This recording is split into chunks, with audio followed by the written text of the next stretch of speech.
obsession. It might be unhealthy or whatever. I don't care, cause I like me better with you. You make me go wow. I can't get enough. Whatever you do, you got me feeling like wow. Got a taste, now I want it all. Whatever you do, don't stop. We stay here all night. Oh, we can go high to the clouds, beating hearts won't come down. You make me go wow. I don't know what I want, but you taste like it. I'm a day in the sun, you're a cold cider. And it might be stupid or whatever, but a tall drink never looked better. You just roll off the tongue like my own language. You're my favorite song with the club sandwich. And it might be cheesy or whatever, but I never had anything better than you. You make me go wow. I can't get enough. Whatever you do, you got me feeling like wow. Got a taste, now I want it all. Whatever you do, don't stop. We stay here all night. Oh, we can go high to the clouds, beating hearts won't come down. You make me go wow.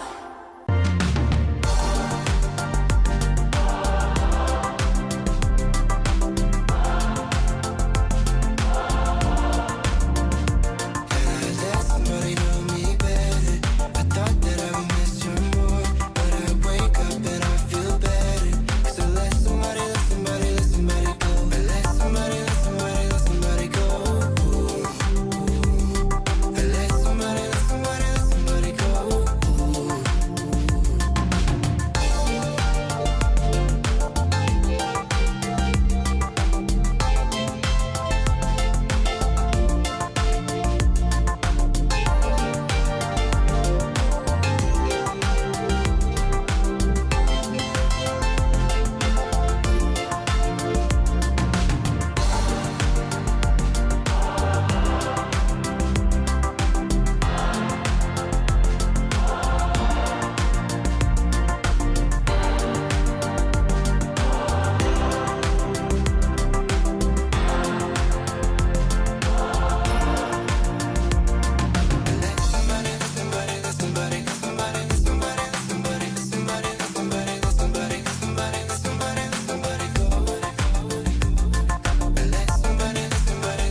Live from the Cupra Arena, it is now day 10 of the Kings World Cup clubs. You can see out on the pitch a warm-up taking place right now because FC Zeta are all set to take on Gear 7 in an all-Italian derby at 1900 local time here. It's the first fixture from the round of 16 games. As you know by now, I'm Thomas Lawrence, and I'm joined once again alongside me, the brilliant Bruno Bergarecce.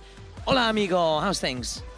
Well, things are brilliant. Thank you very much, Tom. It's always a pleasure to be your sidekick on these Kings World Cup days. Another one where we get a little bit closer. Well, we were saying getting closer to seeing what the bracket looks like. Today, we've got that full bracket, and we're going to have our first quarter finalists. It almost seems like we're getting closer to La Défense to know who's going to be getting their hands on the trophy, which days ago it felt like it was sort of a world away, but we are getting close, and we're starting off with that Italian derby, which is very interesting. So we will have an Italian side here in a couple of days' time in the quarterfinals. Yep, that's the one positive, shall we say, if you're rooting for the Italian teams that you know with certainty you're going to have an Italian side in the final. And it's the same for the French side as well, because of a French derby later on this evening, which is going to be a really fantastic occasion for the home nations, because PANAM ALL STARZ will be taking on F later this evening. We know we've got lots of F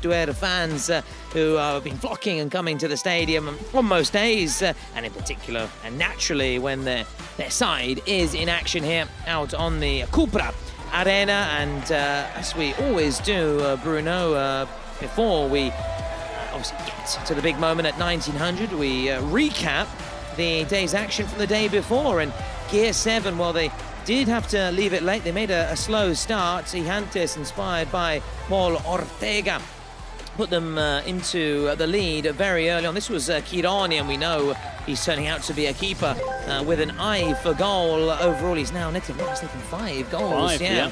3 in one game. The first ever keeper to net a hat-trick at the Kings World Cup clubs. So, as you're seeing in your big screen there, this is the recapping the action from yesterday. To your right, you can see live exclusive footage of the warm-up taking place out on the Cupra Arena ahead of the big game at 1900, an all-Italian duel. And talking of Italian sides, it was GR7 in action yesterday against Gigantes, the Spanish side, and although it was a real close encounter at one stage, Gigantes appeared to have the edge, and one, you can say, moment away from winning. GR7 won it very late on. It was Gabriele Follo who scored earlier in the game, and he would then score a goal which was worth double in the final 2 minutes in added time, and that turned it around for GR7. He got a slice of luck, as you will later see, and he celebrated, didn't he? Almost Filippo Inzaghi style.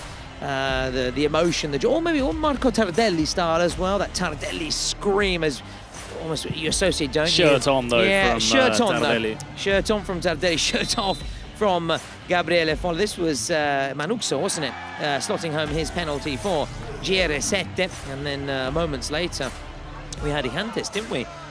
Taking a shootout because they designated, of course, their penalty to play out on the pitch, and he kept so cool, didn't he, Albert Lopez?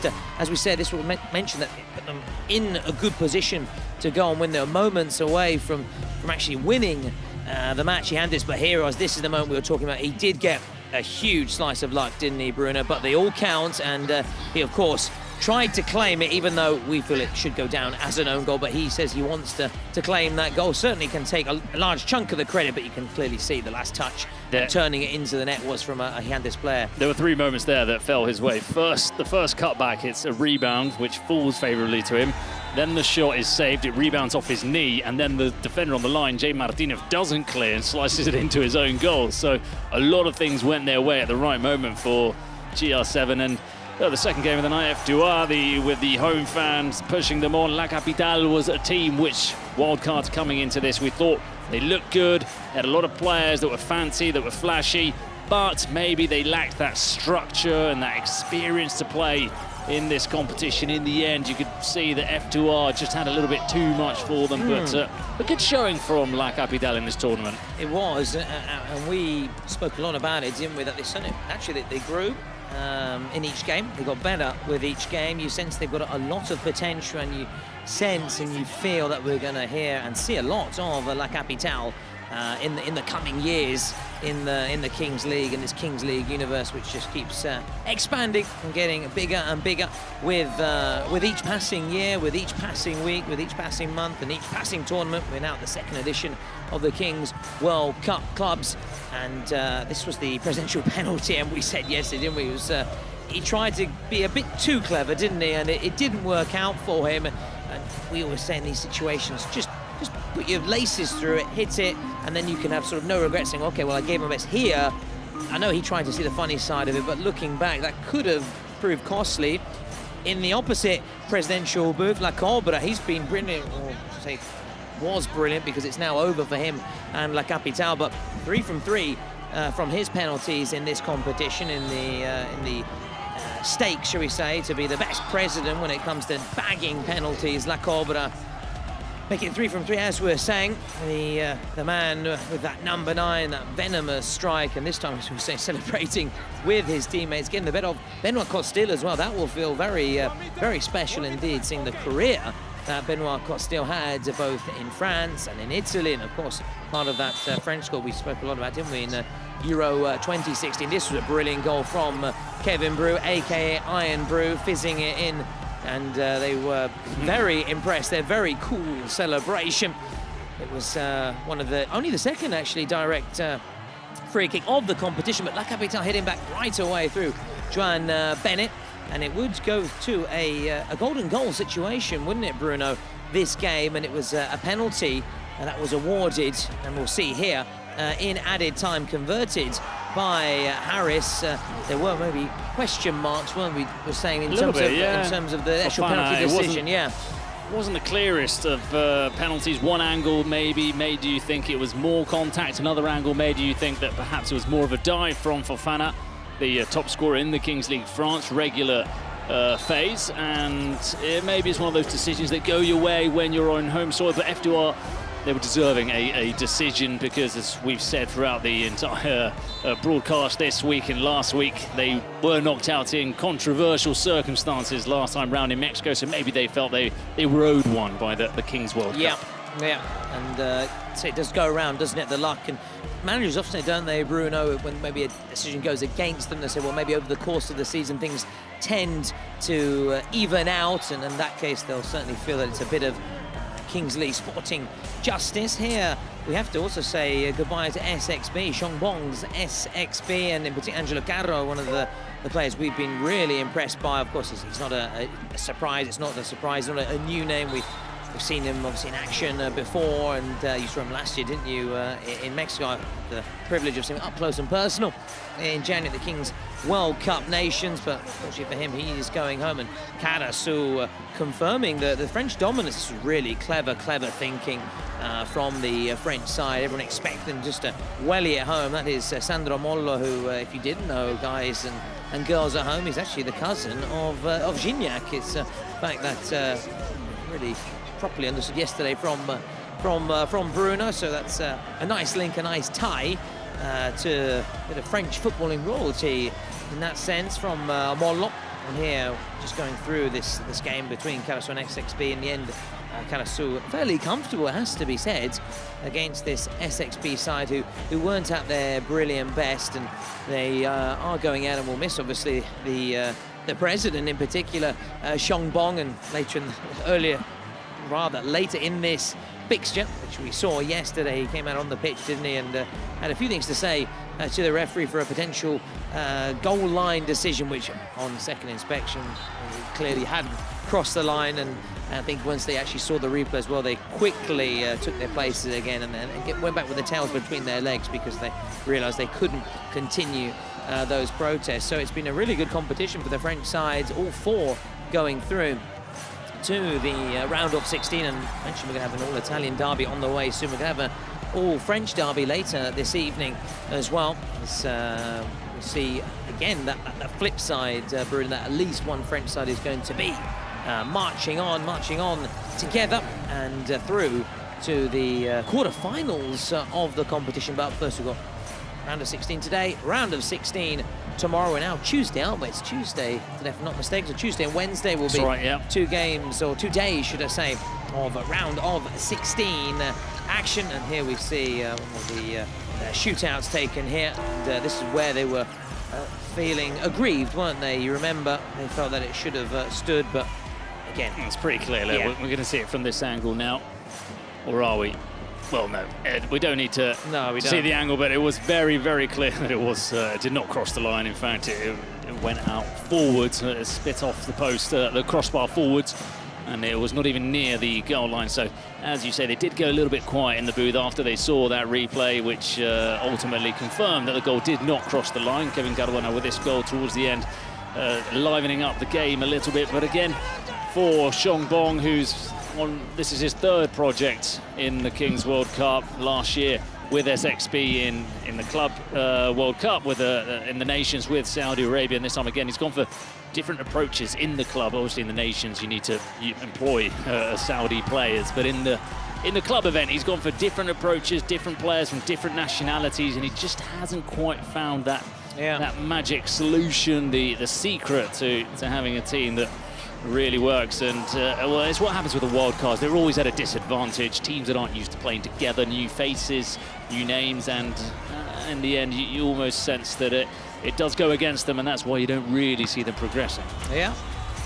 On the subject of progressing, well, DMG picked up a very big win, didn't they, against Jinxie. Early on, it actually was fairly even, and Jinxie had the opportunities, but DMG were really good at capitalizing on any error made by Jinxie, as we saw in that first goal, which they stole possession and won back possession and then converted it. They made the most of a penalty that they won, and then they just started to kick on, build up the momentum for Jinxie. It was just really one step too far, and by the end of the first half, really, it was already over for Jinxie, and then DMG with one of their colourful figures, shall we say, interesting characters in their presidential booth.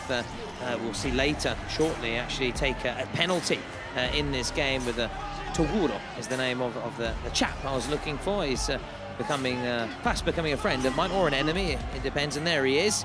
It's a very scary character. As he came across here, we're not quite sure exactly about the celebration. We asked the Brazilian caster, who said it's the first penalty scored by a reborn baby, which is a very interesting statistic there, which we threw out yesterday. And here he did his best impression of Jonah Lomu, didn't he? The late Jonah Lomu. Broke through that first line, then he went into the next line, and he broke through them as well. Got his head down and continued to pile forward. In the end, though, he injured his arm. I was going to say, yeah, needed medical assistance. Yeah. Actually had to go off. Don't know if he left on a stretcher or no. I think he had to leave the venue at least. Yeah, he was in a sling in the end, wasn't he? He was sling. He was heavily bandaged up, and yeah, as you said, breaking through this first and second lines, and then maybe potentially breaking his arm in the process. Leo Gol was again one of the star men for DMG. DMG, who march on then. The Brazilian sides have been very good in this competition. The Brazilians, as we know, are a proud footballing nation, a real pedigree in the Kings League. The national side, the world champions, winning the first ever edition in Turin only back in January, so just a few months ago. Of course, Kelvin Oliveira inspired Brazil to the win and was a finalist, runners-up last year with G3X against Porcinos in that final for the Kings World Cup clubs in Monterrey, Mexico. Here, as you can see, for Jinxie, there really was very little to cheer about, be happy about, and we've said, didn't we, throughout that game, we said when we get that 40th minute, you expect the referee just to blow the full-time whistle, which he did. He didn't want to prolong the misery of Jinxie, one of the wild cards, who also had actually their coach sent off late on, the Jinxie coach. It was an evening to forget, and also for their president, who have been told there's millions and millions of followers, and naturally they'll also be disappointed this morning, trying to come to terms with their exit from the competition. But of course, brilliant news for DMG, who fly the flag and continue to fly the flag for Brazil in this Kings World Cup clubs, and the Brazilian side are certainly up there amongst the favourites to bring home the trophy and wrestle it away from Porcinos. But you can't rule out the French sides, and you can't rule out the Italian sides, and we're going to have two Italian sides tussling out at 1900 in our first fixture here at the Cupra Arena in Paris.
welcome back to the Cupra Arena. It's a big, big day. It's the first day of the round of 16 at the Kings World Cup Club. So unfortunately for some teams, 4 to be precise, they will be going home, whereas 4 will be marching on to the final 8 of the competition. So we're all set for a nervy and exciting day.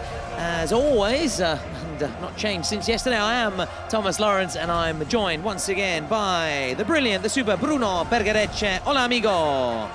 Good to see you, pal. Here we are again at the Cupra Arena. Now the train's going directly to the Parc des Expositions, so it's a little bit easier to get to the venue than it was in the last couple of days for anybody coming.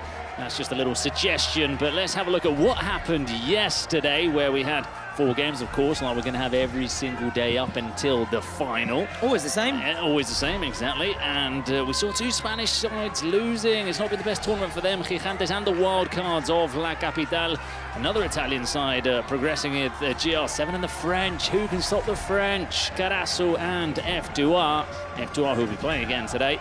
Also progressing to the last 16, but what about the Brazilians? Yep. Another massive scoreline, the second biggest scoreline we've seen in this year's tournament. That went for their Impedidos. Yeah, only the Expire team against Los Chamos scoring more goals in a single fixture than DMG yesterday. And here's the bracket in our Swiss system. You can see confirmation of the round of 16 fixtures. As Bruno was saying, we've got 4 today, and we begin with an all-Italian derby. FC Zeta against GR7. In fact, that's our first fixture of the day. We're going to kick off with all-Italian duel, and we cap things off with an all-French duel with F2R against PANAM ALL STARZ in a French derby.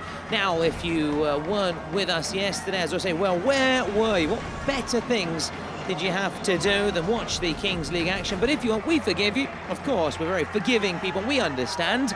And I say, do not fear at all, because we're going to look back at the action from yesterday between Gigantes and GR7, when a double goal gave Zeta the win. It was Folla, wasn't he, who got that goal? All right, it was an own goal, but he was heavily involved. And look at this, almost a Pippo Inzaghi / Marco Tardelli style celebration. You know, it's funny because Folla in Spanish is saying when you say someone's a little bit lucky, they had a little bit of Folla, and I think he had a little bit of Folla in that goal, with 3 rebounds going his way. In the end, it went in off Jay Martinez, so half own goal, half Folla magic towards the end. But GR7 pulling off an upset, really, with that victory, as they knocked out one of the Spanish sides that we were talking about. Another one of those, La Capital, maybe felt a little bit hardly done by with this penalty for Fana going down.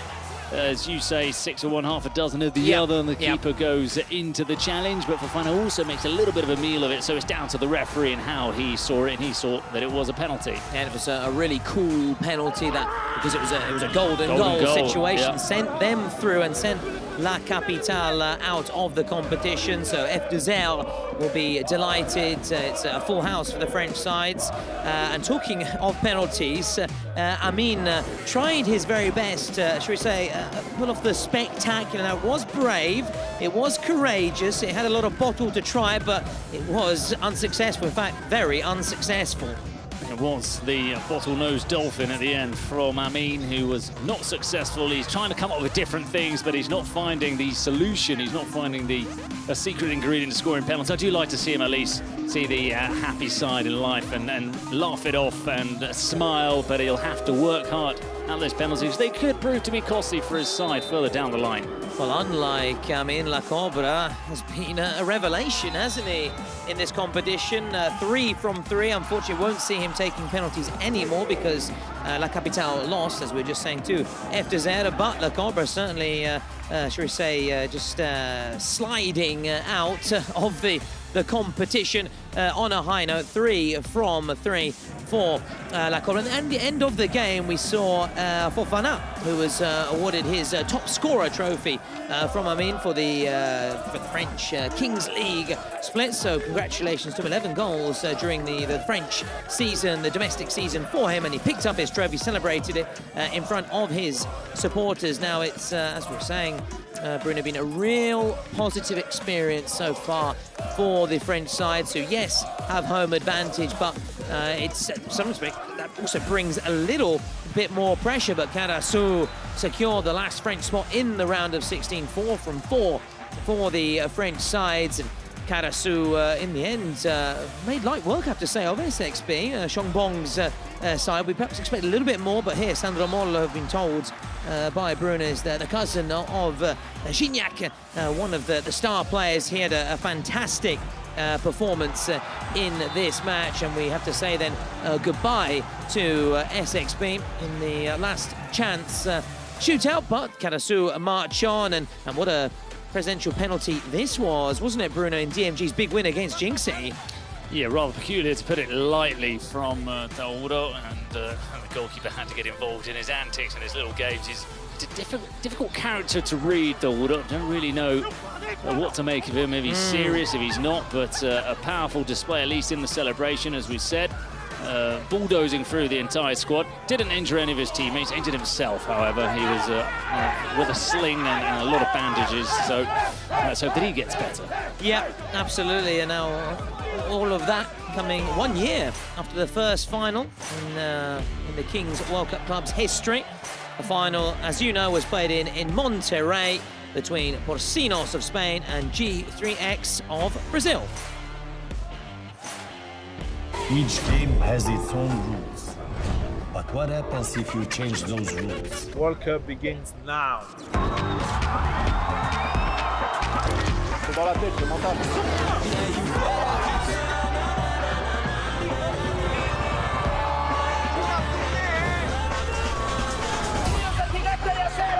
Better keep your eyes on us.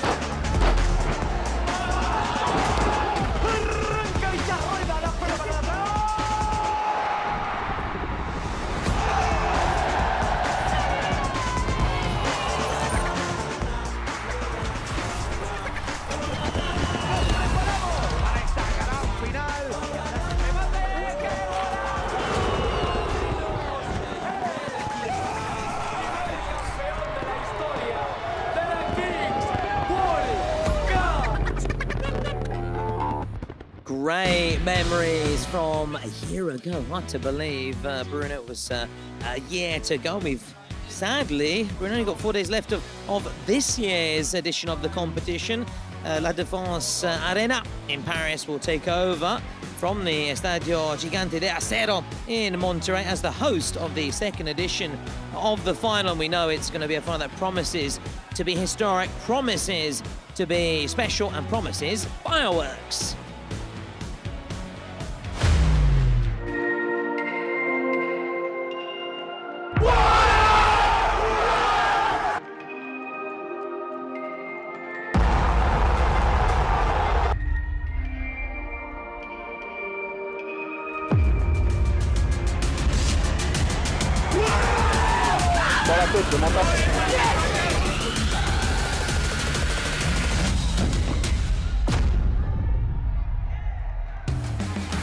That's the venue then, this Saturday, 14th of June, and if the teams want to be there, then they have to win this round of 16 tie, because it doesn't stop there.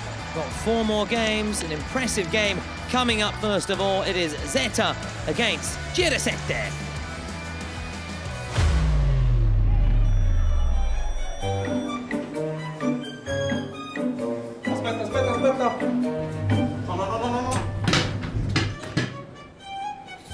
È libera questa? No. Scusa, hai un tavolo libero? I just have one spot left. Sorry.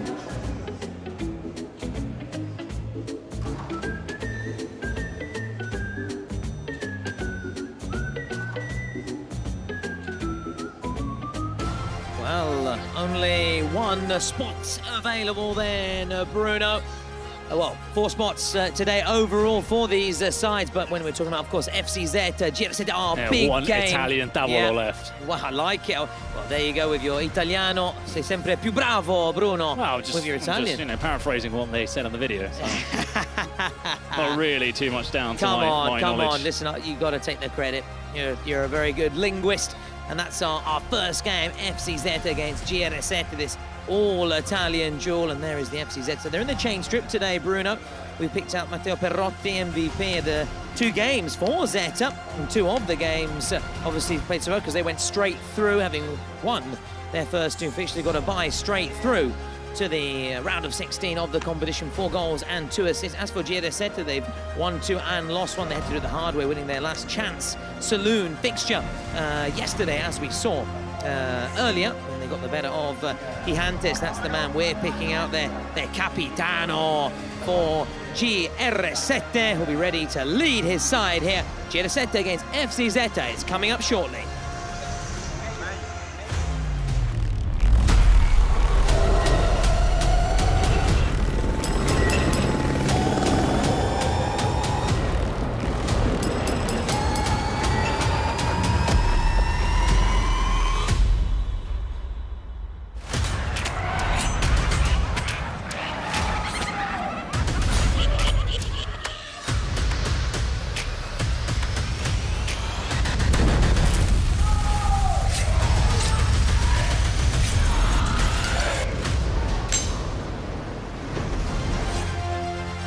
Here we go then, the wait is over. FC Zeta against GR7. This all-Italian duel begins the battle of the teams here in the round of 16.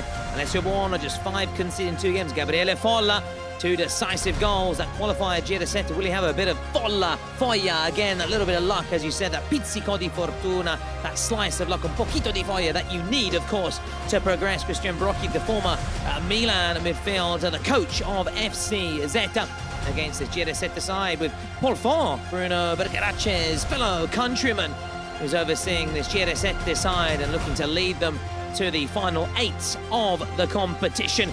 Tough one to call. FC Zeta have had, of course, extra days rest. We know that for sure. GR7 in action yesterday, but that could also be a bonus because they've got momentum behind them and they're ready and raring to go again.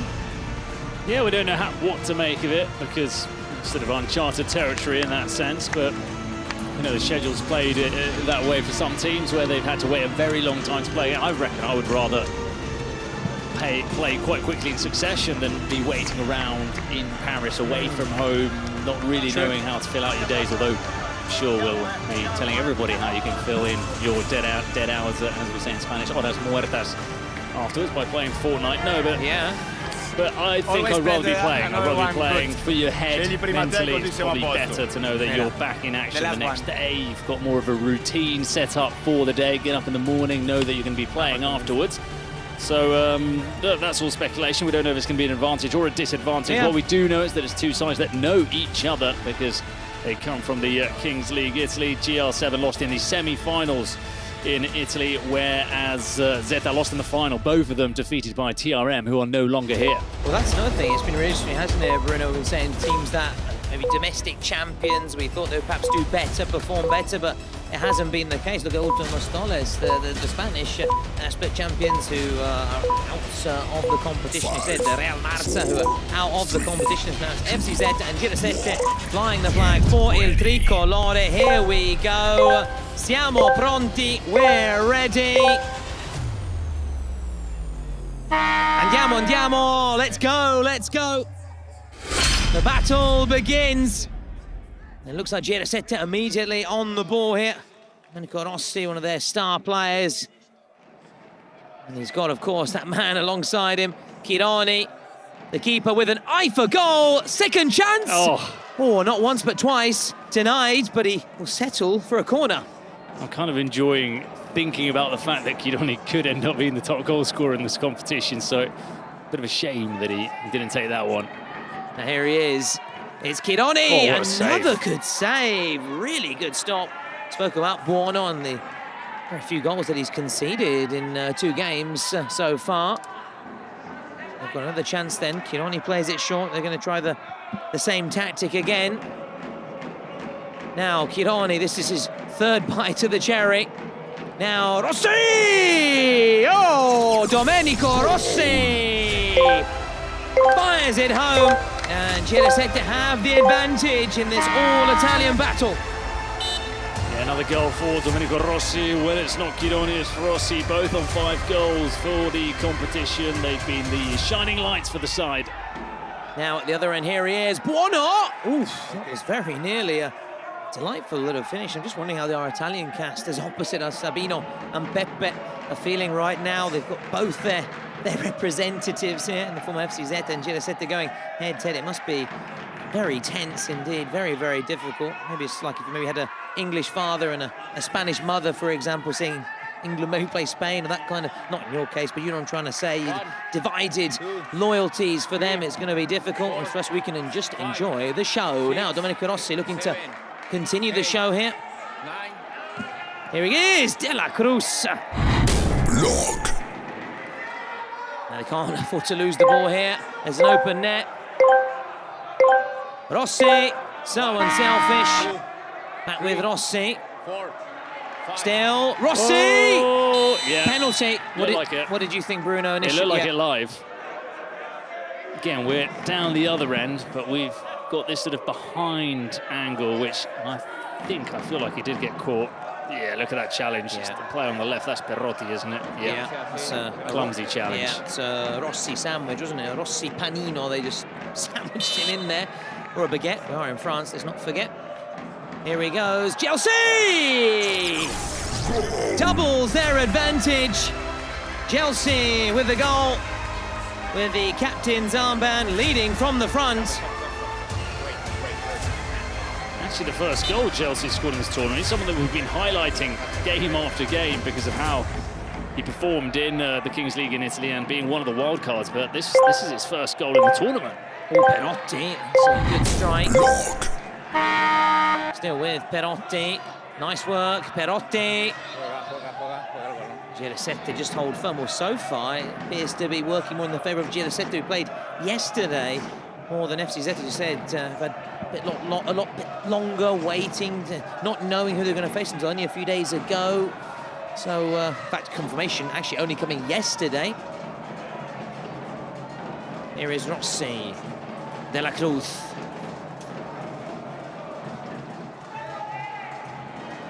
Back with Gianmarco Chironi. We've said before when we've been watching and commentating on Girasette, spell earlier in his career with Lecce when they were way down in the doldrums, it has to be said, in the lower echelons of Italian football. But then they got that back-to-back promotion, as is often the case, isn't it, when you find a side go from Chi to B, or C to B, or third to second, they have that momentum, don't they, and tend to get those successive promotions. It's not unheard of, is it? We're in the final minute before we're going to have 7v7 in the GR7 booth. We've got Manuxo, and so far we'll be very pleased. He was involved in that video of the game. That's clearly going to be a foul. Alongside, or rather opposite, Christian Brocchi, Champions League winner with Milan. Now turning his hand to Kings League. Whereas TW Jackson is not present today, reportedly feeling unwell, so wish him a very speedy recovery. We've actually got Maria Cristina Fabrizi and Andrea Guarnaccia for Zeta. And here comes Zeta, looking to pull a goal back here, and that's very simple for Gianmarco Chironi, who was unable to add to his goal tally earlier on, and now we don't expect him to feature too much now in this phase of the game. As we are 7v7, our escalado, our scale up, we haven't quite found the ideal translation for that. As we are 7v7, this is the moment the purists love most, we enjoy as well. And the tactical side come into play, the technique, the vision as well, the defence splitting passes, the patient build-up play as well on this occasion from Girasette, under a bit of pressure. He's done really well there. Rossi, no surprise. And Zeta have to get numbers back quickly. It's not wearing their usual colours, the rossonero, the red and black stripes. It's a bit misleading, isn't it? Yeah. You sort of have to, not instinctively, you have to kind of second guess who each side is because you've been so used to seeing them in a different colour, in a different tough, strip. isn't it? Yeah. Here they come again. It's well dealt with by Zeta now in the first Italian split when Zeta faced Zeta. Zeta won 6-3, so maybe that might give him a little bit of the edge, but it's a different competition, isn't it? Can't read too much into that now. De La Cruz, I was going to say De Rossi, but it's Rossi. Still there, lurking, and here he is, Rossi! Oh, that is an incredible save. We got a good view of that. That is a remarkable save from Buono. Look at that, Domenico Rossi. Oh. One-handed save there by Buono. It was very Buono, molto buono from Buono, very good from Buono. Italy need this right now after all the, shall we say, the chaos at national team level with Spalletti sacked. Ranieri not coming in. No, yeah, declining the job, Sir Claudio. Rossi's ball, that's headed across by Chelsea. Then palmed away, or rather hooked away. No palming involved, no handball, far from it. It was a little slip on my behalf. Please forgive me, it's day 10, so from time to time I could mispronounce it, a lot of my worms. Now here comes the strike, and it's off the post and away! It's the closest they've come, FC Zeta. Zeta get a big slice of luck there. Yeah, they've had Lady Luck on their side, haven't they, for the last couple of days? Oh, and down the other end. Chelsea, so unselfish, it has to be! Oy. And it is! Leandro Cosenza stretches Zeta's lead even further.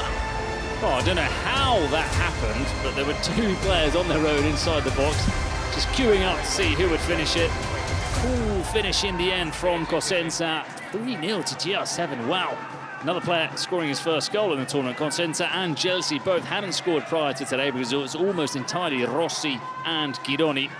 So good for them to share the goals a little bit more. It is. And it's important to start finding other goal sources. Just asking for maybe a glug of water, is it? A little drink of water. So he looks across to the touchline here, just to the side there. Leandro Cosenza. You know, they're talking now. Oh, is it going to be checked? Checking. Is it going to be checked? Now, what Progress. is the issue? Let's find out. It's probably an offside, isn't it? Because both of them were lining up to pass the ball. He's on though, you know, on that evidence. Bruno. Just about, yeah. They're talking of Gattuso, Gennaro Gattuso, as a potential name for the Italy job, you know. Well, bit of character. So, do you know, it could, Won't bow over to the press either. it could be a good decision. Somebody, if you're looking for someone just to give them a pick-me-up as the shot goes in and it's just sent out for a corner, to give them a pick-me-up and the importance of the Italy jersey, a World Cup winner, of course, in fact, former teammate with Christian Brocchi at Milan, might not be a bad option. Even say a short-term deal, just say, get us the World Cup and then we'll talk about it. Anyway, let's focus back to Kings League action. I think that's what Italians want to talk about right now, not the national sides, because it's looking very difficult for them. Have they ever had a foreign manager? Never. And that has been discussed by a few. I think I'm all for it. It's not something that generally happens in Spain either. So you're all for ensuring that it's... I like it. It's a national side. It's a national manager. I don't know. You've got to figure things out internally, I think. Yeah. Although obviously a foreign point of view on some things will always help out, as England have tried to find a solution in it down that avenue a couple of times. Yeah, true. Sven-Goran Eriksson, the late Sven-Goran Eriksson, and also Capello, Thomas Tuchel. This could be four, you know. I was going to say, Tuchel now, so they've gone back, haven't they? After trying to go back the English route, they've now gone back to another option from abroad. It's an interesting one. It's an interesting one as the shot goes in, and it's well held by Gianmarco Chironi. And if you like Chironi's jersey, if you like any of these jerseys, make sure you get on to Bazaar, ladies and gentlemen. If you want to take home a piece of the Kings League, whether it be signed jerseys, balls, and much, much more, they're all waiting on Bazaar. As Zeta in trying to find a way through. But, again, you can also find Zeta's jersey and much, much more on Bazaar. Download the app now. There's the QR code always popping up yeah. in that banner down at the bottom of your screen, our screen as well, I suppose. screen We're looking at the same yeah. screen. It's always there, always there. FC Zeta looking to get up and running. This is promising, very promising. Did Kironi get a touch there? Just palm it away. Rocky looks to encourage his side. FC Zeta are trailing by 3 here. Desperately just trying to find a way back into this game. Zeta just been really clinical, really strong start to the game for them. And now FC Zeta find themselves chasing. They need to overturn this 3-goal cushion. Opportunity for a dead ball situation on that far side. Here is Matteo Perotti, who we singled out, didn't we, earlier? And now Cosimo. Nico, maybe a big fan of the name Cosimo. Quite like the name Cosimo, don't you? Similar to my brother's name. My brother's called Cosmo, so it's quite similar to Cosimo, isn't it? Big fan, big fan. Now Perotti, it's a typical Italian name, Cosimo. Especially in sort of central parts of Italy and south part of the world. Very much like Helmut.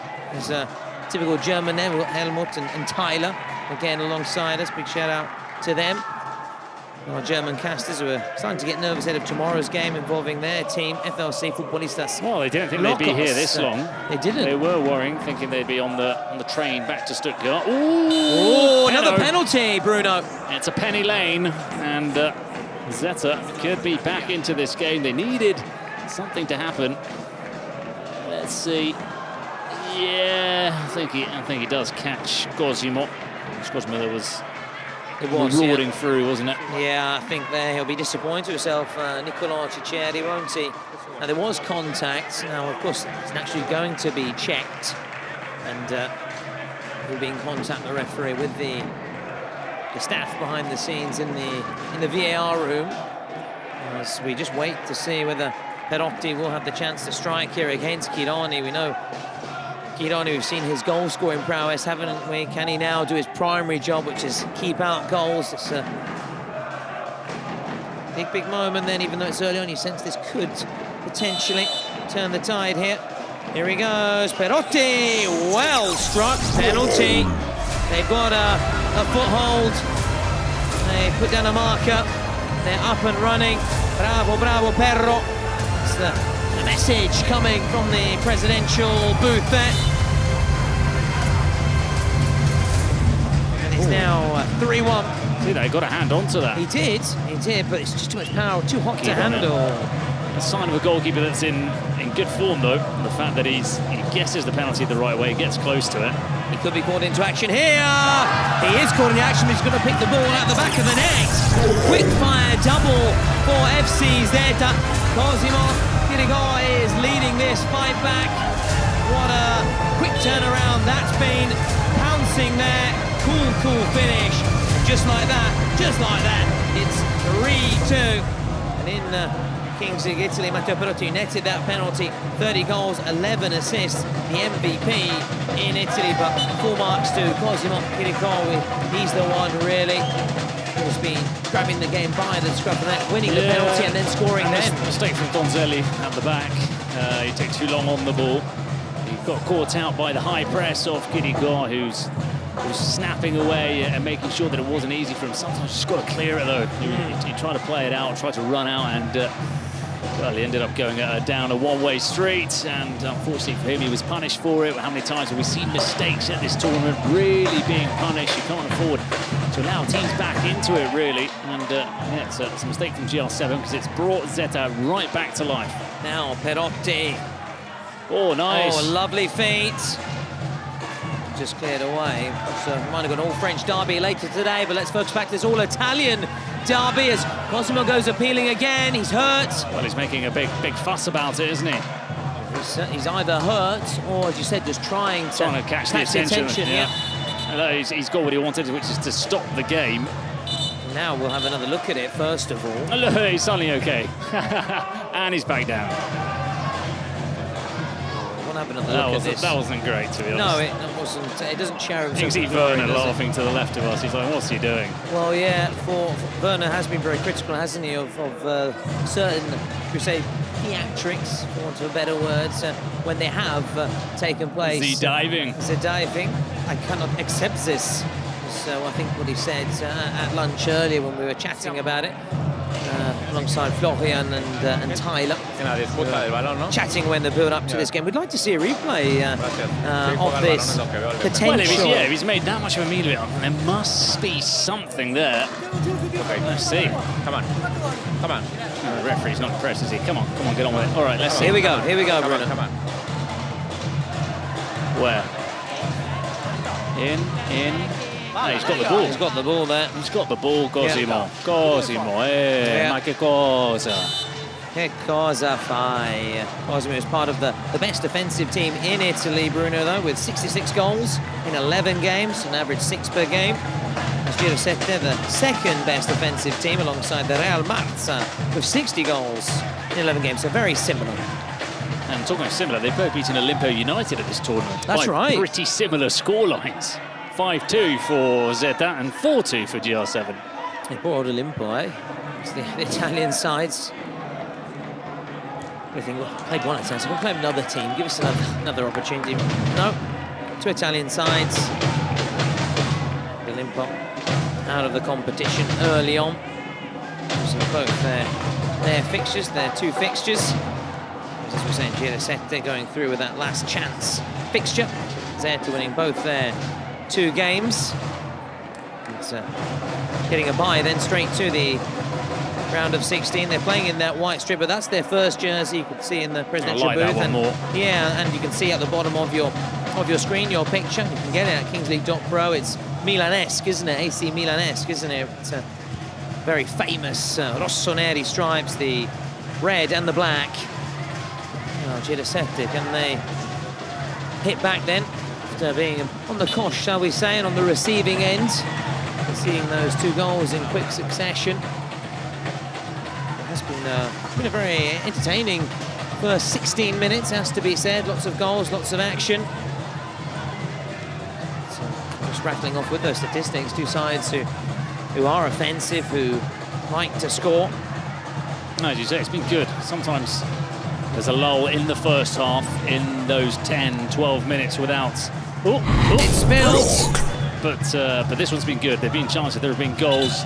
It's not been cagey or flat. It's been good fun to watch, and it's good to get off to that kind of start. It makes us a little bit more energetic as well. Yeah, it gives us a massive lift, and we don't need the Coke bottles, do we, or the sweets to give us that little rush as the shot goes in.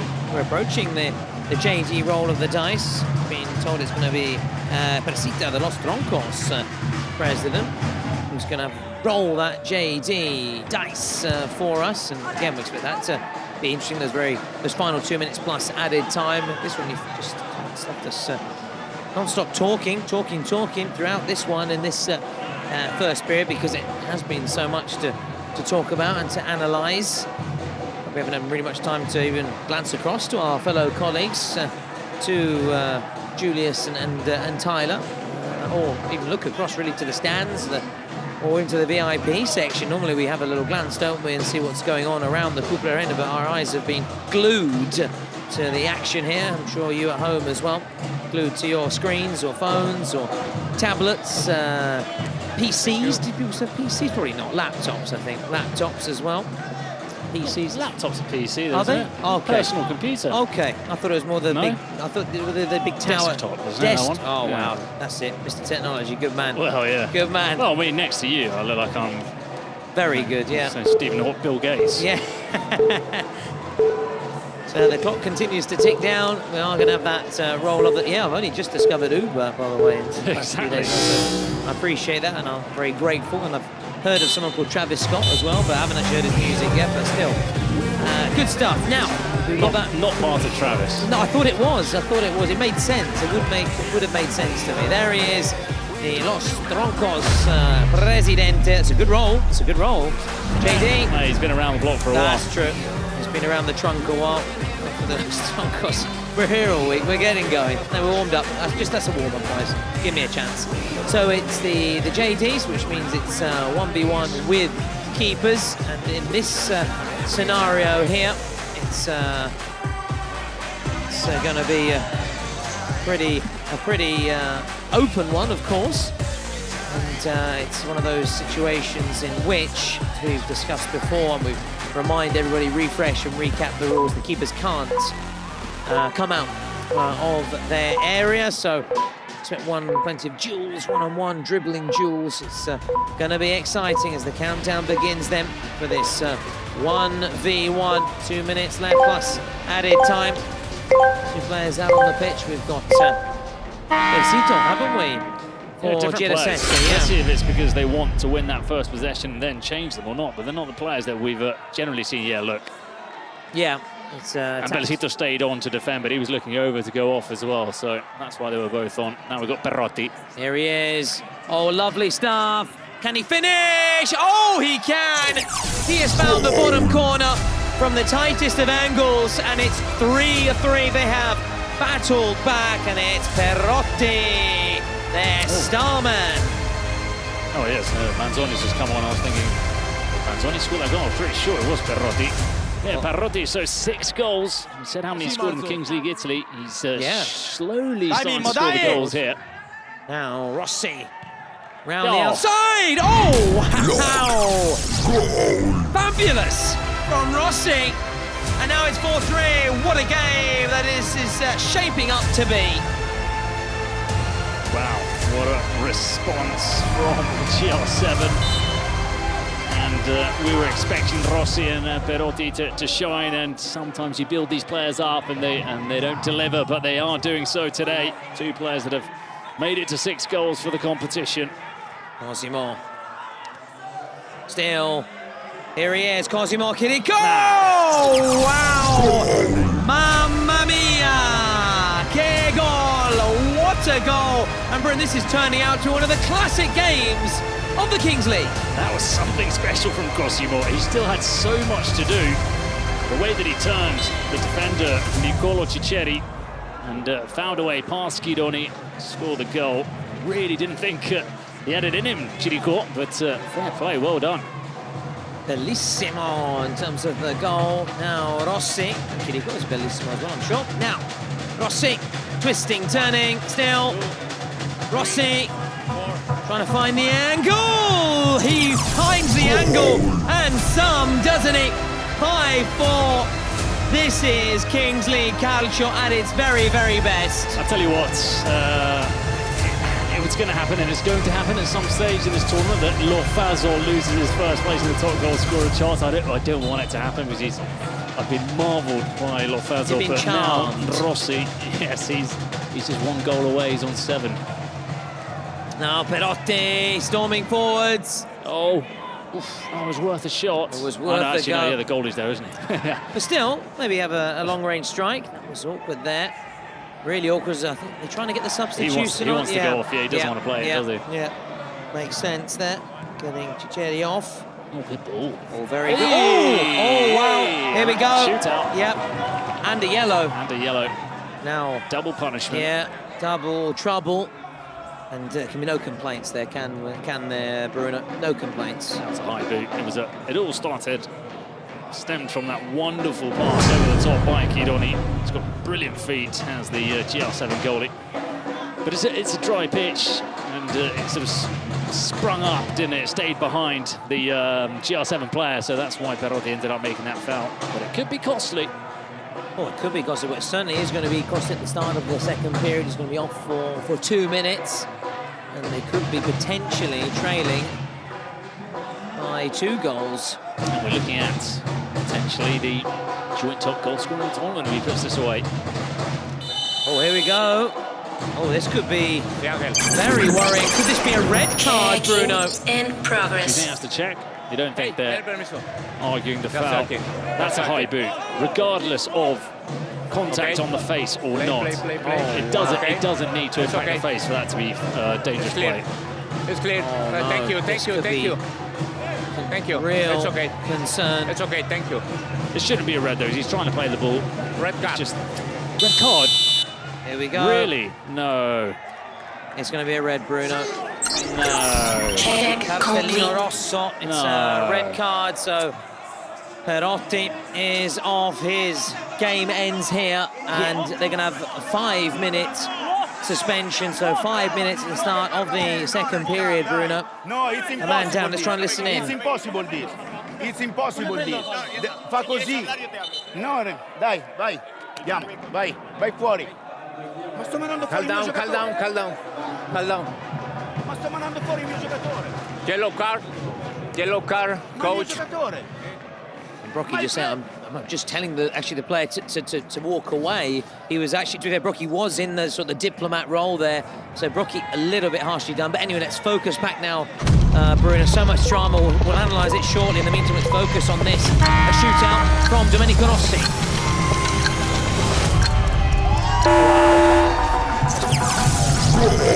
Wow. We are rarely left speechless, are we, Bruno? Rarely are we left speechless, but moments like that, we struggle to find the words. That was a touch of class. Half time. Oh, perfectly weighted from Rossi, but I think Zeta have been very harshly done by that red card to their best player, Perotti. Disgusting what could be scoring now. He's hit the post. No, but honestly, a red card's got to be something very severe. And he's trying to play the ball. It's just a high boot. I don't know. I mean, it's never ever a red card, and you're taking the player out of the game for that challenge. He's not trying to hurt someone. I don't know. Yeah, we'll talk about that and much more when we return then for the second period. We'll take a quick break and we'll try and listen to what's being said by the two coaches. Yellow card for me. Why? Oh, with my player outside. No yellow card for me. I don't know why. Ragazzi, calmi.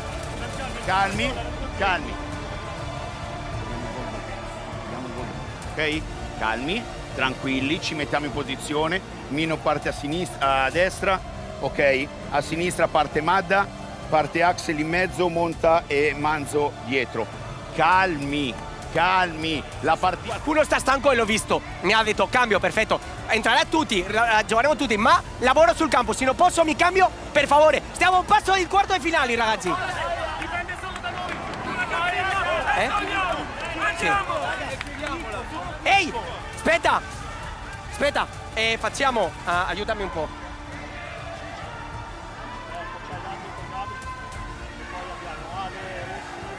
Nico, come preferisce? Vale. Sì, Della, Coggi, Leandro e le tre indietro. Muove.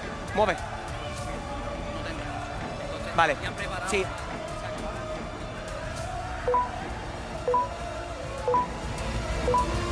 Well, the countdown begins then. A few tactical instructions from both coaches, whereas we were saying, weren't we, Bruno, it did appear to be a little bit harsh because you said he was competing for the ball. There was no aggression, there was no malice. It's not an elbow, it's not a late challenge, it's not someone kicking out at another player, like catching them on the knee or something like that. It's a player trying to get the ball, a little bit clumsy, high boot, the other player's gone in with his head, caught him, foul, 100%, yellow card, sure, you were clumsy, red card. Red card for me, a red card needs to entail a certain degree of malice, and that didn't. Yeah, so it's not just, it's more than 2 minutes, it's 5 minutes that they are a man light, and Perotti can't come back on the pitch. He is out of the game. We'll see whether Zeta can make the most here. It's basically like having an extra secret card, isn't it, if you think about it, with that 5-minute suspension. It's one of the Fortnite secret cards is a 4-minute suspension, is it? You can take a player out, and they've basically been given an extra lifeline. Here he is, that man there. Good stop. It's Chelsea, who's up and running.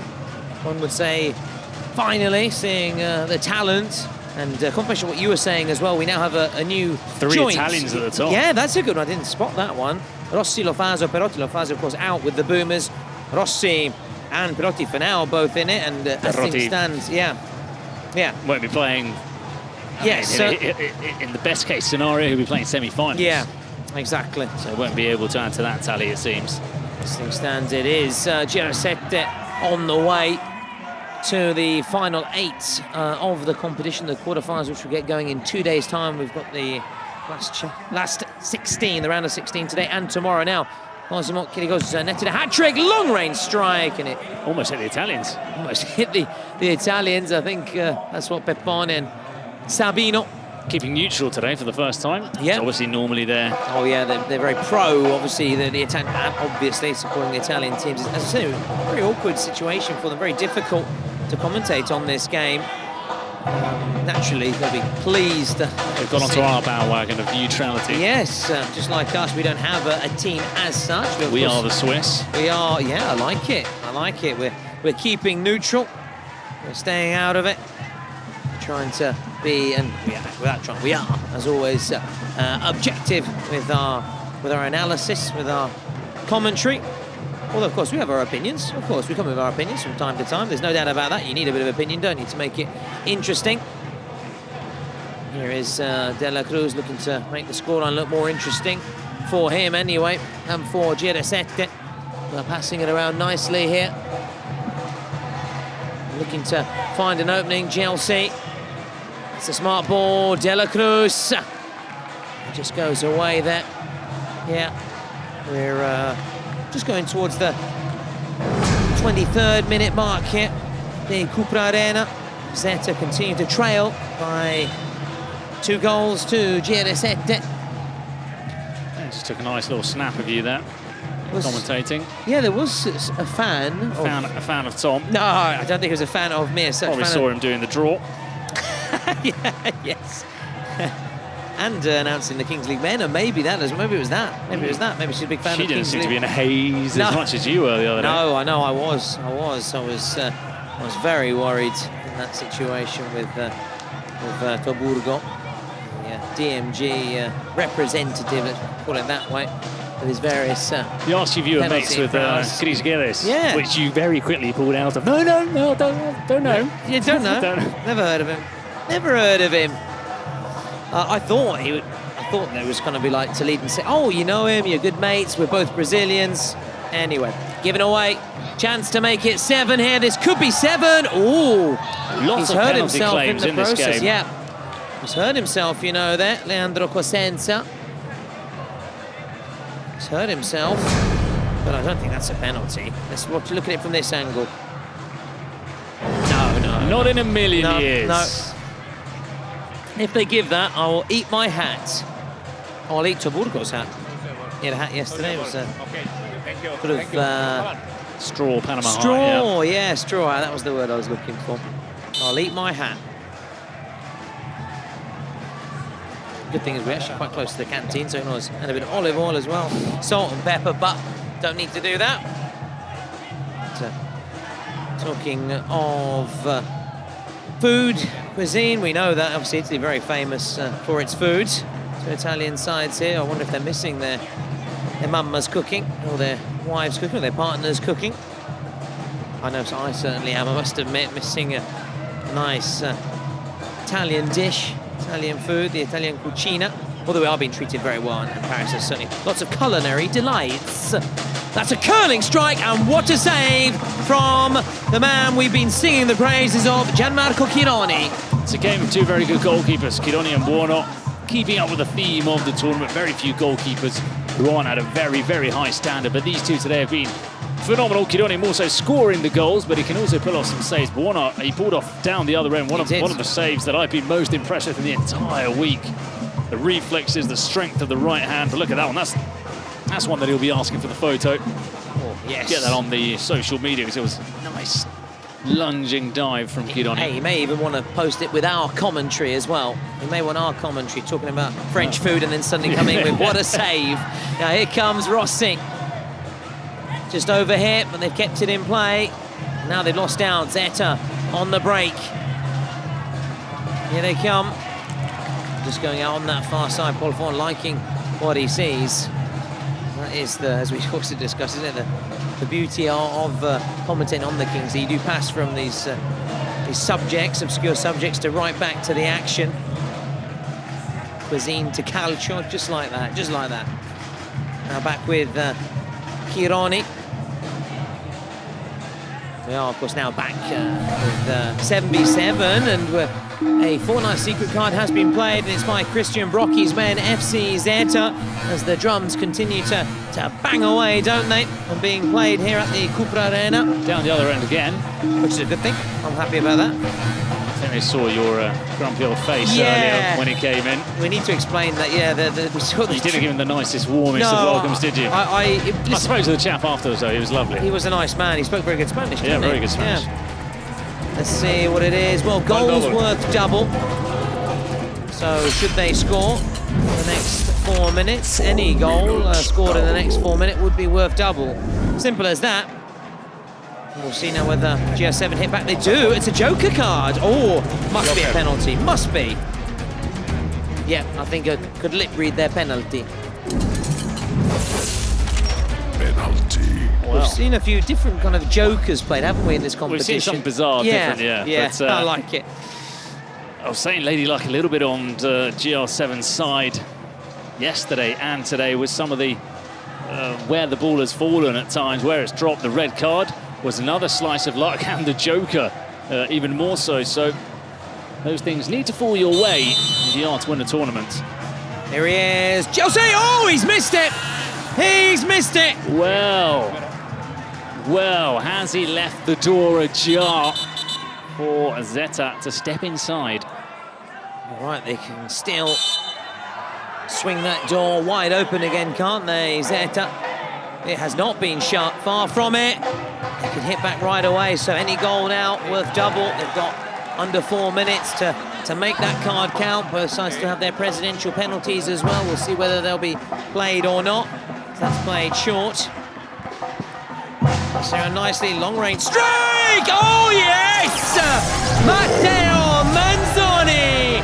Writes a brand new fairy tale of his own and makes it 6-6, and they've got more than 3 minutes left to keep on scoring. Well, I think even he was stunned, and that found the back of the net. But again, we're blessed with the angle we have here. There were so many bodies in the way that Chironi dove a little bit late for it. Look, we're going to see here. He's looking, and by the time he sees the ball, he's too late to get across. So fair play to Manzoni. You need to shoot from the edge of the box. You need to shoot in seven-a-side football because there are so many bodies packed in a reduced area. And that's what happened there with that shot from Manzoni. Unsighted, Chironi 6-6. Manzoni. And of course, the great Alessandro Manzoni, the writer.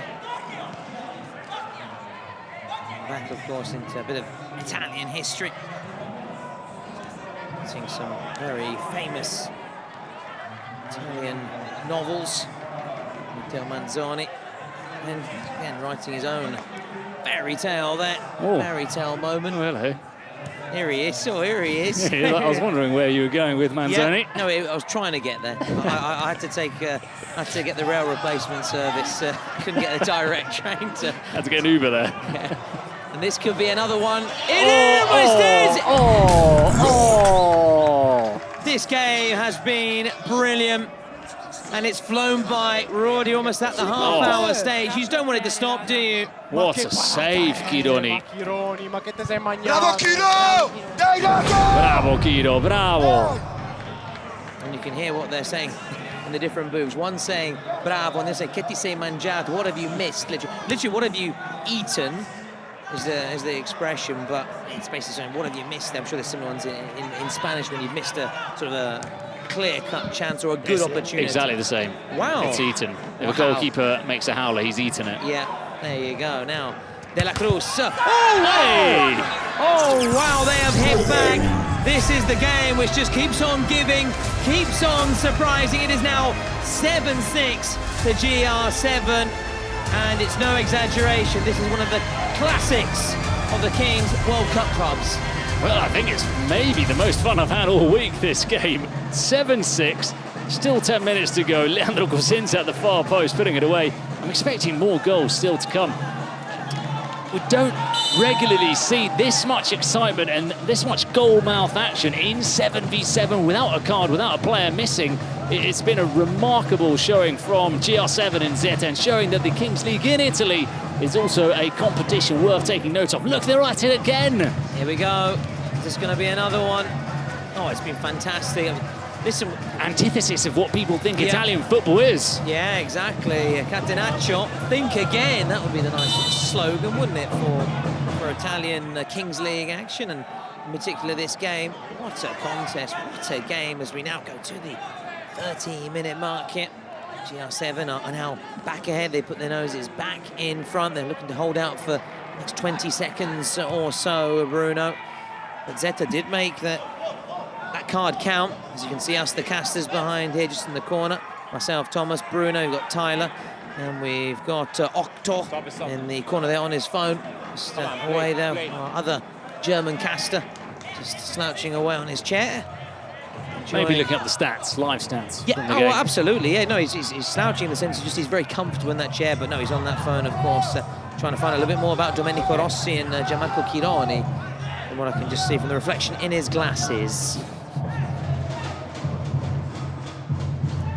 But as we said, obviously, we know the first couple of minutes, the final minutes, always very exciting, lots of space, lots of drama. But we said there's a little lull, isn't there, normally in the central parts of the first half and the second half. Not in this case. Here he is, Bruno's favourite. What's still there? Somehow still there. And I think that could be a foul awarded in favour. Yeah, he's fishing today, Cosimo, isn't he? Yeah, he's got his rod out. Yeah, but he's got his rod out, but none of those, none of the cod are biting on it. Oh no, no merluzzo for him. No bacala. It's another nice Italian fish you can find, or pesce stocco. It's another one. Anyway, lots of nice. If you are in Italy, and you want to nice fish restaurants, hit me up, hit us up. We know where to go. Also Sabino. Nice and clean, just with a bit of olive oil and simple. Oh, lovely. Simple. That's how I like it. Simple. Yes, Sabino. Yeah, you were going to say. Yeah, his father. Yeah, actually owns a fish restaurant, which is why he knows his stuff. Yeah, he knows his stuff. In fact, remember the film Forrest Gump, or Bubba Gump? Was it Bubba Gump? Yeah, the shrimp place. Yeah, Bubba would always talk about fish. Prawns, wasn't it? Or was it shrimp? Shrimp. Yeah. Just say it now. Sabino's the same with all different kind of fish. It's reeling off fish names and the ways to cook it, the way to prepare it as the.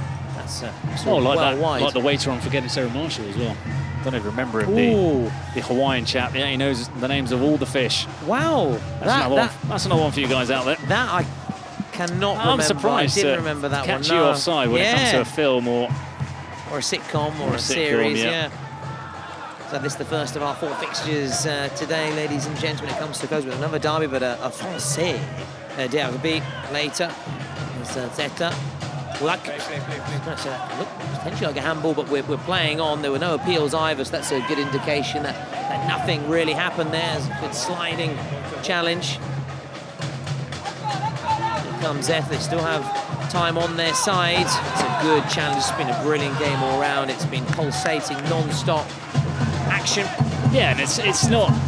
I don't think it comes across well if we lie and say that every game is pulsating and exciting from start to finish, because people sniff that out. They've got their own eyes and they can tell. Yep. There are games which are a little bit harder for us to get through and games that are much easier, and this is one of those easier games, probably the funnest we've had in any of the games in the tournament, and that's why the president, Mr. Gerard Piqué, World Cup winner in 2010 with Spain, he's won everything, hasn't he, with Barca and with Spain. Champions League, Club World Cup. He's at the front row in the VIP seats. If I can spot him as well. There he is, there he is. Yep. Lovely to see him here. Now I've spotted him as well, naturally enjoying the show. Here at the Cupra Arena. Day 10 of this competition as Cosimo just plays it out wide and it's palmed away by Chironi. That could have gone anywhere, fortunately for Chironi. Found a GR7 jersey. Oh, what a ball. Looked to try and make it 8 and open up a 2-goal cushion as we go into those final minutes, before those final 2 minutes when, as things stand, goals would be worth double. This is nicely done. We've just fired in there. We've seen them scored from that angle, haven't we? Across this competition. indication though, just going out wide. Just to see whether we're going to see those presidential penalties as well or not. Yesterday we only saw them, didn't we? Yeah, a lot of people bailed out from taking penalties. That's down to the presidents. They come to an agreement. Yeah. Some of them don't feel comfortable. Some of them maybe feel the pressure now and would rather their players take a shootout. But I love to see a president having the temerity, yeah. The bottle. The bottle. Yeah, or the baby doll. Yeah, for want of a better word, yeah. Yeah, to go out there, step out there and try and help their teams. Here they come again. The pullback. Just gone out right in front of our Italian colleagues there. Enjoying rather well. I'm sure they're enjoying the spectacle like us, but naturally they'll be proud as well to say, look, our teams can provide this very good kind of football and excitement. That's a very good point. You're right. Very happy to see that these two sides have put on so far the game of the tournament in terms of pure entertainment. It's been fantastic to see as Chelsea comes forward, just plays it out wide there. And trickles out. It's going to be a corner kick for Zeta. They're in control. Or is it going to be? Yeah, it is. I think the referee's trying to say it's a corner. I don't think Zeta thought it was. And now they are coming across here to take. No, Ciceri, no! Okay, thank you. Comes the corner, just hooked away. Bobbles and bounces just in front of us here. South Bruno, Thailand, Christian. The Christopher? Christopher, I haven't had that. That's a good one. We've not had that one. No, the Christopher. No. Long range strike! Trying to catch out Kirani. It'll take more than that. Still with Zeta. Trying to draw level. Can they draw level? Appeals again. Another one. Now on the break here. This could be goal number 8. Just takes it out wide, floated in. And now De La Cruz holding up the ball. Maybe trying to be a little bit clever. I think the Zeta players are asking for the VAR, to be checked. aren't they? Yeah. But again, it's been sort of the crying wolf, hasn't it, from both sides, and especially from Zeta. They've asked for so many penalties that you don't know whether you can take the claim too seriously or not. Check over, so guessing there wasn't anything too serious in terms of contacts, but it's been 3 or 4 times now that they've asked for a penalty. And that's not going to win the referee over.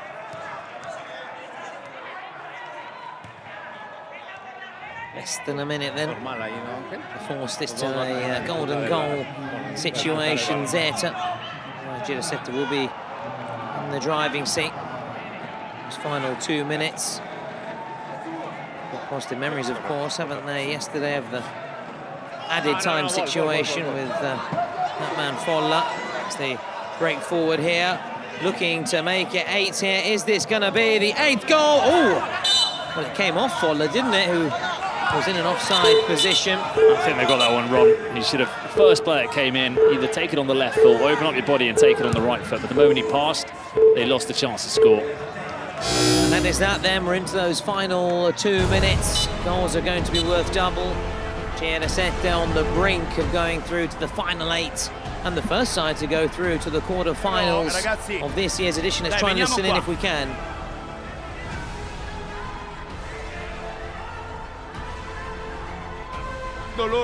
Quando loro si mettono, ascoltatemi ragazzi, quando arriviamo in queste zone qua dobbiamo fare il 2 contro 1 laterale, ci deve sempre essere uno, lì giochiamo la palla e giochiamo quelle palle lì dietro lì, il 2 contro 1 lo troviamo sempre, non teniamo troppo palla lì in mezzo che poi ce la rubano e ci fanno il 3 contro 1, ok? Cerchiamo i laterali e buttiamo dentro, Tommy rientra dentro.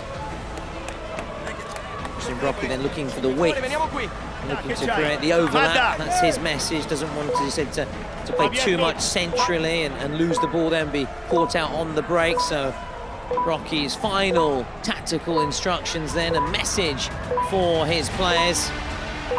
This final 2 minutes plus added time. Still continues to naturally believe then, and with good reason, because should they score, they would go ahead here, FC Zeta.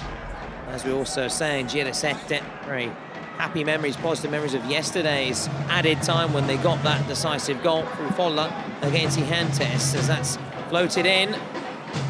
Simple fork, you know, they're your candidates for MVP, Chelsea Rossi, Chirico and Manzoni.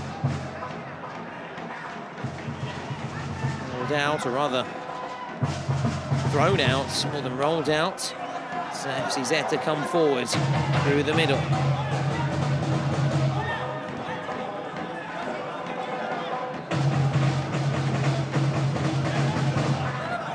Montagna, not seen too much of him, it has to be said. Montagna, some of the better performers in the first two games.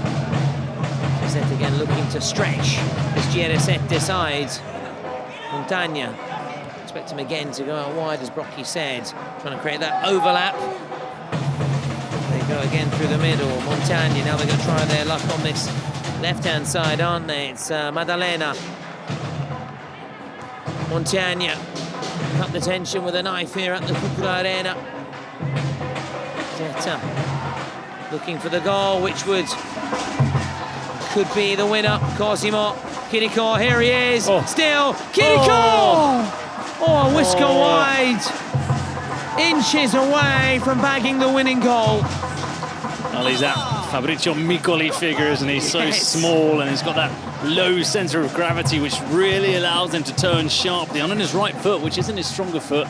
He tried to guide it into the bottom corner. It was a really clever finish from Chirico. Very unfortunate not to find the bottom corner. Well, did all the hard part, shall we say, to put himself into that shooting position. There is still time left, of course, for Zeta, who continue to dominate the ball. But is going to go for goal again for another Cosimo cracker. The Cosmosphere. Here he is. Again, looking for an option. Finds it on this left-hand side. Di Mauro, still.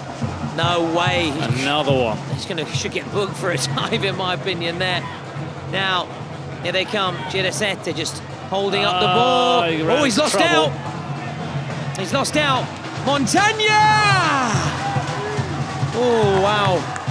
That was a hard-in-mouth moment for FC Zeta. I understood what they were trying to do, just keep the ball away, run down the clock, but you get caught in possession that, that's what can happen. The moment Folla turned, you could see sort of the blinkers came on. He had no way out, and he panicked. He realised he'd made the wrong decision, and he knew he was in trouble. And that's why he was sprinting back and tried to put him off Montagna on the shot.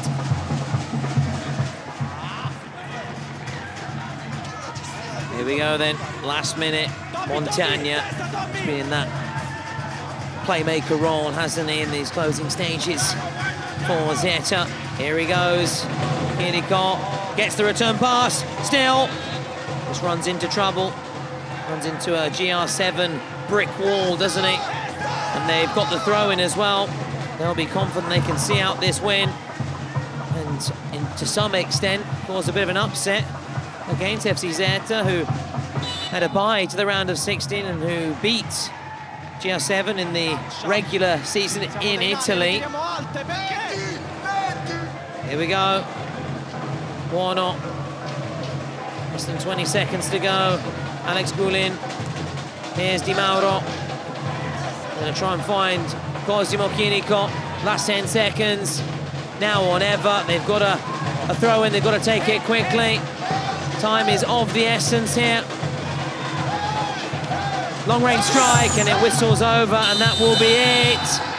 GR7 celebrate a quarter-final berth. They win this all-Italian duel. FC Zeta are going home. GR7 are marching on and will continue to fly the flag high for Italy. What a phenomenal game of football. Rossi scoring 4 goals, Chirico scoring a hat-trick. There were individual performances that stood out on both sides, but in the end, I think the red card to Perotti really hampered FC Zeta's chances of winning that game. Domenico Rossi named as the MVP. He is the joint top scorer in the tournament so far on 8 goals. So the Italians have given us a true spectacle to start off day 9 in the Kings World Cup. Can the rest keep up with that very, very high bar that they have set out We'll have to find out. We'll be hoping here in the commentary booth that they do keep the energy up, keep the tempo up, because it's been a great game of football to start off the evening. And this is how it looks in the bracket. They're in the quarterfinals, waiting for the winners of Los Troncos and Los Chamos, who we are going to see very shortly taken to the field. In fact, I can already see the Chamos players warming up. So that is the first side in the quarterfinals. I can also see Rossi coming across for our pitch side interview with Bazaar. Ciao ragazzi, here we go with our MVP Rossi. So you are the MVP of your team of this match, but I know this is a really important winning for your team at the moment. So I want to just say, what do you say to your president?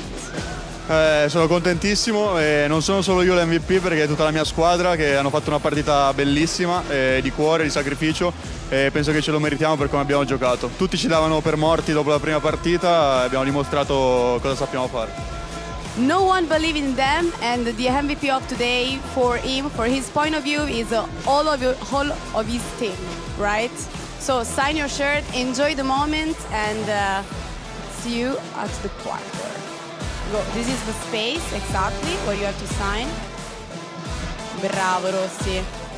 It's a really yes, signing the shirt, it's your best, but the important thing is that you are really good in the pitch.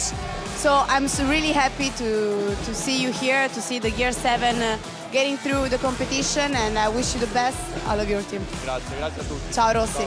Guys, we opened the sales in more than 20 countries. You can find on Bazaar all the jersey of your MVPs, but a lot of items also. So get the app and see you later.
So the second game, can they live up to the expectations that the last 16 have been set for the last 16 by the two Italian sides? We'll see Los Chamos against Los Troncos, one of the favourites for the tournament. Los Troncos, Gerard Noyo scored 2 goals and has 1 MVP so far in this tournament. Cisneros, 3 goals and 2 assists for Los Chamos, although there are a couple of players who have caught our eye a little bit more than Cisneros, who we'll talk about in a moment's time. Los Troncos, how they got here? Well, they've reached this round by defeating TRM by 3 goals to 2, Expire team by 4 goals to 1. 2 professional displays, we could say. Los Chamos, on the other hand, lost the first game 10-1.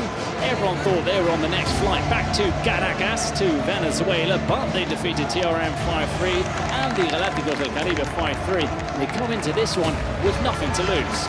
Absolutely, absolutely, because on paper, as you've said it, Los Troncos are the favourites. In fact, we're also saying favourites to literally all the way to go and win this competition. So Los Chamos, we'll see whether that could potentially play into their hands with really nothing to lose, and they'll be pleased, obviously, to have won that Kings League Americas derby, shall we say, against GDC, but above all, be delighted to bounce back after a heavy loss in their first game against Expire team. It just goes to show that you can lose your first game, you can bounce back, and you can have a good opportunity to go Just ask Gerard Piqué, who in 2010 was involved in the first goal that Gelson Rodriguez scored for Switzerland against Spain, where CS came out, they crashed into each other, it fell to Gilson, he scored, they lost 1-0, everybody in Spain was panicking. What happened?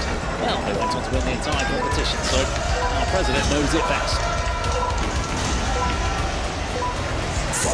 So we're 5 seconds away from kicking off this second game. As usual, Los Troncos will be beginning with Carlos Blanas in the one-on-one, the defender who is so difficult to beat in this one-on-one situation. Who is it for Los Chamos? It's Mejia. Scored a couple in the last game earlier on. Yeah, one of 3 wild cards. And he's got the ball off of Carlos Blanas. And here is Baruch.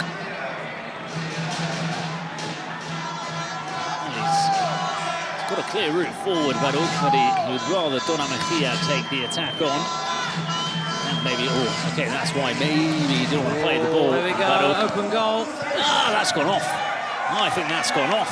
Anyways, let's see. We will be able to check it if it does end up in a goal from Carlos Blanas, which it didn't. I feel like that ball came off the side, which we have a very good view of. It wasn't quite as classy as what we saw earlier from Rossi. That was an incredible goal. It left us speechless, and we're rarely speechless, as you guys know, at home. In fact, we sometimes get told to stop talking as much as we're talking, you and I. Oh, that's not a good ball from Donahue for Baruch, so it's not been the best first minute of the Escalada for Los Chamos. Maybe the drums distract them, I'm not sure. The drums are back, and they're those very loud drums. That nice sort of Crash Bandicoot theme tune. We just have Diddy Kong kind of style. No Bandicoot here. A lot of crash, though. Crashing into the drums. There's a chance now for Los Troncos to score the first goal. Gerard Noya is the number 30 who is sprinting to keep this ball in play. Oh, and he's played a wonderful cross. Well, I thought he was just trying to keep the ball in play, but more than that, he found Carlos Blanas at the far post, who now has to defend Castillo, who is one of the players who's impressed us the most. The hat-trick in the last game. Here he is. Oh, it's a wonderful block also from Gerard Noya. We'll take that though, Bruno, the corner kick. Castillo there. Pink hair, it's a very different one. We've seen lots of very interesting, shall we say, hairstyles. That's certainly up there in the Kings World Cup Clubs 2025. But to say well done to this man here as well. That save a few moments ago wasn't easy from close range. He may have a strike of his own. He didn't take it, didn't fancy it in the end. It's Castillo towards Mejia. Back to Castillo. It's a good step over, but he's on his right foot. That's where Los Troncos want to guide him towards, because he's devastating on his left foot, Castillo. Not so much so with his right. Yeah, as tends to happen with left-footed players. Yeah, no, you're right, and he would have been told exactly that. Let's try and put him onto his right boot. 8, 7, 6, 5, so Mejia. 4, 3, 2. His shot is blocked once again. I don't know if Alvarado is on the bench today or not. The player who they brought in as a wild card for this next round, who is a great centre forward. Yeah, the Peruvian used to play with PERSAS, hasn't come onto the pitch yet. Don't know if I can see him with the. Yeah, I think he's in the front row sitting down. So yep, spotted him as well. Still have some firepower on the bench available. As we also said, advancing in years, but still got it. Still got the class. That is permanent, of course, and we saw flashes of it in their last game against, well, actually more than flashes, we saw it on a continuous basis, didn't we? A light of talent, array of talent from Alvarado against GDC. Gerard Noya. Carlos Blanas.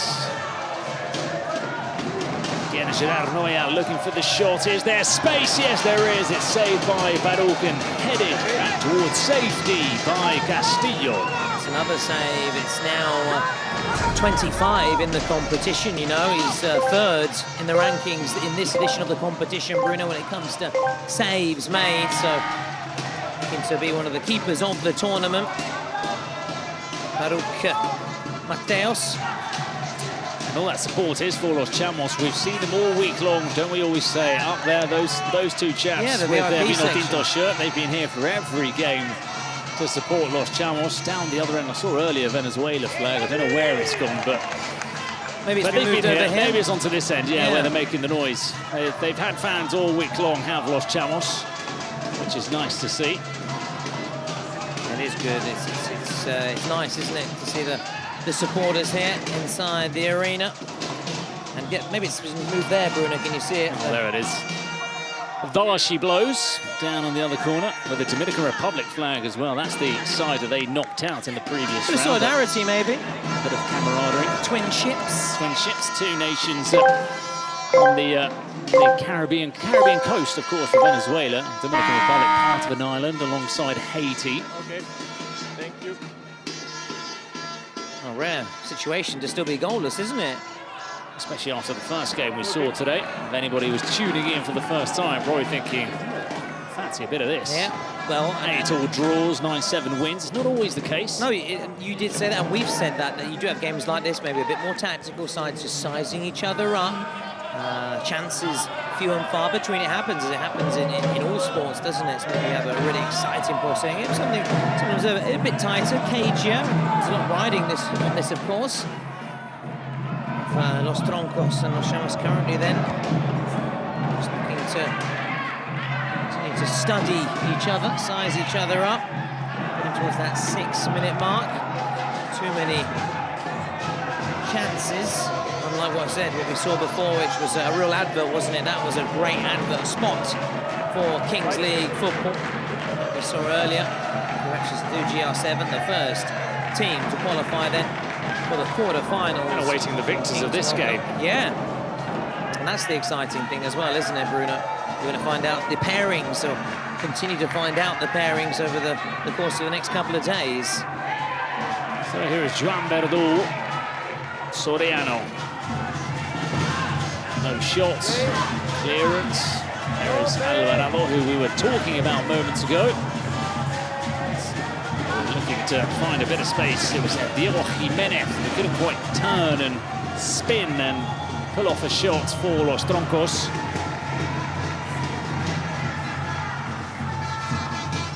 Castillo, he's been active in these opening 7 minutes. You can't see Alvarado now.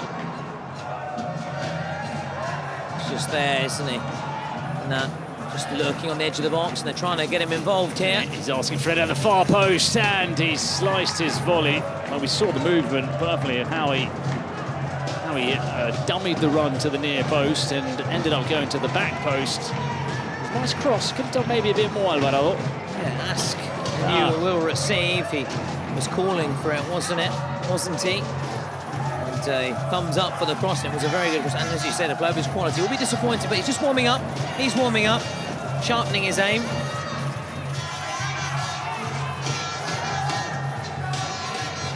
Carlos Planas. David Soriano, Joan Verdú, he needs to start getting involved. Joan Verdú, who went slightly missing in the previous game for Los Troncos. Well, he had that horrific penalty, didn't he? He attempted a Panenka. Yeah, and it was Panenka pain, wasn't it? Right down the Panenka goalie's perfection. throat. Straight down his the middle, wasn't it? Straight down the middle. Yeah, straight down the middle. The keeper didn't even move, which is always a little bit more insulting, isn't it? Yeah, and it makes it look far worse, doesn't it? Far, far worse when it just comes straight into the arms of the keeper. And there, those that are making all the noise, and quite rightly as well, creating a brilliant atmosphere here. In the meantime, the clock has stopped. It's a Los Chamos player down here. Came off worse for air, didn't he, with that challenge with Joan Verdú. It's their number 7, isn't it? With Diaz, Alejandro Diaz. That is Eric Bartra, brother to, we like to talk about family members. Yes, brother we do. to Marc Bartra, the current Real Betis defender. Did Eric Bartra have a career of his own, or not? Yeah, not at the the top, highest level. no. Yeah, that's what I was trying to get to. Up to the levels of his brother with, is it Real Betis? Yeah. Real Betis now, yep. Always like that Betis jersey, must admit. I know I think I mentioned it already earlier in the competition. Green and white, yeah. Just like Los Troncos, different stripes though.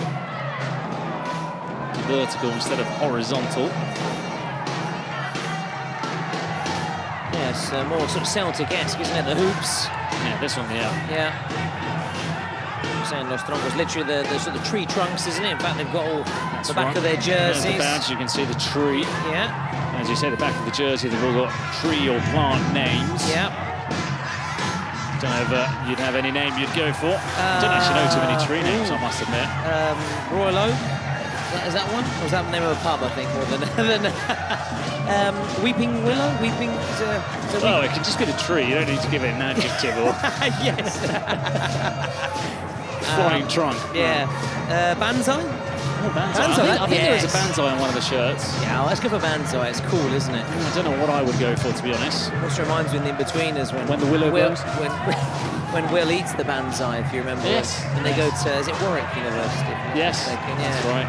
And he says that it's one of his choices. They say, your last choice? He says, but it is a choice.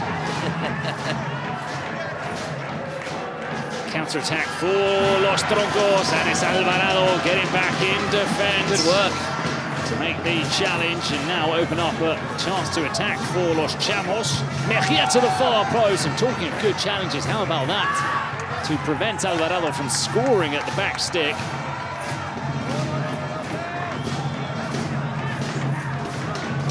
Starting to come into life then, yeah. Starting to come to life then, this fixture. Starting to come to life, our candidacy to an Oscar in a minute's time. Well, I think we could compete with Brocchi and Manuzzo we saw earlier in our promotional That was video. good acting, yeah. wasn't it? Yeah, very good, very good. And I think we can compete, we can challenge. Obviously, in our downtime, we like to talk about films, don't we? We like to talk about series and sitcoms and much, much more. And also, you know what we like to do in our free time? Fortnite, absolutely. We like to play Fortnite, which has been one of the sponsors, hasn't it? On many teams, not Chamos. I think that's on a lot of the shirts, yeah. Because every time I see that Fortnite logo, I picture half the locker room getting a quick match in before the game, Bruno. Yeah, I think it happens more this week, doesn't it? With all that stuff that's dropping, all the new additions that they brought, it wouldn't surprise me at all to see them playing in the changing rooms. Yeah, and I heard it through the grapevine that they're playing everything from Battle Royale to Ballistic, all of it. Hey, and you guys at home, the chat, jump in too. That's right, everybody listening to this at home, if you haven't tried any of the new modes, do it now. The link is in the chat, and let's see if they can also score yet. Link is in the chat, get involved, play a little bit, and rate how good we are at acting and reading scripts. Absolutely, I think if we can't get an Oscar, maybe a Golden Globe nomination, just like our hero, one of our idols, Ricky Gervais, as you may hear, some chap has come across here with, is it Vuvuzela? It is the Vuvuzela, made famous in 2010. Yeah. PK probably remembers that as well. He probably does, yeah. And what about you at home? Can you hear that lovely noise being made? One of the worst legacies of 2010. Yeah, you're right, yeah. It was such a good World Cup, wasn't it? So, but that was the only sort of negative. And the jab, well, actually, I'm not allowed to criticise the ball. I thought the ball was quite nice, actually, the Jabulani. It was wonderful. That's a clever ball. Oh, it's a chance, and it could have been the first goal of the game. No goals yet, 12 minutes in. Battle saving. Yeah. It was Los Troncos with that chance. Los Troncos, the previous World Cup, reaching the quarter-finals, eliminated by the Expired team, who've spoken a lot about, haven't we? Who thrashed Los Chamos in their first game. And who Los Troncos already beat in this tournament, 4-1. And Los Troncos, their squad includes 3 Kings World Cup Clubs champions, Amoedo, Guti and Soriano. That's right, Guti, I've said it most of the week. Yeah. Well, he's on the pitch now, he's over on the left-hand side, but he hasn't featured too much for Los Troncos. He's a powerful winger, that is Guti. Oh, that's the finish for him. Can you imagine had he scored? Yeah. That would have been a great one to... That would have been a good script. That would have been a good, yeah. Great how well I read that script. Yeah. But no, he was normally the player playing in the one-on-ones or in the two-on-twos for Portino, so, you know, a pivotal part of a World Cup winning side, but for whatever reason, for Los Troncos in this summer in Paris, he's almost been part of the rotations, back up, not really playing too much. A little bit of concern here. A little bit of concern for Baruch here. They've been busy in the last couple of days, have the medics. They have. Yesterday we had the stretcher out, and then in fact the stretcher had taken off a DMG player, and it couldn't take off a Jinxie player. Yeah, which led to the sending off of Robert Cornfield. Yeah, Robert Cornfield. That is his name. It's not sort of translation. Roberto Terra di Mais, you know. Campo de Maíz. Campo de Mais. Nice. Very nice. So plenty to ponder then with this deadlocked hit, stalemate, gridlocked between Congress and Senate here, between Los Troncos. And, you know, I do follow politics, so I like to get a few political references in now and again. Dear Bruno, we also chat a lot about... I know you like to watch that politics show on BBC. It's just called Politics, isn't it? Politics. I used to be a big fan of Frost, Breakfast with Frost. I'm now following Sunday with Trevor Phillips on Sky. Yeah, really good, really good, really good. I have to say, really good presenter, really good journalist. I don't know. Get some good guests on. Never watched it, I must say. Never heard of it either. So, yes, that's. Oh, awkward. Yes. Awkward. I'm invited for dinner later. No, I wish I was rubbing shoulders with those guys. Different shows for different needs. Yeah, different times. Chamberdou playing the 1-2. Headed away through to Alvarado. Don't know how you get this knack of being lead commentator on games which are a little bit more exciting. Listen, let's just try and have a look ahead now. Next one is PERSAS FLUXO. That's a good one. And then the last one is PANAM ALL STARZ. Oh yeah, that should be good. Okay. Should be good. I am so. Listen, honestly, I do. And talking of what's said, we've just. It's the way the cookie crumbles. Yeah. It's just what happens. We've called it, haven't we? We've just said what's to come after Los Troncos against the Chamos. We've got PERSAS against FLUXO, PANAM ALL STARZ against FLUXO. If you want, pal, I can do. Are we okay for me to do? No. I'm just saying it's the way the cookie has crumbled. It's part of life. You know, sometimes it's good, sometimes it's bad, sometimes it's Chamberdou with the toe punt into the hands of Baruch. You're right. It is just the luck of the draw, isn't it? Sometimes, like those Fortnite secret cards. It's just the luck of the draw. It's just the way it is. And again, I was very. Maybe stop the time. That was a brilliant game to commentate on. And I'm hoping fourth one when you take over for all French. Well, I mean, you're part of the action too, so. Oh yeah. You know, it's not a great game. You're dragged down with me into the mud. Here we are, the medics again, maybe running around more than Linford Christie today. Pretty much the same situation. Tell you what, Take care. Sauna in here, isn't it? I've brought, I've got my snacks. But number 10, Kingo. I've got my snacks for after this game. That's good. They'll probably be slightly melted. Yeah, that's the sad thing, which won't be nice. Reheated sweets and almost melted chocolate, so hot. Hopefully didn't get the family of 25 packet size today. No, today I went back to standard size. Oh, okay. Talking about a medium-sized one.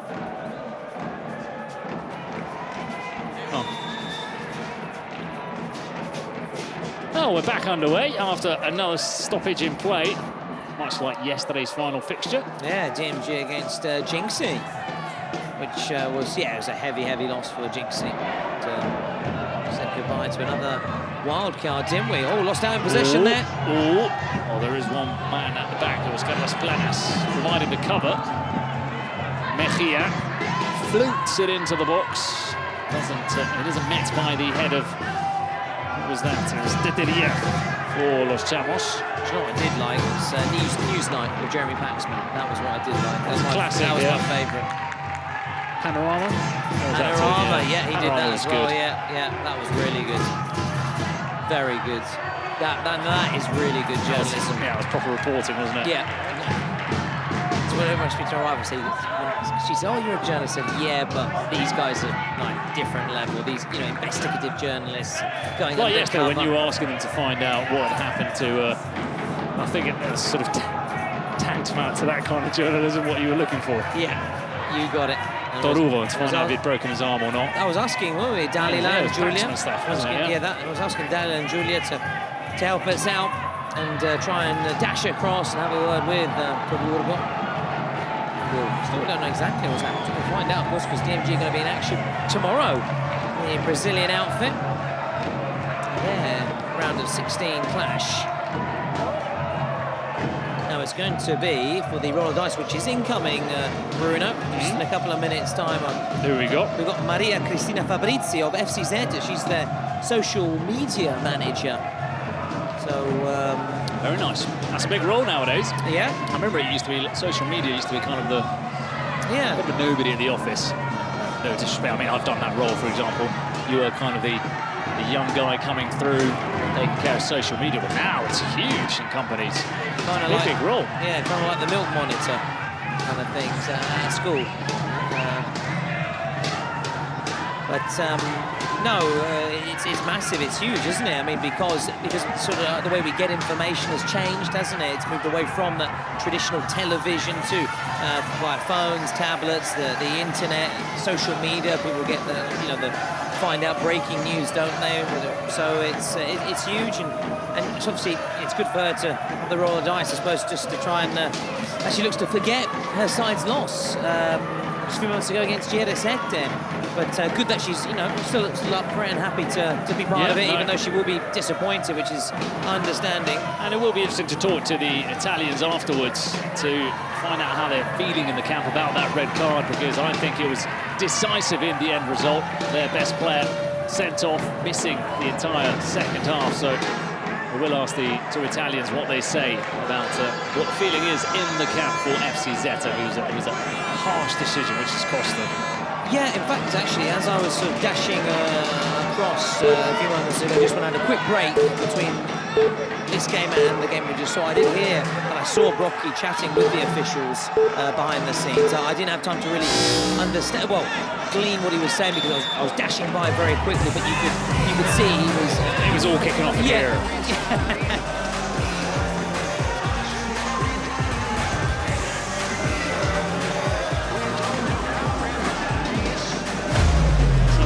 Given us a 2. Ooh, wow, I like that one. It's obviously a 2v2, which means the keepers can come out of their penalty area. Often what we see, don't we, Bruno, is the keeper, when their side is in possession, quickly dash off and have 2 outfield players. So we like the tactical side of it. Yeah, you get more goals as well, with the goalkeeper being allowed to come out or be replaced by the other outfield player.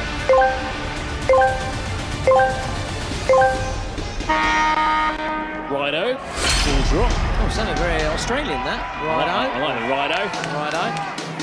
Definitely not a clown. You're anything but a clown, my friend. Verdú give us the first goal of the game. There it is. Finally, we get a goal. It's Gerard Noya who makes it 1-0 to Los Troncos. Los Troncos then get the first goal of the game, and it's come very late, relatively late for a Kings League game, that's for sure, in these final 2 minutes of added time. As we said, the space opens up now. Are they checking it? No, it's all okay. The goal does stand. There was just a little brief pause. Now can Los Chamos hit back right away? Can we be treated to 2 goals? No, because that was a poor pass by Juan Cisneros. So now they bring on the 2 outfield players, Noya and Verdú.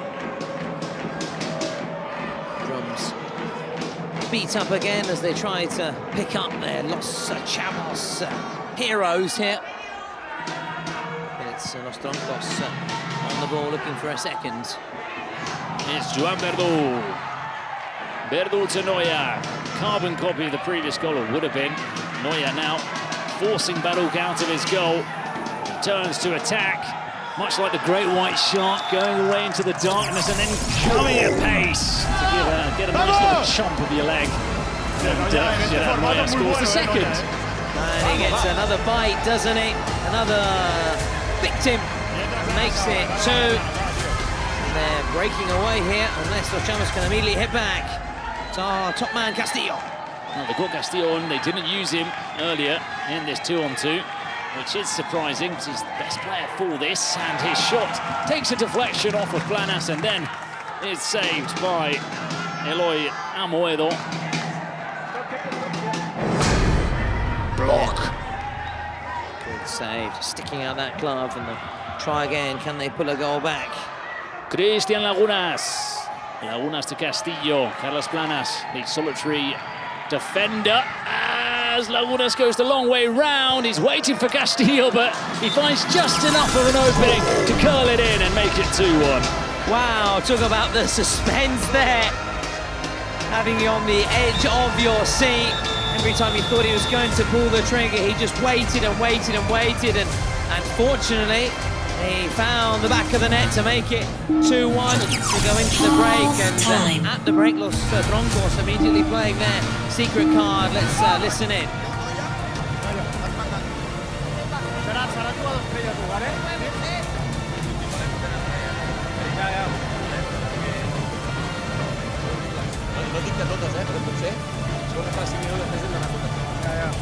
No, igualem. Però sí que és important arribar a les ajudes. Star player. Which number? Star player card, Bruno. Star player. Floyd at half-time. As we know, some people had issues with that earlier in the week, but it's not all us. been ironed out. Not us. No, not us. Not us. No issues with star players all Nakamura.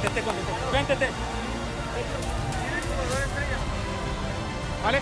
No és per robar, és simplement perquè no giri. Vale? Si es pot robar, doncs mira, millor. Val? Bien, important, estem fent molt bé aquestes fortes transicions enrere. Perfecte, de puta mare. I després, quan estem... Ells estan en 4-2 i quan rodem amb el nostre 3-3, aquí, ells venen aquí i juguem aquí i salta aquest central. Quan salta aquest central, com que estem aquí, hòstia, mirem a veure d'aprofitar aquest espai aquí a l'esquena. Vale? Sí? I aquesta ens ha entrat. Tactical chats from Eric Vartra.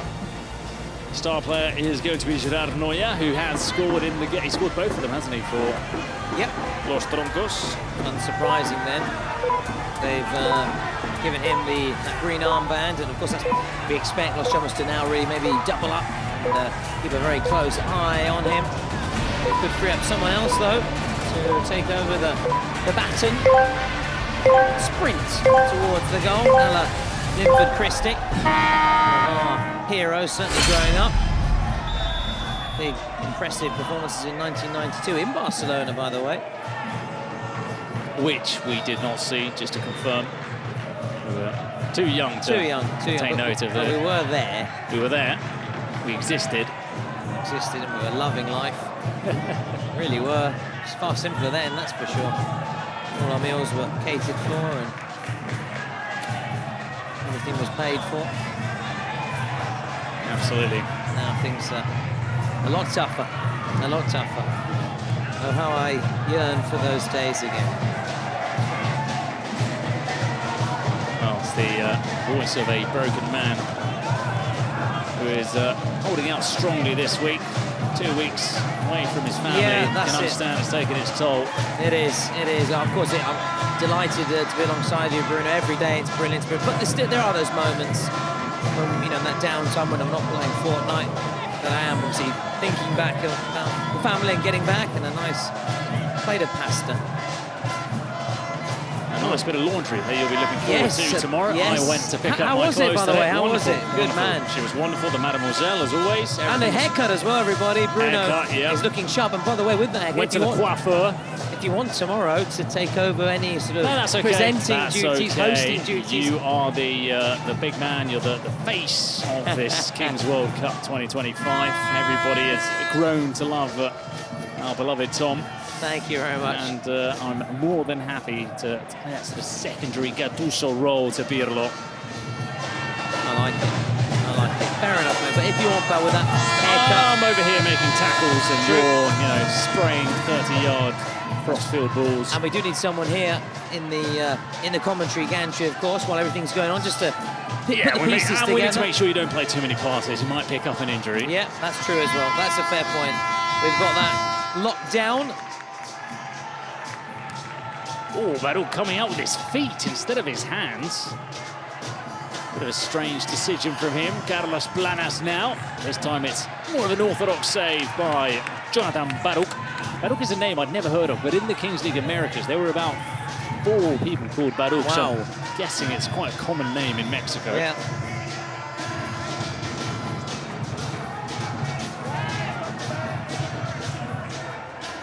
fact, I will say after this corner, a little shout out to somebody who used to commentate the Kings League America. Could have been here but didn't make it. Oh, Dane yeah. Arlaucus, he came up with the chant when a player called Baruch would score. He would go, Baruch, Baruch, Baruch is on fire. I thought it was very sort of original of him. Yeah, I never had the... I haven't had so far as we've just watched this play. Oh, that's a foul. That's a foul. It's going to be checked, of course. Oh, I think he got crabbed on the edge of the box. The pleasure of meeting Dane. Obviously, we were all set and hoping he was going to come out and join us here in Paris, but for unforeseen circumstances, unable to join us. But a massive shout out because I know you've been and have spoke glowingly of him. Oh, there's a chance for Joan Berdo. It's blocked by the defender, not by Baruch. And once again, it is that defender with the block. Can't make out who it is from here. Here we go. This will help clarify it. Oh, it's Zeta with some fine last-ditch defending. We didn't get a replay of the challenge on Alvarado, who's now almost committed a penalty down the other end. Well, it's just all happened, hasn't it, in the space of a minute? 2 or 3 big incidents, and we'd like to see a replay of each one just to kind of clarify and clear everything up. That was the striker's challenge from Alvarado. I don't see both of them, as you say. No, he's tripped up on the ball, has Dior Jimenez. That's one of them. It's the last one we've just seen, isn't it? The other one might have been just outside the box, but to me it looked like it was a clear foul on Alvarado.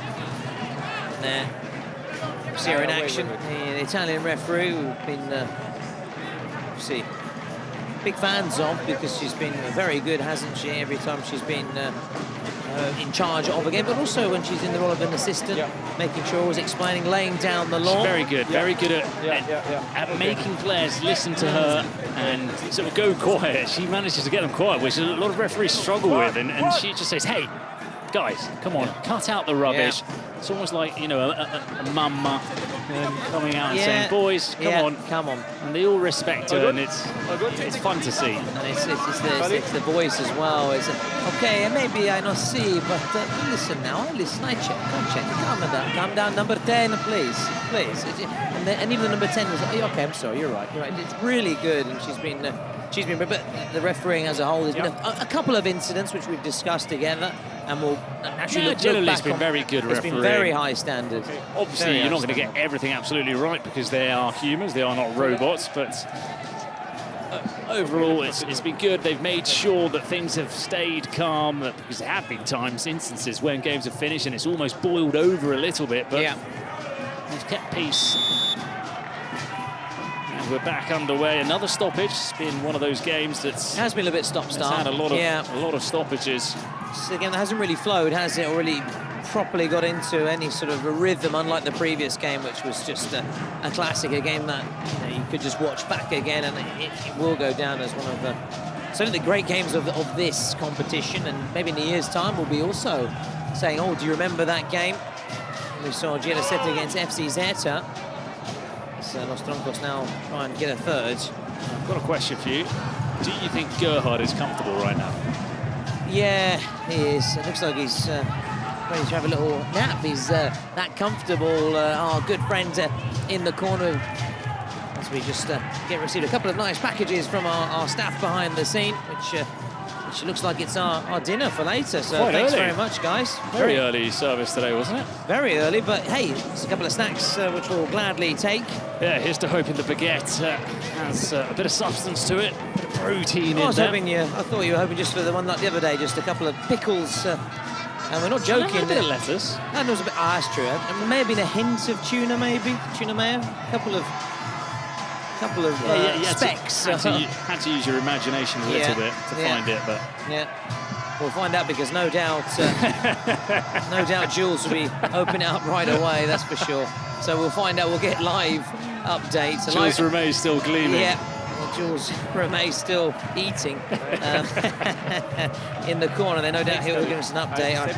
It was actually he who broke the news that it was a pickle. And he also broke the news that it was ham and cheese yesterday, which Wild celebrations ensued. There were. How did he say? He said Käse mit Schinken. Mit Schinken, yeah, that's it. So mit Brotchen, with bread. Okay, so we'll find out shortly. He's always eager to open his tucker bag. Here's dear Lothar alongside Tyler. And there's a little yawn as well in the meantime. So yeah, there you go. The shot from Mejia from long distance. He's getting comfy. In fact, he actually said to me he feels more Brazilian over the past couple of weeks because he's spent a lot of time with them, the guys from South America, and he's going to become an adopted Brazilian for the next. So we can start changing his name, can we? Yeah, that's a good one. That's a good one. Didn't think of that. Start calling him Flavio. But I have to admit, I wouldn't be very good with the Portuguese/Brazilian names because obviously I think of footballers, but Ronaldo and Romario, they're not the actual names as such. You know, it's, True. Most of them are kind of nicknames. Yeah, so it'd be quite difficult. What was it? It's, Ronaldo de Lima, isn't it? If I'm instead of Ronaldo the phenomenon. Ronaldo Nazario. Yeah, Nazario de Lima. Yeah. Yeah, they've got very, very long names. So that would be an awkward one, and yeah, let's just keep it at. Yeah, let's keep it at Helmut, Otmar. Yeah. Gerhard. Gerhard Berger. Yeah. Patrick Berger. Oh, he wasn't actually German. No, but he's a good player. He's a very good player. Karl-Heinz Riedler. Yeah. Oh, that's a crunching challenge, isn't it? Crunching, and the volley. Well, it's set up nicely for Uriol Boada. Kind of volley that we were putting away earlier when we were playing down by the foot of play. Pitch, yeah. It is great having that chance, which we'll talk about shortly. Gerard Neuer, no way through. Now a shot for Verdu, it's saved. Cleared by Los Chamos, and look, it might fall to Castillo. Castillo turns, he looks for support. He holds off the defender. There's no foul given. He's hurt himself trying to kick out at the ball. And the shot down the other end is from Uriol Boada as the game sparks into life, but there's another stoppage. There's another stoppage, and Please, come up. Just trying to say it's the great thing about being here at the Cooper Arena. Obviously, before we go live, we obviously arrive a good few hours before, so we can have our rehearsal and run through the script, run through our pre-show, our post, and of course do our prep in terms of who's been playing, not playing, and talk through the games. And also have a little kick about out on the pitch, although I haven't as yet because I'm still struggling a little bit of a few injuries, a few niggling injuries, but it's great to see how that you curled one in a la Beckham, curl it like Bergarecce, bend it like Bergarecce. There you have it, there you have it. There are a few things that are more fun than getting a ball and taking free kicks. For me, I still do it with my brother. Yeah. Still do it. We sometimes go down to our local park. Yeah, more than a park, sort of like municipal seven-a-side pitches. We go down with the ball, take some free kicks. Yeah. And some of my mates are like, why are you guys still doing that? You're in the 30, yep. And you're almost 30, yeah, okay, 30, sorry, yeah. And yeah, we go down there, take some free kicks, and I just love it. Oh, but it's great. No, it is good. And it's good exercise. It's good exercise. Get the heart rate going. And no, it was great to watch you young whippersnappers out there. A very international feel. We had guys from Spain playing, guys from Brazil. We had, obviously, of course, Tyler alongside Andreas, also is always out on the pitch. Brazilians, lots of Brazilians, loads of Brazilians. Yeah. They love it. They really enjoy it. They take it too seriously for my liking. But I know that, as we've been told, that's their sort of competitive side, that they want to win, and that's fair enough. I think there are some things that we don't quite get about them, do we? Because maybe it's just the way they're wired. When we see the presidents getting a little bit too aggro for our liking. Maybe that's just the way they play on the streets of Rio, which I know is a city you're eager to go and visit. Well, listen, the way you and Tyler were chatting about it earlier as we made our way today on the metro. Oh, Uriol Boada. Oh, that was going to be a lovely goal. Mejia getting back in defence. It's still 2-1, you know, it's only 2-1. Los Chamos can still win this. Los Chamos are absolutely still in this game. So they were looking to thread it through to Castillo. It was a difficult ball to play. Gutierrez. And he comes across. It was crunching challenge. The Gutierrez Express. He's running like a steam train. stop with this conflict, okay? And stop screaming, okay? Algarrobo. Don't know what tree that is, to be honest. There's plenty that. I'd say 95% of the names they've got on the back of the shirt. I don't really know what kind of tree it is. Yeah, no, likewise, it's a little bit confusing. It's original, though. As Verdú was looking to get onto the end of that pass.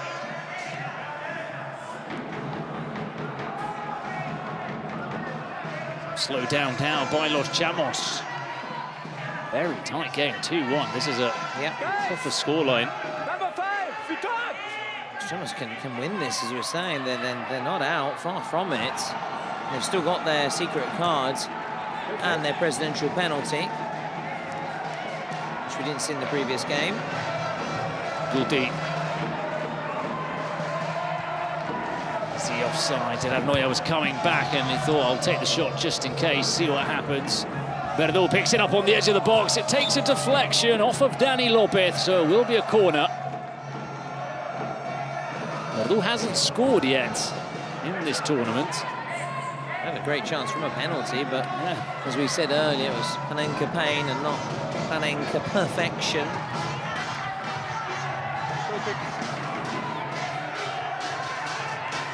I know the Italian casters like to actually call them by their sort of tree names. They do that. Casters like to actually call them by their sort of tree names. They do that. Yeah, from what I've been chatting about them with them earlier. I mean, yeah, I suppose if you don't really know the players too well, you can get the first introduction is the tree name. Hang on, because Joan Verdú finds Gerard Neuer. But for me, obviously, Joan Verdú is someone that you've commentated on playing in La Liga, and it'd be strange for me to start calling him, I don't know, hazelnut. Acorn tree. He's about to hit an acorn tree.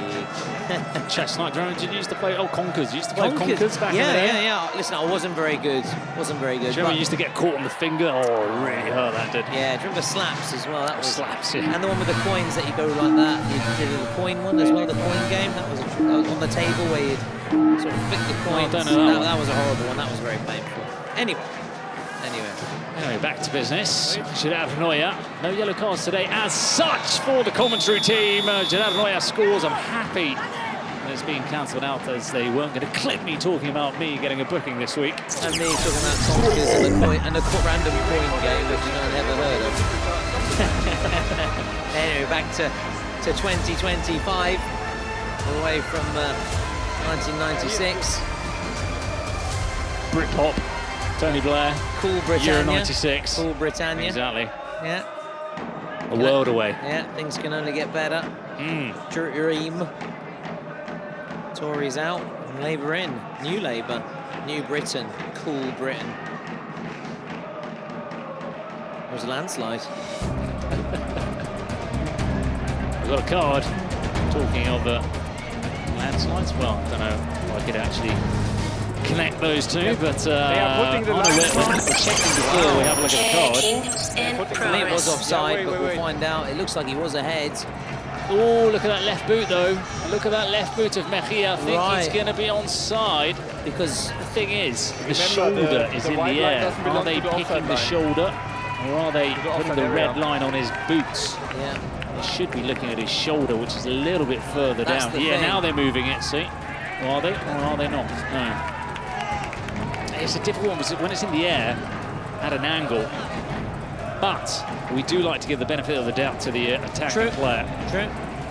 It was such a good finish, wasn't it? A cool finish.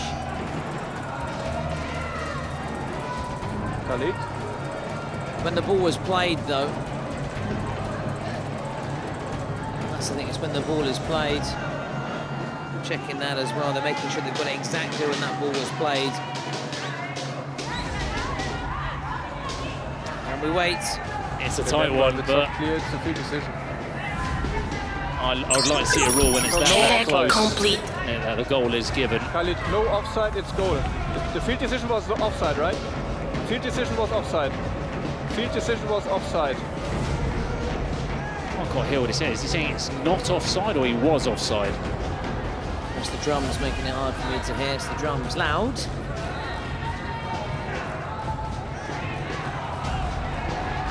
Okay. Goal! Wow, so they have given the advantage there to the attacker. What a course of star player for Neuer. So It's a big goal, big moment. Yeah, a bit more significance to that goal. Yeah. They've also got the double goal card. Los Chamos played now for the next 4 minutes. Not the best card for them, really, seeing they've only got 1 goal. And haven't really been that threatening.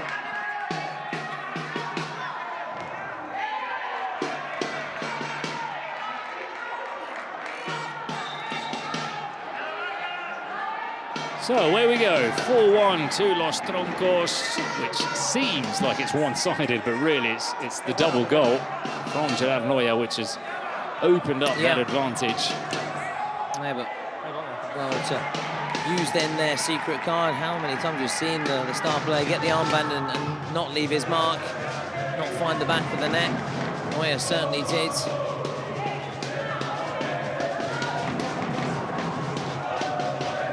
The message was from Guti looking to goalkeeper Aloy Amoedo, who was telling him, let's use our heads now, let's slow it down, let's take the pace, the sting out of the game.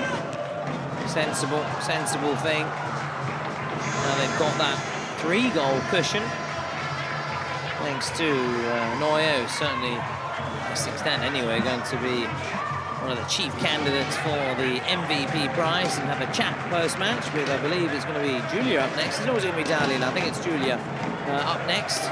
You see a bit of movement just to our left of the cameraman and the audio guys all getting ready for the interview, the Bazaar interview post-match. There's been lots of movement, hasn't there, just to our left. We had PK earlier, didn't we? Sitting on the VIP seats. It's all kicking off in here. Oh, kicking off in here.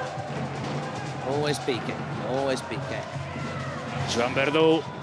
This could be another blow from Los Troncos, but it's Tete Diaz. He's been very good at those last-ditch challenges today. He has. They needed that, because there's a free man just in the middle, unmarked.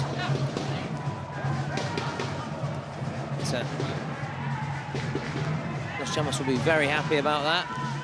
And looks like Baum is very happy to be tucking away on a bit of chocolate there. Always seems to get the Snickers. Always seems to get the Snickers. Because you and I are less fortunate with our chocolate rations. But it's alongside Tyler, our German casters. Obviously, clearly they've not got any team to get behind. They'll be getting behind their boys, of course, tomorrow. They'll be bringing them that loaf of bread later on for Stefan. Yeah, with his café with milk.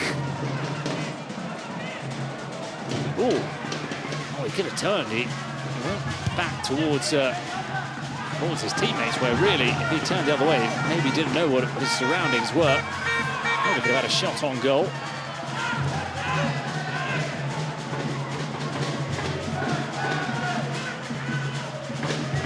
Throwing goes back towards Tete Diaz.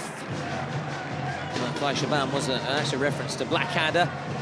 For those who are big fans of the series, or were fans of the series. Tierrez with the header. The episode involving the spy, if anyone was interested. And then George is sadly in hospital, but Blackadder goes to visit, and they have to winkle out the spy. Operation Winkle. Lovely of you to give us the synopsis. Absolutely, another shout out to all the British comedies out there down through the years. I know, actually. A dying breed, actually. Yeah. Dying art. You're right, it's a different era, but also because I know a lot of sort of German characters have come across to England, such as Jürgen Klinsmann and obviously Sebastian Vettel, who raced for a British side, or based in Britain anyway. We're big fans of the British sitcoms, the comedies, such as Little Britain and Blackadder, and the British sense of humour. Made Klinsmann that dive in when he celebrated his first goal for Tottenham, if you remember, against Sheffield Wednesday. That was him sort of, learning to sort of appreciate the English sense of humour, because they always labelled it, didn't they, as a bit of a dubber. He sort of then did it with alongside Teddy Sheringham, and he really got to grips with that kind of British sense of humour, the culture, and what a legend he was with Tottenham and Inter. Of course, Germany, Bayern. So a big shout out to Jürgen, and we're going to have a card here. I'm not sure. Doesn't look like it. He's got a commotion down by the bench. No, he's saying that he lashed out at him. I don't think it was too much, really, there. Well, the coach is out on the pitch. LOS CHAMOS, has he been sent? Or has the coach been sent off? I'm not sure what's going on. We need to put together the pieces of this jigsaw puzzle. It's coming our way, and it does not look happy. We'll try and hear if he has a message for the camera, as yesterday Robert Cornfield did. He is not a happy bunny.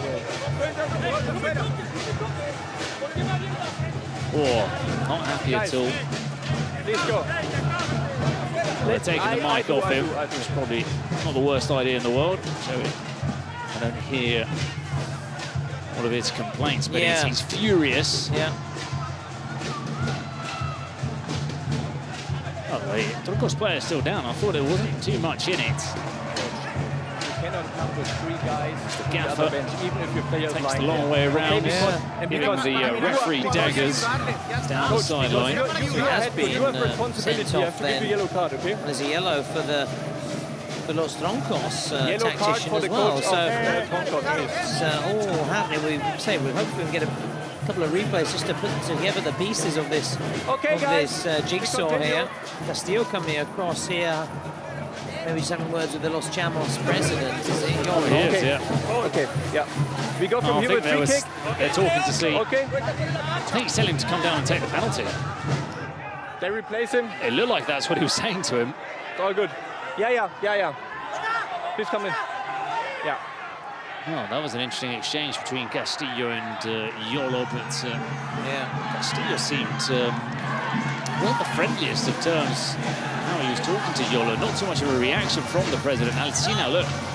Well, he has hurt his shoulder or his collarbone. Maybe it was on the landing or similar to Lofazo the other day, because I didn't think that the LOS CHAMOS player did a great deal wrong. And look, they have locked in the CHAMOS penalty just after he came over to speak to Yolo. So I think he was saying to him, look, get out there and take the penalty. And that's the brilliant thing about being on site, isn't it, Bruno? You can pick up these things, have a good close view of it, and recount exactly what's going on, maybe what you're not able to see on your screens. And he's all said, isn't he? No fun and jokes today, I don't think, from him. Seeing what's at stake for Yolo. We know he likes to sort of wind up opposition. Today, I think, just wants to get the job done and score his penalty.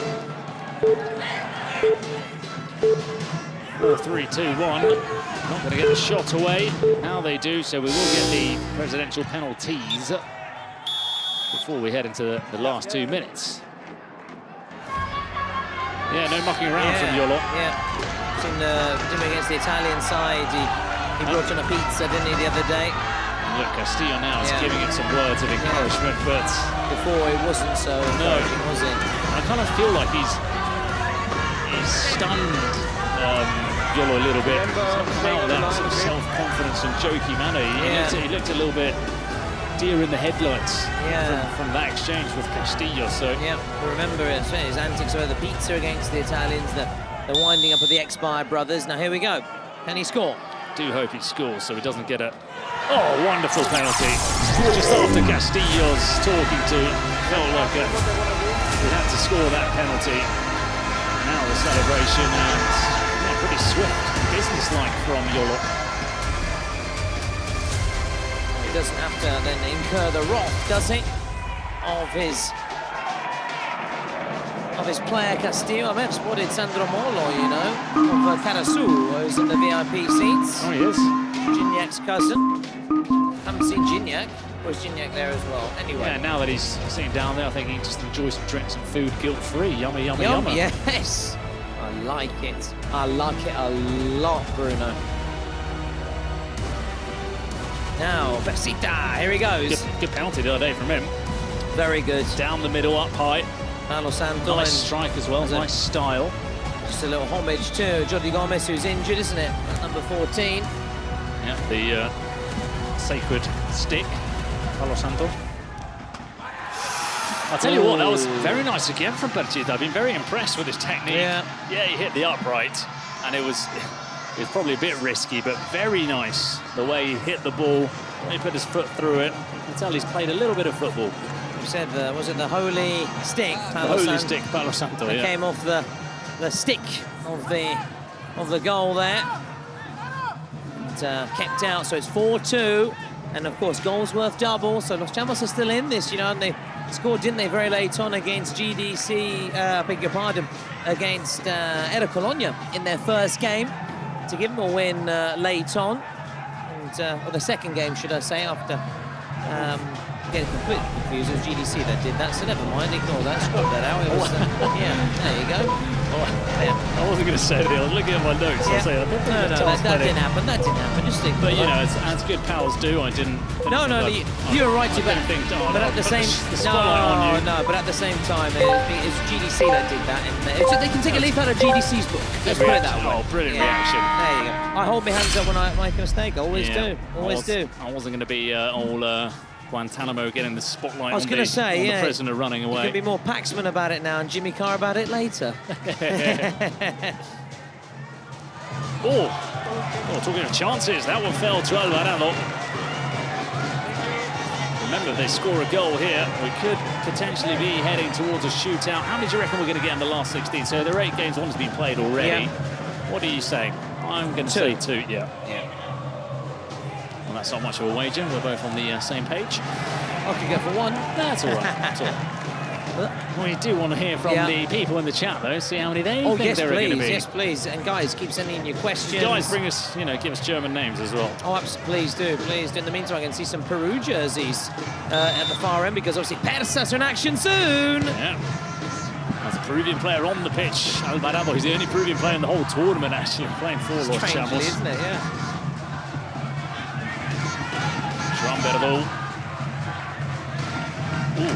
Well, he was playing that one. It was almost, he was looking to cross it in. Yeah, he's got the corner. For me, when you think of Peruvian players, I think of Norberto Solano. Oh, of course, Nobby Solano playing the trumpet. Castillo. Alvarado. Here is the Peruvian genius. Floated back towards Alvarado. Will it fall for one of the Chamos players? And I think he's looking for a cheap penalty there. Not impressing our German referee. Far from it. Far from it.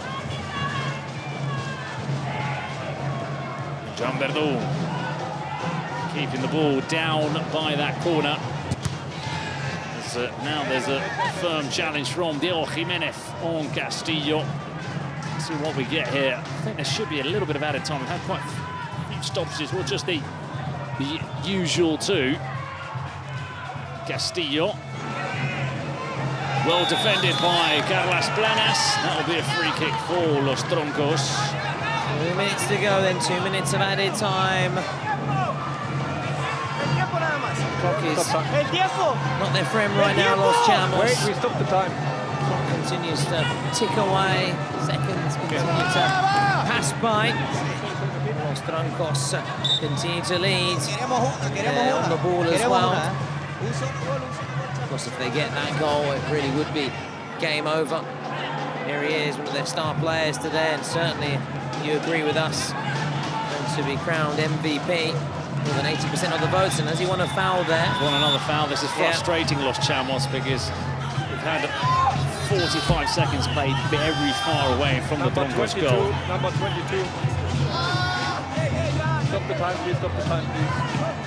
It's going to be a nice little atmosphere the next game, isn't there? Well, yeah, because you've got obviously the Peruvian supporters for PERSAS, and we know South Americans, the passion they bring, the noise against FLUXO, another South American side, the Brazilian side. And I think quite a few French fans also getting ready for their game, the final one, PANAM ALL STARZ. They'll have that as the entree, as the nice, primo piatto. Yeah, antipasto, and then the pasto, and then the primo piatto. Outside, okay. Time up. La pietanza, yeah, I like that. We are in, as we said, of course, I'm talking a lot about Italian cuisine, but the French cuisine is second to none. Oh yeah, plays it back. Oh, and that shot flies over the crossbar. You know me, I love it when they put the onions in as well. Love it when they pack it full of onions. I wasn't the biggest fan of the Spanish omelette made today, though. Again, you're snobby with your pasta, I am. snobby with my omelette, and very much so. That was not Spanish style omelette, but anyways. Another foul, more frustration for Los Chamos. Ending on a sour note for Vino Tinto. This wine is going off, it's going sour. It's not as fresh as they want it to be. You need something? Yeah, it's a big goodbye to Yolo, another president who we're big fans of. Yeah. On that occasion, as you said, there was no time for joking around, was there? Far from it, it's business first. Funny how it changes when there's a little bit more on the line. Yeah.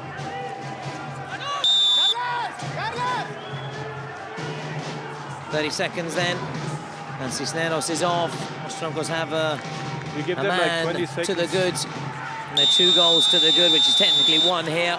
And there's another card going to go out. Yeah, it's a yellow card because he was being blocked, and he was frustrated by the fact that it was Alex Cubedo who blocked him off, and Danny Lopez thought, you know, I'm going to get him out of the way and just run into him. They're going out then, Los Chamos, and they're ending their experience here in France on a sour note. So we will be saying adios then to Los Chamos and Los Troncos then, flying the flag for Spain. We've got Zeta and now Los Troncos in the final 8.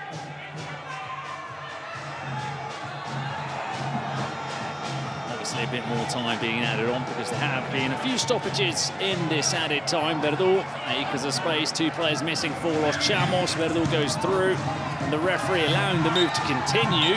And I think he'll just say, that's that full whistle. Yep, Los Troncos qualify for the quarterfinals of the Kings World Game Cup. over. Well, Los Chamos, their title campaign was derailed on the opening day when they lost 10-1 against Expire team. After that, they tried to get things back on track, but ultimately the Americas champions are knocked out, which means there's only one side left from the Americas. That will be PERSAS, who we're seeing up next. As for Spain, well, they needed a win after a lot of defeats and a lot of teams bowing out. It's Los Troncos with Gerard Noya, a couple of goals to his name, the MVP in this game. 4-2 win. It's another game which they've won with the biggest scoreline, 3-2, 4-1 and 4-2 so far the wins for Los Troncos. So, yeah, business-like performances from them. They will aim to go one step further than the quarterfinals. That's where they fell in Mexico a year ago. They'll take on GR7 to try and go into uncharted territory in the semi-finals. Up next, though, we have just below them in the bracket, PERSAS, who will be taking on FLUXO as Gerard Noya comes across. He's our second MVP of the day, and let's listen to his interview. Congrats, Noya, you are the MVP of this night. How are you feeling? Did you expect this winning or not? You're going against the gear, right? Are you happy? Are you with a little bit of anxiety? Hola, buenas. Bueno, estoy muy cansado, ¿eh? Nada, contento por la victoria, por el trabajo enorme que ha hecho el equipo. La verdad, estoy muy contento de estar con ellos. Ha sido un partido muy difícil, todo y que íbamos 2 por encima, pero bueno, lo hemos podido sacar, aguantar los últimos minutos y muy contento de pasar a la siguiente ronda. ¿Puede firmar nuestra camiseta? Gracias. Here, thank you. Guys, remember, you can only find these jerseys on Bazaar, but you need to be fast because they are going sold out very, very soon. Thank you so much. Guys, I have a special thing to say because Piqué just signed our ball, so it's going to be available really, really soon. And I know you have to be fast because otherwise it's going to be sold out very, very soon. So get the app and get ready.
One goal, one objective, one vision, which is a spot in the final 8 of the Kings World Cup clubs. PERSAS taking on FLUXO. This all South American showdown. John Palacios of PERSAS, Chaverinho of FLUXO, the former hat-trick last game to send PERSAS to the round of 16. The latter, certainly a silent player, but a key contributor with 3 assists so far. And there you'll see in the PERSAS squad, John Palacios, number 24, one of their wild cards. Keep an eye on Davi Eladio as well, and Lawrence Lonsdale, who starred earlier in the competition in their shootout victory. Monterde in between the sticks, Bruno. And Lonsdale will be very happy with you, but you've named him every single time you've talked about PERSAS down there. Even in the draw. You are listening to it. I'm pleased because it shows people are listening, though. People are listening. And I'm sure he'll be very happy to hear you sort of mentioning him every time that you talk about PERSAS, and rightfully so, because we've been very impressed, haven't we, with Lonsdale, with his name, cool name, half Venezuelan, half English, cool backstory, and a very good defender. But FLUXO, the Brazilians, any Brazilian side in this tournament is the favourite going to the game, but we've really liked what we've seen from PERSAS. We've been really impressed. PERSAS, one of the top seeds, winning their first 2 games and getting a bye then to this stage of the competition, as the stands are starting really to fill up, aren't they, Bruno? In fact, there's a bit of an overspill. They're right next to our commentary gantry, so we're going to have a bit of a company, shall we say, for this fixture. And, of course, the next one, it's all that all-French derby for the Kings League. We've had an Italian derby earlier. Now we've had, we had not necessarily a derby as such, but maybe a Hispanic kind of derby taken to Spain. Los Troncos taking on Los Chamos, who also speak Spanish. That's very contrived, very forced. Unlike this one, which is, there's no contrived here. This is a South American shootout, showdown between PERSAS of Peru and FLUXO of Brazil. We are moments away then from the big one. And look at that stand down there. Looks very South American. We all know the ferocity of the stands in the South American competitions in Peru. You can see flags and banners, and one that says "Y dale Peru" and "Let's go Peru." Nice. So there's going to be a lot of support for PERSAS in this game. Those colours, and they beat a Brazilian side. You know, I said earlier, the Brazilians are always the favourites going into games. Well, they did beat Des Impedidos 4-1, PERSAS, so not always the favourites. Not always the favourites, far from it. As the smells like and sounds like team spirit from FLUXO. Way all red, and PERSAS with that very sort of Peru national side with that stripe across. Obviously, normally they wear the white, don't they, with the red stripe, so River Plate-esque. This is the opposite. Well, not the opposite as such, but they've still got that red stripe with the black jersey. I tell you what, the kits are not opposite here. The red against the black. And then the goalkeeper for FLUXO also in black. Me being colourblind, as well, he's not in black actually. Oh, that goes to show. He's in the shadows. You are colourblind, I am colourblind. I would struggle in this game. Now here he is. Monterde. Still. Monterde. Ball battling away, and then the referee just halts the play here. What a goalkeeper! We said, didn't we, in the shootout earlier in the competition? We spotted, didn't we, his immense abilities in between the sticks. Still very early days, but he's got to be up there, hasn't he, as a candidate for keeper of the competition as he gets off his line here.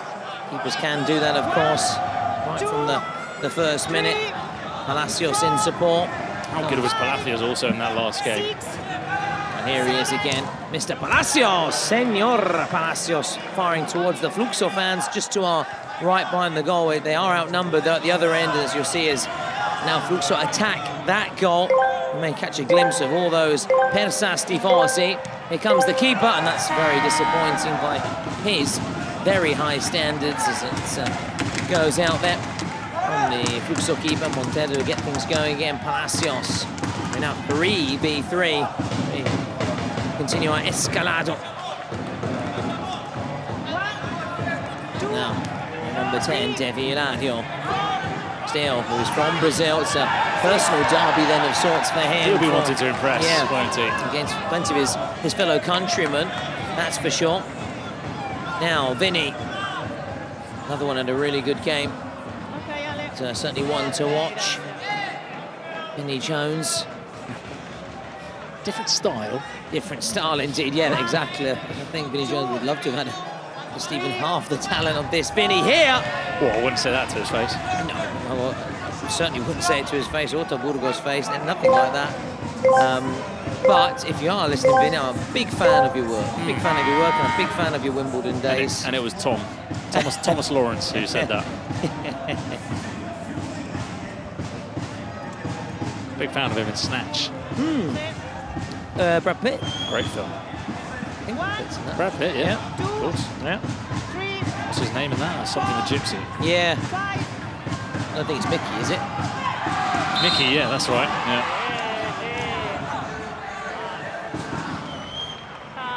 Do you like dogs? Oh, dogs. Yeah, I like dogs. Great film. The next Alistair McGowan is right here next to us in the commentary booth. Not quite. Vinny. It's Bolt. Loses out. Now they can break it. Lovely work. Nice turn of pace. It is Hilario. Now Palacios. Yes, it's in. John Palacios gives Persas the lead. And it's there. Top marksman so far, John Palacios powering it home. Nice accidental assist from Hilario as well, because he went for the shot, it cannoned off his face and it fell to Palacios, and they'll be checking. I don't know if there could be an offside or maybe a hint of a handball. I don't know if it came completely off his face, but they are going to be checking. If not, it would mean Palacios' 4th goal of the tournament. Okay, it's a check. Let's try and listen in if anything is being checking a possible offside, okay? said here. Checking possible offside. That's pretty clear as always. Checking in progress. Oh, I think it's that boot in the middle though, isn't it? That keeps him on. That one there, yeah. Luxor saying it should be ruled out. Persas obviously, Zayn has other ideas and other hopes, and I think he's just about onside, isn't he? Yeah. Okay, goal. That could be a whisker. Goal. That's a Goal. whisker. Goal. That's That is a whisker. That is a baffle. Complete. Oh, whisker for the Cats. Nice, nice. Oh, he's here. He's back. He's back at #1 for another week. He is top of the pops. Bruno Bergarecce. Boosted by the sweets. Crocodiles, which have not Yes. melted. Because it has cooled down a little bit here. It's nice now. Oh, yeah, they're here. It was very warm earlier. You have to know that each morning, as we talk about our routine, daily routine, obviously, Bruno and I go for a walk. Obviously, separate walks. Yeah. Spend enough time as it is exactly, together. I was going to say, yeah, we have to have some time apart, Bruno and I, and that's the time we're going on fortnight as well in the night, at night. So I get a nice bottle of water and a bag of sweets to get us through the day. And we need it, of course, at this kind of time of night. Yeah. Yet to give any to Gunter, but yeah, he hasn't asked either. To be fair, I did the first day, but he didn't say thank you. And I wasn't that happy about it, so I thought, you know what? This is the first, this is the last one. This is the last one, Last one. No. Es la última, es la última, okay? Well, clear message. No, Clear message. la prima la última. No. Solamente management, ok? Solamente. Ah, ya estaban dos defensores. No, por eso, pone aquí. Ok, espera para mí. So during the first round, Persas scored only 6 goals in 2 games. 2 players scored, Palacios and Davilario. Yeah, the goalie hasn't scored. It's 3 goals for Hilario, 4 for Palacios so far. Yeah. Now it is Hilario to take. Here goes Hilario straight into the wall. Blocked by the FLUXO wall. Big defender, isn't he, Murillo as well. You see him up here, the number 3 for FLUXO. Big old unit.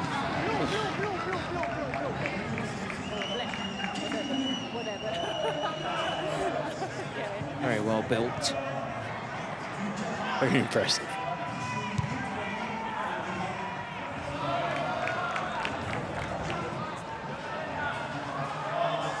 not got Julio César in goal.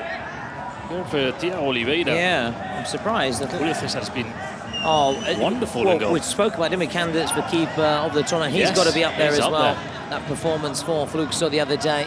For me right now, Monterde's just about number one, just ahead of Camilo. Yeah. And I really like Buono as well. He don't scoring the goals, but in terms of keeping, Buono is up there. Yeah. But no, you're right. I think Monterde's my favourite. Yeah. Mine was Camilo Mena. I say was because obviously he's out of the competition now. No, he was brilliant as well. Still remains up there, but you know, you can't have the keeper of the tournament going out, with all due respect, at the last chance shootouts. But we'll have to do a team of the tournament come the end of the week. Oh, we'll be looking forward to that. Yeah. You and I, we've already got a few ideas. Just came up with the idea right now, but yeah. And thinking on your feet, thinking on your stool, On my which stool, is good, yeah. Just took a little seat. Whereas, as you said, Gerard is now. Well, he's actually standing up. He's on his feet. He's had his Snickers. He's had his Snickers. He's had a bit of energy. He's nabbed a couple of my Crocs, and now he's energised again. Crocodilo. Yeah, il coccodrillo come fa. It's a children's song in Italy. We're talking of players I've so great admire. I really admire Obed Martinez, but he's out of the competition with an injury. But we saw him, didn't we, alongside Gabriele Battocletti in the first two fixtures, helping out. And obviously wish him a speedy recovery as well. And I think Ilario has sort of come in and filled the boots though, hasn't he? The big boots. Very good, yeah. A wonderful wild card.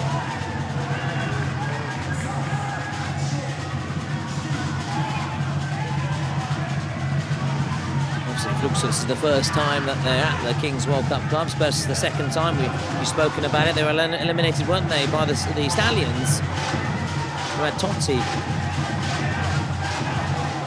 A poor run for them in the Kings League Americas, and that PERSAS side wasn't a great side. No. In the normal regular season, they had Alvarado, who we just saw for LOS CHAMOS, and he scored 1 billion goals for them, but he didn't actually travel to the World Cup, so they were a little bit toothless at that tournament. Yeah, unlike these crocodiles, sharp, packed full of teeth. They've got their bite, and PERSAS of the two sides have had that bite in front of goal, that little cutting edge, the sharpness that you need as they look to get a second through. John Palacios! Did that brush the crossbar? I think it did. You know, this will clarify everything. This will look at that. reveal. Look at this. Ooh, maybe the keeper, it was actually. Close but no cigar. Boom, boom, boom, what a hit.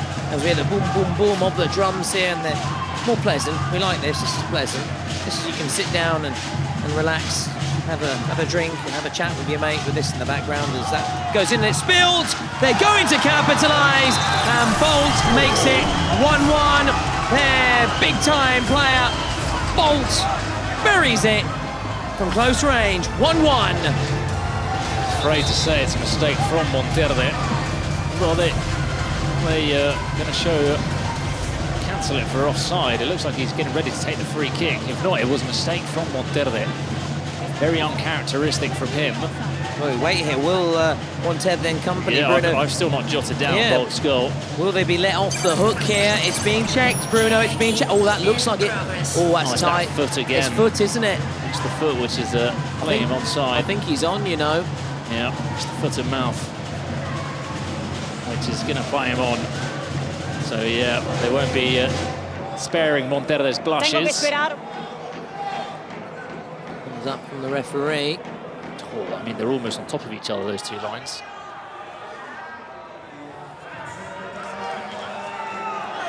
I think the blue's gone a little bit further there. Yeah, it's gone a bit. Blue's gone further. Yeah. Are they ready to celebrate in the... Oh, hang on. Goal it is. Goal it is then. We do have our call, we do have our decision. So John Palacios' strike has been wiped out by Bolt and holds the record for the fastest ever goal in the Kings League, just over 2 seconds. It took a lot longer to get up and running this time, but I don't think he's concerned about that.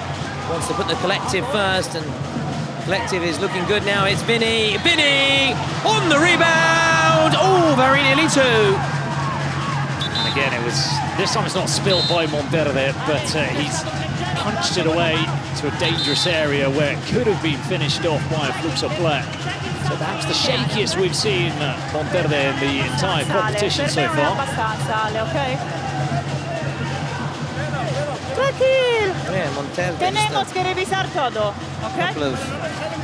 Tenemos que revisar todo. Hairy moments by his very high standards as we again just try and listen and watch what's going on. No, capitano, ¿está conmigo o no? We're looking for a penalty. Yeah. Was there contact? That's what we're saying about the referee. She's very good at just communicating what we play on, communicating what's going on, what she's doing as well, so the players know exactly. That's important as well. They need to be told, this is the situation, this is what's going on. I'm on top of it, I'm checking the situation. So do not be irate. Stay calm. Fly down. As that's one back. It's not looking good for PERSAS. They need to regain control here. It's our third of 4 games this evening in the first day of the round of 16. Looking ahead, we've got PANAM ALL STARZ against FLUXO.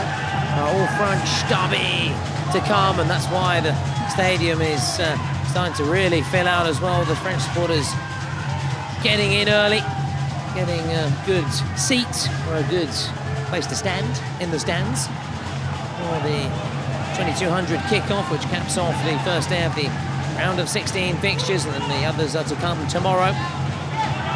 Just keeps on coming thick and fast, the Kings League action. And in Paris, we're at the Cupra Arena.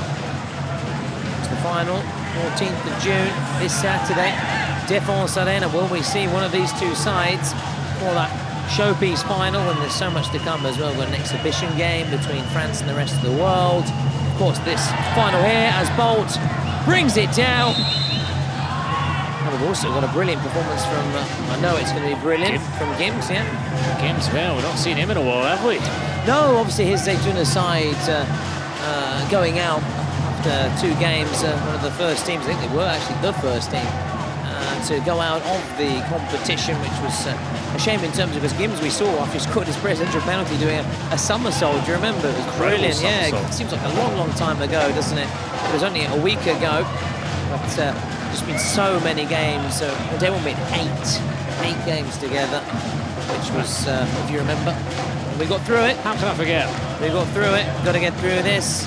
Got to get through this. Gotta get. Strepsils help you through it as well, haven't they?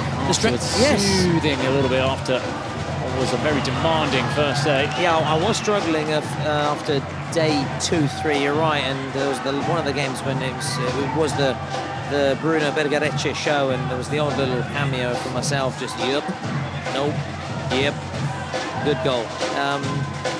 But thank you to the likes of those sort of cough sweets and a little bit of medicine. I'm bright as rain again. There's honey in my voice and there's sunshine in my soul and my heart as we go through to the 13th minute. Again, I was looking forward to that being a goal, so they could have clipped that little phrase. Well, earlier there was a funny one, wasn't there? About saying how, this is lovely music and this lovely rhythm that we can sit to and maybe have a drink and a chat as Bolt makes it 1-1. So there's quite a few good ones. But that's the Kings League for you. You know, shots can just be pinged in from anywhere, can't they, Bruno? And you could be in the middle of a very interesting topic or a debate or a discussion. Sometimes maybe trying to go left field with a really crazy German name as well, which again I think I've just run out of. The bag is empty. The question is, does this character even exist? As the Monterde makes a much better save on that occasion. We know Tyler's here, you've seen him plenty of times on the camera. We haven't as yet. Does Kevin exist? Does exist? Does Mats exist? Is there a man that hails from Dusseldorf? Because every time the image pans to this corner, you only see 3 bodies. Yeah, exactly. The plot thickens. Here he is, Vinny. Oh, he'll be disappointed there. He'll be disappointed. Slicing his effort there. And that was probably a little bit more Vinny Jones than Vinny don't think you'd have the knack to say that. Well, listen. Vinny knows that. Listen, he understands the entertainment side of the Kings League, and he's as a fellow Brit, he understands the situation, and he knows that As a fellow Welshman to Tyler. Yes, exactly. I forgot about that. Yeah, playing for Wales.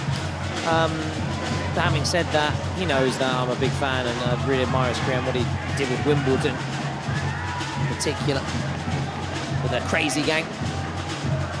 What a group of players, the likes of Dennis Wise, Fash, and Fashionate. Terry Gibson. Worked with me at La Liga TV for a long time. Great guy.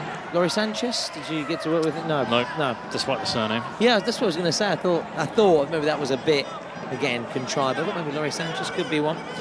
Could have been one for you guys to work alongside each other. Used to play their games Plough Lane and then Selhurst Park in the 90s. Back to Plough Lane now. Back to Lovely ground. Yeah. That's right, yeah. I'd say on one of the opening days in London, I went to see them this year. Yeah, I know you're wonderful little ground. A fan of AFC Wimbledon as they try and get that second goal here. Actually, they have had plenty of battles, haven't they, with MK Dons? I mean, on the pitch as in faced each other. Oh, yeah, a lot of times. Yeah, in recent years. Not next season, though, because AFC Wimbledon have been promoted to League One via the playoffs. MK Dons in the 3rd division. MK Dons staying down in League 2, yeah. League 2, you modern lads. Well, back in my day, it was Division 3. As it's flicked in! And they make it 2! They have turned this around here! And it's that man again! The man we were singing the praises of! I don't know how much he got on it. And why we were talking about Plough Lane. It was because of Vinny. Well, it's vital that he does get a touch, because if not, the throw has gone straight in. I think he just brushed it. Looks like the ball moves a little bit in its trajectory. Now Vinny thinks he scored. He's come across here. But we have to wait. You're right, Bruno. If it doesn't take a touch, of course, you can't just throw the ball into the net. As you guys at home know. He didn't touch the ball, no? Everyone's listening to the referee. Okay, goal kick. Okay. It's a goal kick. In progress. No goal. Oh, look at the reaction from the FLUXO bench.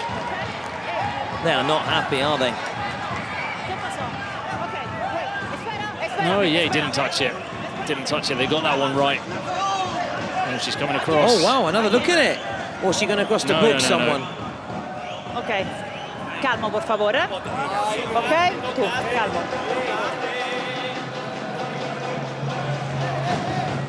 Okay. Not happy. I think they're not happy. Yeah, I think the gesture was very nice. borderline. Right. Yeah, and there's no need for that. And those are insinuations, shall we say, and suggestions that are uncalled for, unfounded. And it was the right call as well. Yeah, exactly, unfounded. And we did speak about Can't speak. about times that the Brazilians are on the edge, aren't they? They're between that borderline between. I'm surprised, the president didn't get more involved. Yeah, they were the gamesmanship at times. Uncharacteristically quiet, Yeah, you know, it's important to be competitive, but that competitive edge sometimes goes a bit over the top, and it's no place for it. So we've got a minute before the JD roll of the dice. We'll see what happens. See what number comes out. We'll have a 1v1 with keepers, 2v2, 3v3. Or that 1v1 where the keeper has to stay in the box. And we've got Andrea Chini of Ultramostoles, Queen's player, to throw the dice.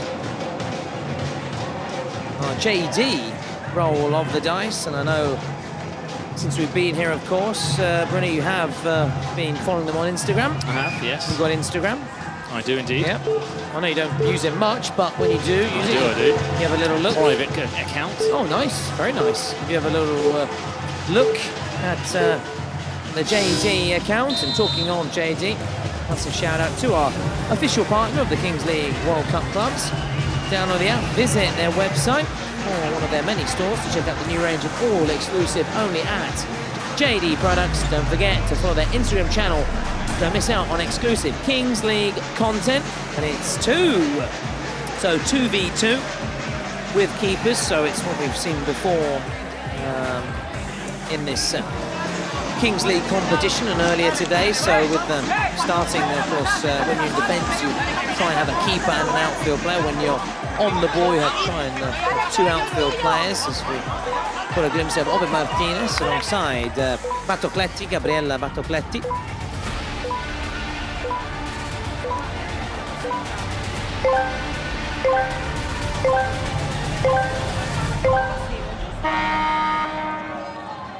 We've got a nice duo on that bench in Batocletti and Ovid Martinez. Very, very positive vibes always coming out. A lot of smiles as well. Ovid Martinez, not only Batocletti, who obviously always talks a very sort of sweet, gentle tone, but Ovid Martinez also very smiley, very happy, very positive despite his injury.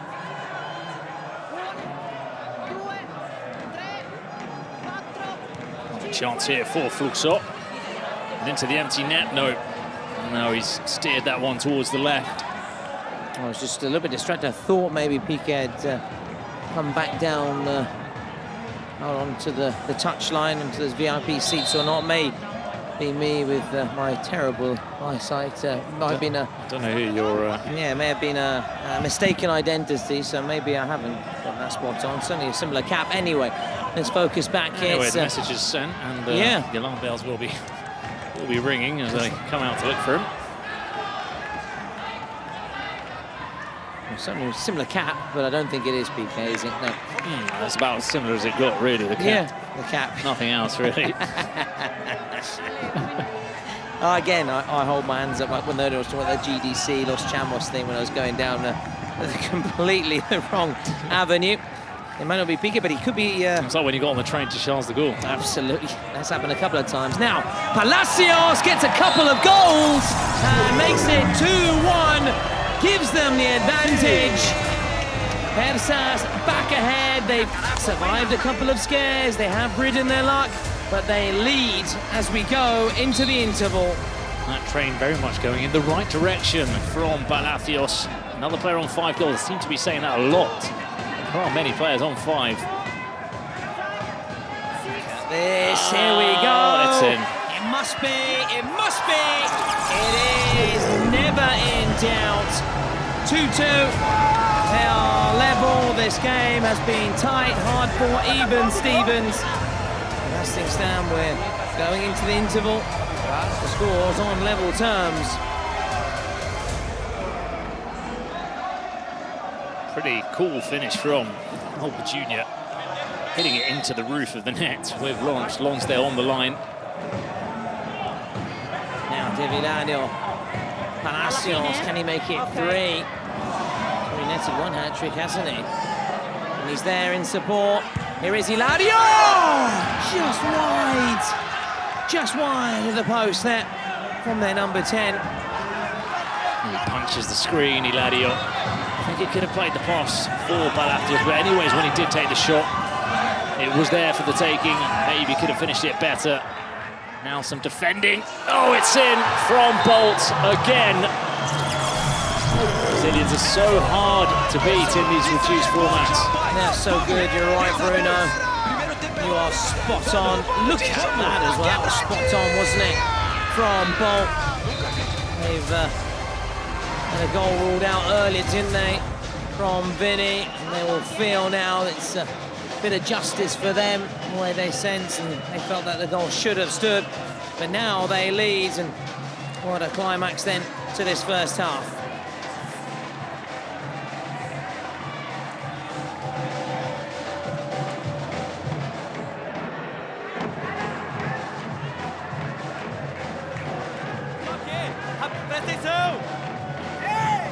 Ei, nosso jogo 6 para 6 está muito bom. A gente não precisa acelerar e o Davi vai querer chamar o jogo para ele.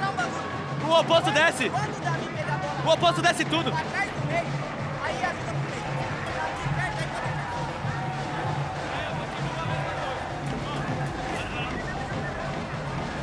Ordenen, vamos a recuperarlo rápido.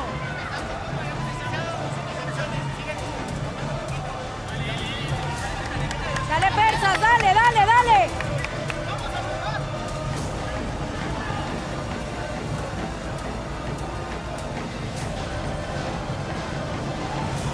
Now they come again.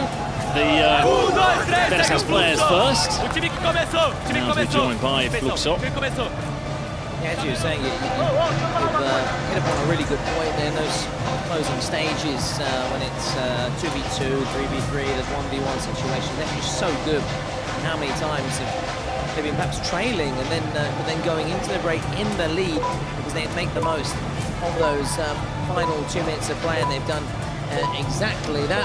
We've got fans, young and old alike, inside the ground. Few toddlers with their mothers and babies, which is great to see. It's not starting them young. In the first taste of Kings League action as the ball drops from the cage and we get back underway here. John Palacios immediately winning the ball back. It's still very, very tight. Anyone's for the taking. That's on the ball, and this is promising and with real purpose here. Starting with a real purpose, real intent. It's a good ball. What's the finish like? What's the finish like? Well, there's the answer. That's what the finish is like, but it was a good play, good build-up play to put Donovan to the shooting position there. Just then striking it wide of the goal, high and wide in the end, not the best of strikes. So now at the other end, the men in red able to hit the target on that occasion. We'll get going again here. A bit more information, guys, now about Bolt, who's now second in the goal scoring charts, alongside Leo goal. On 6. Yeah, Paul Ortega. And well, which is Wellington Rodriguez. And then another shot of Gabriella Patocletti, the coach for PERSAS, as you were saying, assisted, isn't she, by Obed Martinez, who, of course, although he's not here, it's still great to, rather not here playing, but he's still here showing his support, his solidarity, and trying to pass on all his information, his expertise, all his knowledge.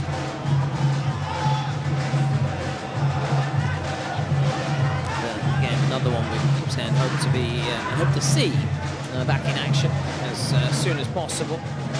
Really enjoyed watching him. The Kings World Cup Nations in January, the early stages we played at Vismara. The final at the Allianz Stadium, the home to Juventus.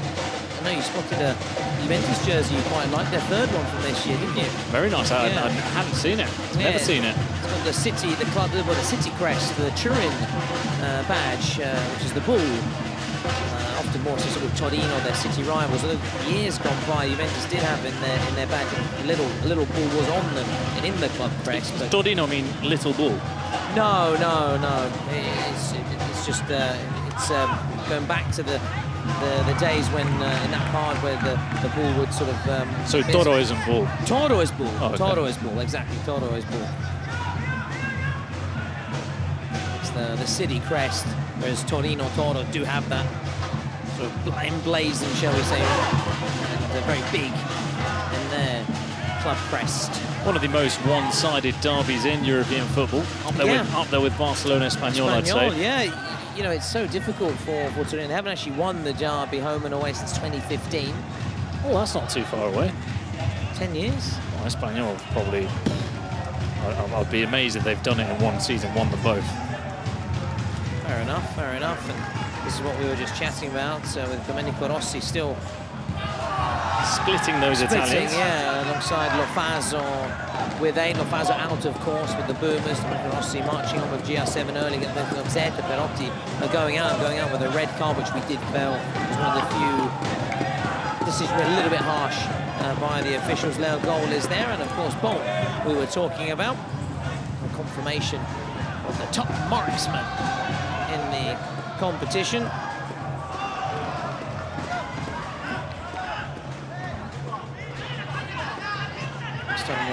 Beat Juventus away, meanwhile, 1995. So, as you said, the best of records. Did you just look up that? No. Right. No. That was me knowing that. I was just checking the stats. So you're saying the last time they beat Juventus away was 95. Yeah. Oh, good memory. Whereas the last time they beat them at home, 2015. I promise you. I'm I'm going to check Espanol. Yeah. Oh, good. I thought you were going to check my side. No, mine, I can confirm. I would never be like that. No, but I'm never going to question. It's true, I was glancing at the phone. There was two things I was doing. The first thing I was doing was trying to check up some funny German names, and the second thing I was trying to do was I was just having a quick conversation with our guys and girls behind the scenes, just to confirm those numbers. We were talking about the stats and facts of the top marksmen.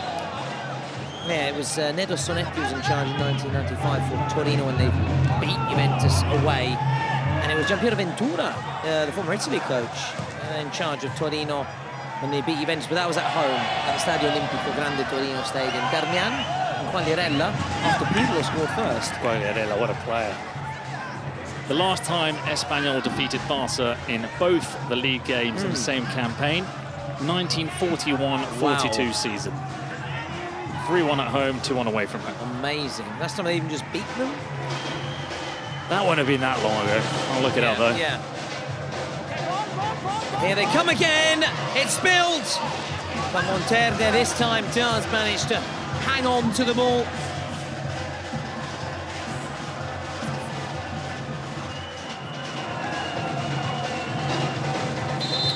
Last time they beat them was in 2009. Wow. I remember that actually. Ivan de la Peña double. What a player he was. Yeah. What other clubs did he play for? Lazio. He was Barca initially. That's what I was going to say. I remember that. Yeah, you're right. I remember that. I remember because at school there was a lad. He was a Russian lad. And he had a De La Peña, Really? Barcelona jersey. Yeah, I promise you. Yeah. One of those Kappa ones. He was a difficult defender, the Russian chap we're talking about, to get behind, to get past. He was very, very good. Very good at closing down the space, I remember. Yeah, De La Peña jersey, yeah. That's what we were talking about earlier as well. Gims will be performing at the Défense Arena this Saturday, and of course we expect plenty of guests, famous faces, high-profile names. We've already seen one here earlier, haven't we? Our president, Gerard Piqué, the brainchild behind the Kings League a few years ago, and it must be amazing for him to see something he just had an idea and was obviously talking about with friends, with collaborators, with colleagues, and to see it, what it's become, organised with teams, coaches, fans, selling out stadiums. It must be very satisfying, and a big pat on the back to Gerard Piqué for coming up with the idea. And also, you know, as he himself has always said, he's not trying to compete with football. He's trying to just have another product, a complementary product, a product that can also be there and can also coexist alongside football. And I think he's often said that, hasn't he? There's no direct competition, far from it. And in fact, you look at events like this, they obviously try and come when there isn't a major event. We've got Vinny with the throw right into the heart of the box. There's the header. Second half hasn't quite had the same kind of intensity and tempo to it as the first. It has dropped off slightly and we're probably screaming out now for something to happen, and it does! John Palacios! 1, 2, 3. John Palacios does it again for Persas, and it is 3-3. And who needs those secret cards or presidential penalties when you've got John Palacios? If you ever need anyone to lift you up and raise your spirits, John Palacios is always the go-to man. He was wonderful in that game against Desimpedidos. What a finisher, what an ability to score goals. And he's another one that's on 6. We keep naming the players on the top goal scorer sheet. Well, he's going to appear on that sheet very soon because he's also on 6, and I'm sure that's not going to be his last goal in this tournament. Far from it, because obviously there's plenty more to come here in this fixture. I was just saying how things were taking a bit of a lull, but Palacios, as the shot comes in, listen, it was so quick, so fast, even the cameraman couldn't get there in time. Talk about an instant reaction and hitting back. Now 4-3, FLUXO fire themselves ahead. It's their Number 10, Chaverino, so often the silent player, the contributor with the assist, this time with the goal, grabbing the limelight. Well, the power, the pure ferocity of that strike from Mateus Chaveiro made it impossible for Monterde. And what a way to respond immediately. So important to strike back when you have received a blow. That goal from Palacios made Persas believe that they could go on to win the game. But now, once again, it's the hill gets steeper and steeper. Oh! Wow, if that had gone in. Wow, what a strike. Suspension, the ferocity of that previous strike. That was How clean. about that one as the FLUXO Empire strikes back right away. That was as clean as my laundry. Very nice, and it's very crisp and clean now, that's for sure. And we'll see whether this is a crisp and clean finish here for Persas. They've settled in the meantime for the corner. Changes incoming. Still 8 minutes of normal time, and then those final 2 minutes contest. No secret cards have been played yet. More presidential penalties. But, and a reminder, looking ahead, coming up next, that all-French showdown, that all-French fight. PANAM ALL STARZ, the champs, le champions, against Zeta. The original French team, the original pranksters. We do miss Lino Castan, don't we, for G2. Certainly one of the, in terms of the colourful characters of the tournament, he'll be with the teams of the tournament. Very colourful, This is just... if we're basing it on colour. Yeah, that hair, the yellow, the purple. He had those snazzy glasses as well when Glasses he was... as well, when he yeah. was not dressed as a player, but as a regular civilian. Yeah, and he was actually, wasn't he, in the crowd with, I think, maybe the Dendele support. Stop with With this, the- stop with this, okay? No. We're just making sure all is okay ¿Quieres here. médico? See, ¿Quieres that's the- médico o está bien? The great no? thing about having ¿Está those bien? GoPro Okay. cameras ¿Médico o está bien? with the referee Okay. there, the GoPro Entonces camera, llegamos. really Okay, falta, gives you para those insights, doesn't it? Those exclusive shots, taking you to the heart of the action, which is where we want to be, of course. Oh, secret card, Persas. Here we go. Or is it FLUXO? FLUXO. It's FLUXO. Having a nightmare today. No. Black. You wait. Secret card. Wait. Okay.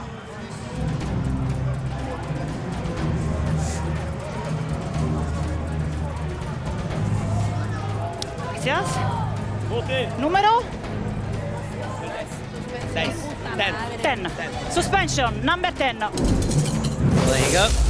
Suspension there. 4 minute Take off suspension. Hilario. the number 10, unsurprisingly. Hilario for 4 minutes. So FLUXO then a man up. They're a goal up as well. They've got 4 minutes then to try and stretch their lead. We'll see whether Persas hit back with a secret card of their own or a presidential penalty. Trying to see if there's any movement, Bruno, in the... They've been very quiet today, though, Yeah. at the FLUXO lot. Yeah, in the FLUXO presidential booth or in the Persas dugout and booth. We'll find out what's going to happen then as we go into the closing stages of this fixture. With FLUXO currently in the driving seat as Lonsdale lashes it just wide. Perhaps the wrong person to... Not a great shot. Yeah, to be in that shooting position. Wonderful run forward. Was- He tried to toe punt, but he caught it a little bit on the inside towards the left, which meant that it ended up curling Yeah. too much to the left. Do you know, it was really good of coming out of the cave, and as the Spanish say, Lucio. Lucio was really good at that. He was. Really good at that. Those forays from the back were just a sight to behold. They were a joy. I mean, there was the odd time he did lose the ball and then have to quickly track back, but when it worked out, he was brilliant at just taking it, easing the pressure on the rear guard as the shot goes in. And this time we were able to follow it. And this time it went wide of the mark, much to the relief of the cameraman. Keeper, and of course, yes, the cameraman. I called the next one, but nobody's coming. Now they are calling that secret card. PERSAS, Whatever. we'll see what they have up their sleeves. For their sake, you hope it's a penalty. Goal kick. Just to give them a clear, or a shootout, clear-cut chance to find the back of the net.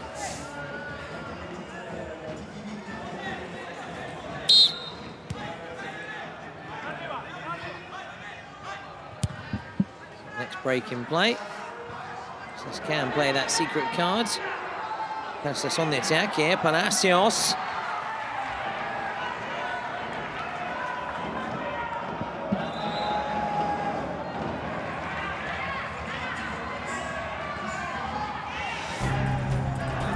Here we go. They need it to be big. I always like to see Obed delivering with his smile card. Yes. Those old school crutches as well. Shaking the hand as well. Such a polite chap. Goal for 2. Well, goals worth double then. Okay. 4 minutes down. Surprised they didn't wait to at least have 7 again. Yeah, that's right. But maybe I suppose that the time was running out, but maybe wait at least. Yeah, that's true. I suppose, They yeah. had their hands tied a little Yeah, bit. yeah, true. Now Palacios.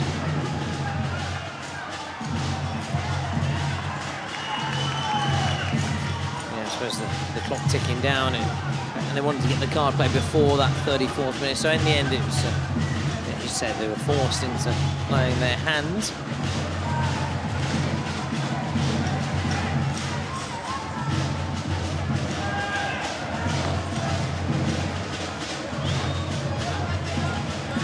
Another little bit of a lull, peaks and troughs of a Kings League game, which is inevitable. Mind to get your tickets for the final, but also for this stage of the competition, right the way through to the 13th of June. We'll have the finals. We're also going to have the finalissima, you know, the Queens League, in the Queens League universe. Looking forward to that one as well, Bruno and I, which we'll be commentating on. Then as a shot comes in, it's blocked. On the Friday. We'll find out also our finalists for the 14th of June. Quick turnaround also for them. There'll be sort of no break rule there. Played through the middle, flicked on. That's just trying to get there. Done well so far, I have to say. PERSAS keeping FLUXO at bay despite being a man down.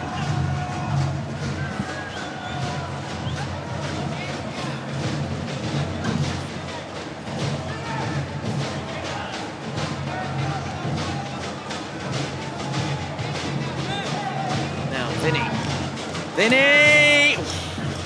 Flew just wide, didn't it, Bruno? That was a really good strike from Vinny.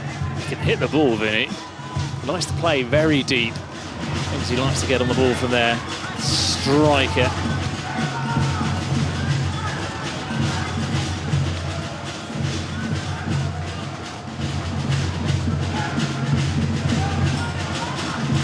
Now, Murillo, so we're big fans of him. The big lad at the back. And number 3 down the line. Now FLUXO coming forward. Got options. Been on the edge of the area. Bolt wants it. Bolt is screaming for it. Has momentum gone? Now Bolt loses out. That pass needs to be released a little bit earlier. Now Eladio can come back on to the pitch. So we are 7v7. Bit of a minute for PERSAS to make the most of their secret card. The shot comes in! But the arm goes up. So it's short-lived joy for Helber Jr. I think for the present as well, we can hear screaming. But they might stop their screaming now because it is going to be checked as always.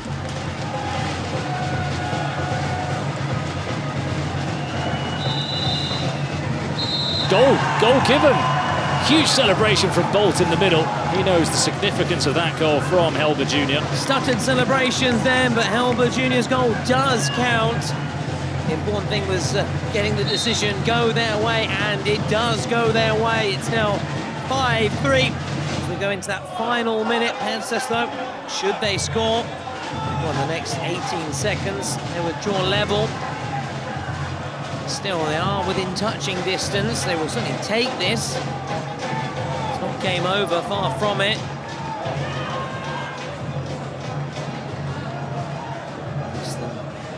Second, yeah, so that card has been wiped out.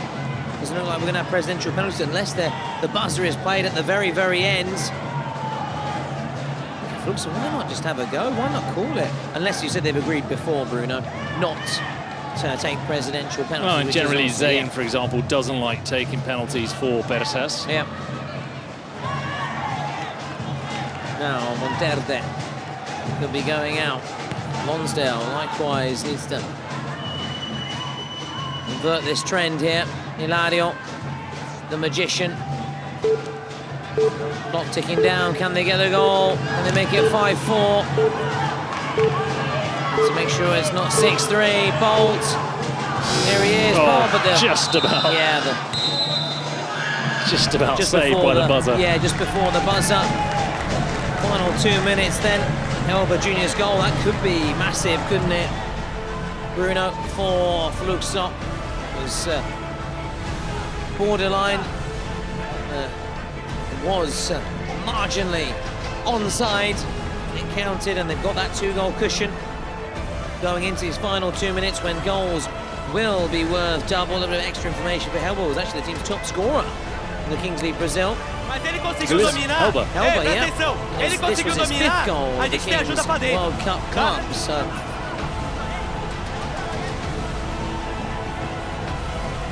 yeah, they've got a handful of players who have reached 5. Vinny's reached 5 as well.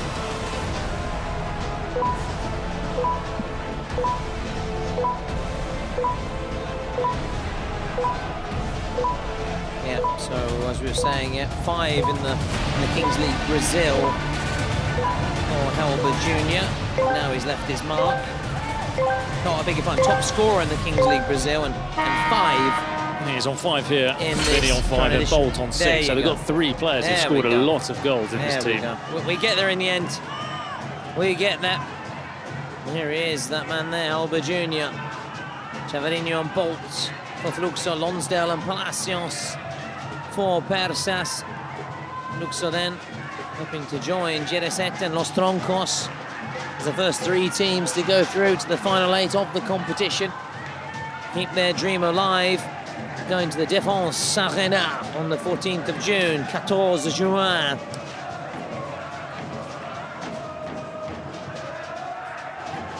Now the anticipation starts to build also for that all-French derby, which is coming up shortly. Mouth-watering meeting. It's going to be a fantastic fixture. Looking forward to that one, Bruno and I, so stick with us. Don't leave us quite yet. Give us at least just another hour, and then we promise you can turn us off, switch us off, and watch whatever your heart's desires. Less than a minute to go. Given away, but Hilario's touch was just too heavy there. It goes out on that far side, just in front of Batocletti and Obed Martinez and the rest of the PERSAS bench. Well, we've not yet had any late drama today. No. This will be the kind of game for it. Also, it'll be late drama involving the team that's probably not as strong as the other on paper coming back, which always makes it a little bit more exciting. Yeah. Well, we're going to have a card here, you know. Referee is digging into her pocket. Oh, this is their last chance to play against 6 men. Tres, tiene que esperar, porque tarjeta amarilla, tiene que salir. Tiene que salir. What do you think, Bruno? Okay? Yellow? Yeah, I think he was looking to stop the counter-attack. So in that sense, it's a yellow card. Professional foul, they call it, don't they? Well, it is. Chaveirinho's got a great goal, didn't he, earlier? He's now off. He's left his teammates a man light for these final 2 minutes. Will they be made to regret that? Here is John Palacios. Drop of the shoulder from Devi Hilario. Before going out on that far side. Martinez just preaches for calm. Thrown right into the heart of the box. This could be their chance. He was leading back. Yeah, and it's fired over the bar. It's a big sigh of relief, isn't it, for FLUXO? Clock continues to tick down. They continue to edge a little bit closer to the final eight. They slot in the quarterfinals of the Kings World Cup clubs. And it looks like they're going to do so. In 6 men out on the pitch with 6 players. Route 1 staff. Booted straight out. That just gives possession back to PERSAS, gives them an opportunity. Got to push up though. No time to lose. Here we go. Can PERSAS draw level here? A goal would see them make it 5-5 and take this to a shootout. Lonsdale away by Vinny, who else doing what Vinny Jones did best, defending and keeping it out on that occasion. There we go. Finally, nice comment. Flicked on by Lonsdale. Oh, It's saved. that was it. Thought Palacios was gonna He done power it so in. well, didn't he, to get in front of the defender. Still time left on the clock, 30 seconds. Can't lose the ball here, can't be caught on the break. Helber Jr. now to seal it. Can FLUXO seal it? Oh no. No. Well, they've squandered that. That was a glorious chance. They may have committed a foul. They have committed a foul. We're playing on. PERSAS on the ball. Last 10 seconds. Let's go forward. Ilario can try the shot. It's now or never. It's blocked. Look at that header That from is it. Murillo. FLUXO celebrate because FLUXO are about to progress to the final 8 of the Kings World Cup clubs. The celebrations can begin for the Brazilians. They join LOS CHAMOS and Zeta in the quarterfinals of the 2025 Kings World Cup clubs. They win it 5-3 against PERSAS. That late goal then from Helber Jr. proving the difference and taking them towards that finishing line. Bolt, your MVP, and shortly he's going to be chatting here to Dalila with our MVP Bazar post-match interview. Again, Bolt was brilliant once more, wasn't he, Bruno? He is such a key player for FLUXO, the physicality, but the eye for goal, his accuracy, the power of his strikes. As we see the situation now, we've already got our first quarter-final, Los TRONCOS against Zeta, and FLUXO await their opponent. We'll find out soon who it's going to be. Now let's go and hear from one of the men of the moment, Lewis Bolt, alongside our MVP Bazaar interview host. So it's always him. I'm not surprised anymore, actually. So, hey, it's always you. Yeah, 1, 2, 3, 4. You can give lessons to the guys here. So, how you feel? ¿Cómo estás? Bem, graças a Deus. Muito feliz, né? Eu vim aqui um jogo antes e agora eu tô vindo aqui de novo.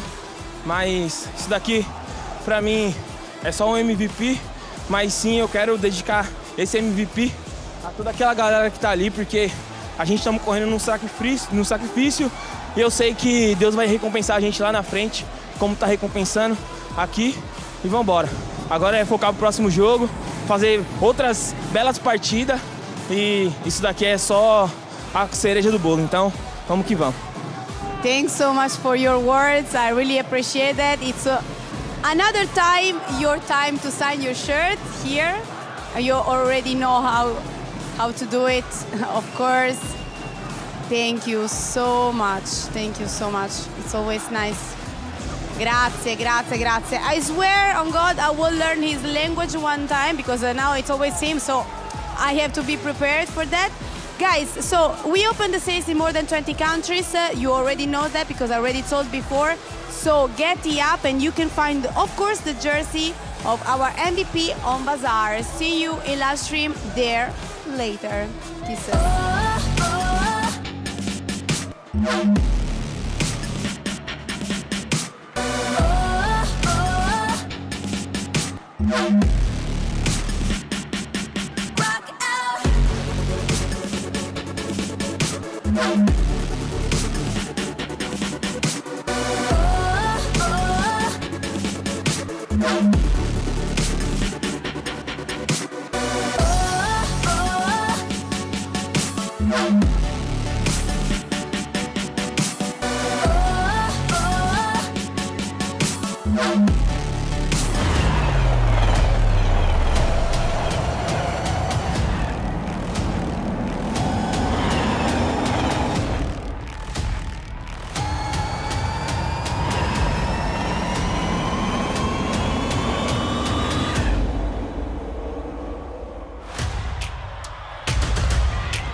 So the final game of the day, it's day 9, I'm going to say, or 10. Close, 10. 10 in the Kings World Cup. It's the first day of last 16 action. That I do know.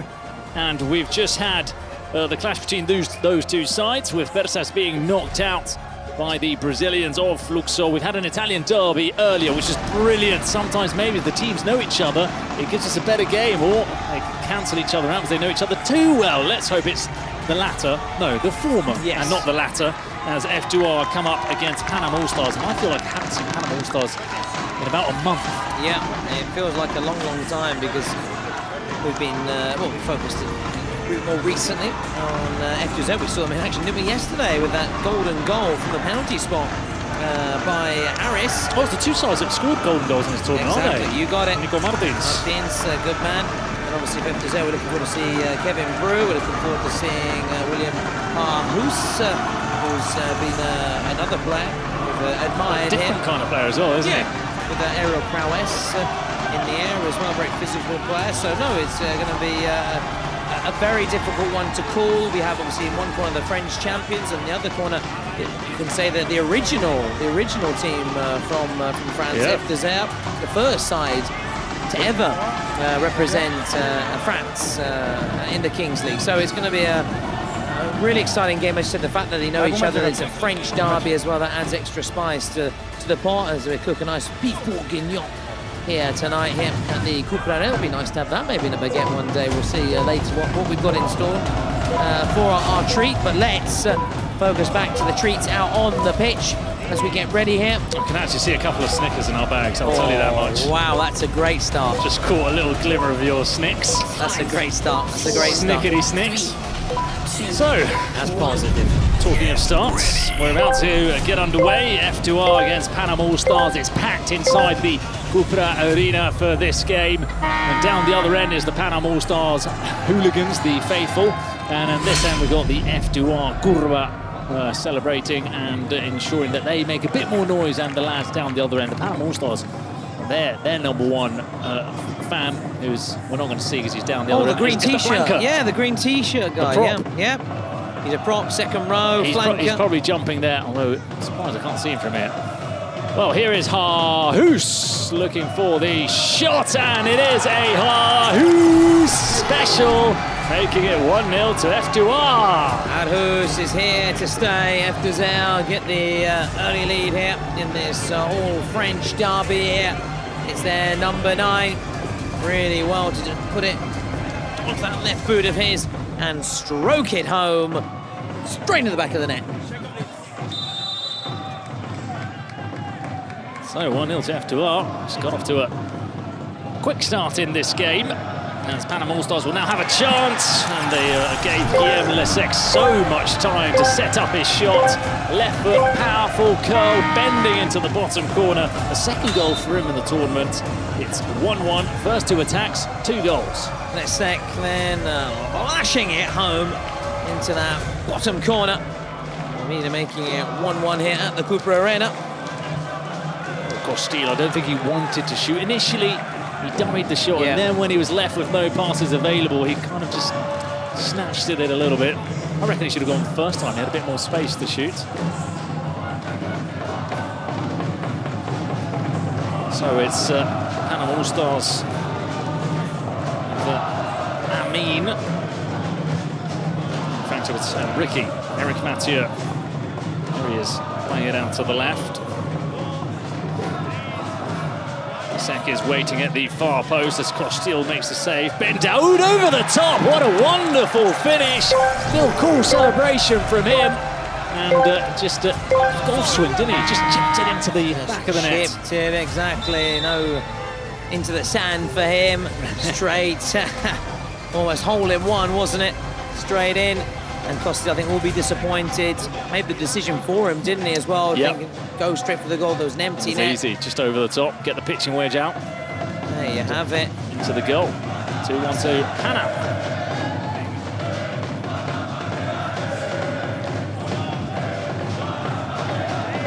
Now Valerie. Harhus. Good defending from Ricky. Wasn't there a Ricky in EastEnders? There was. Yeah. Ricky, no! It was Ricky and Bianca. Ricky and Bianca. You know I'm a big fan of EastEnders, Coronation Street from my teens. There was, and also Rick Astley makes me think of as well. Rick Astley of the 1980s, fantastic singer. Never Gonna Give You Up. Together Forever. Together forever, together two hearts.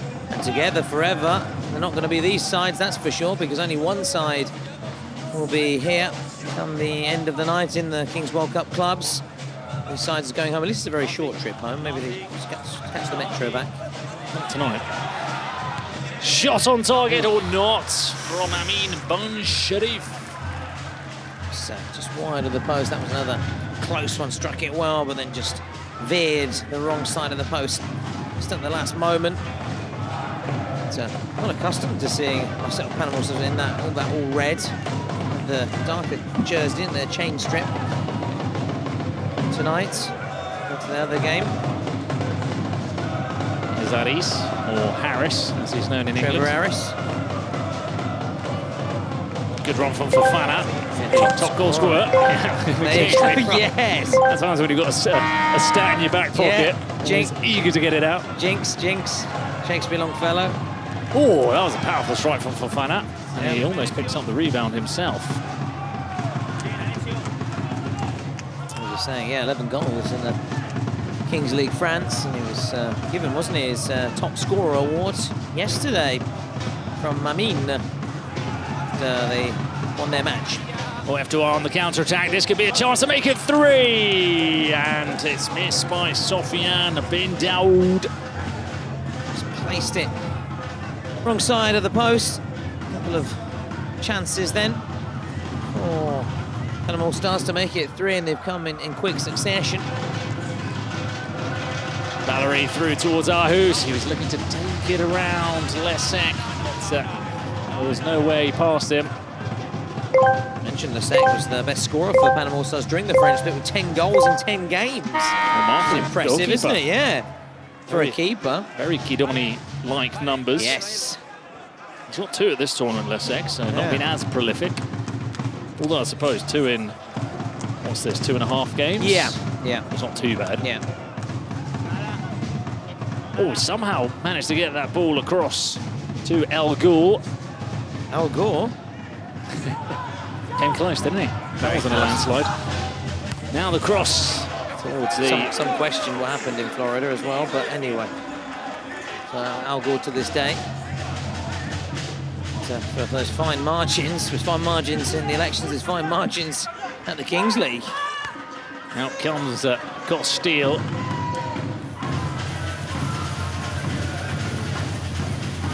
We have managed to name a few politicians today. Trump, Gore, Blair all come out to play. Yes. Well, that'll be an interesting one. Have them in a room discussing the hot topics. I think you'd have Blair as the referee almost on that one. Yeah, you'd have to. Yeah. Okay, guys, come on. Let's shake hands. Onto the football, F2R. Here is Barry the Badger, number 18 for F2R, shooting wide. I think we mentioned it, didn't we, in the build-up to this game, but both these teams qualifying for round of 16 with a golden goal. Yeah, Panama All Stars, Nicolas Martins against Fluxo, and of course Harris yesterday. Against La Capital. That's right. We won't be seeing La Cobra's penalty prowess anymore, will we? 3 from 3 for the Cobra. We've not seen any presidents today, have we, taking penalties? Oh no, yeah, Yolo. Yolo. And then Persita missing, but striking it well. Oh yeah, that was a very nice penalty. Another recap of the results so far. Zeta, Los Troncos and Fluxo all marching on together. We'll see whether it be Panama All Stars or F. Obviously, the first game has been the best game, undoubtedly. It's obviously the drama, the action. Unfortunately, I've had the benefit of having a really good game as the lead comp, but this could We all know how this works, though. You know, some days you get A couple of good ones. Nowadays you get a couple of bad ones. Yep. Sometimes you get a good Cycle baguette, of sometimes life. you don't get a good baguette. Exactly. Sometimes you get a good chocky bar, sometimes you don't get a good chocky bar. Sometimes the bus takes 30 minutes back home, sometimes it takes an hour and 24. Yes, I did not enjoy that. High foot from Hahus.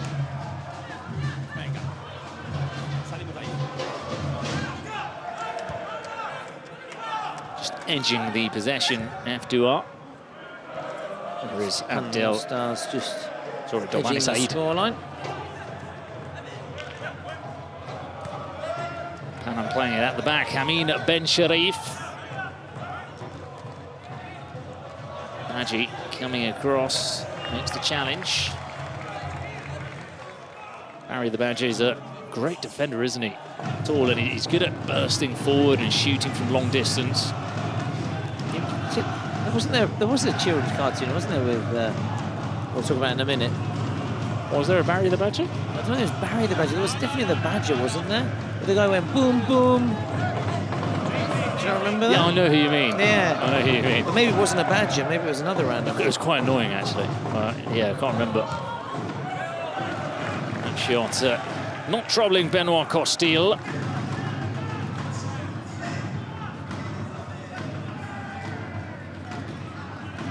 You're looking I'm up. trying to find it. I'm trying to find it.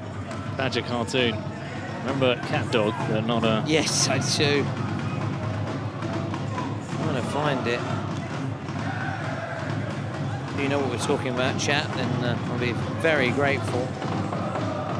There he is, Badgie. Is it a Badger? I know which one you mean, though. Yeah.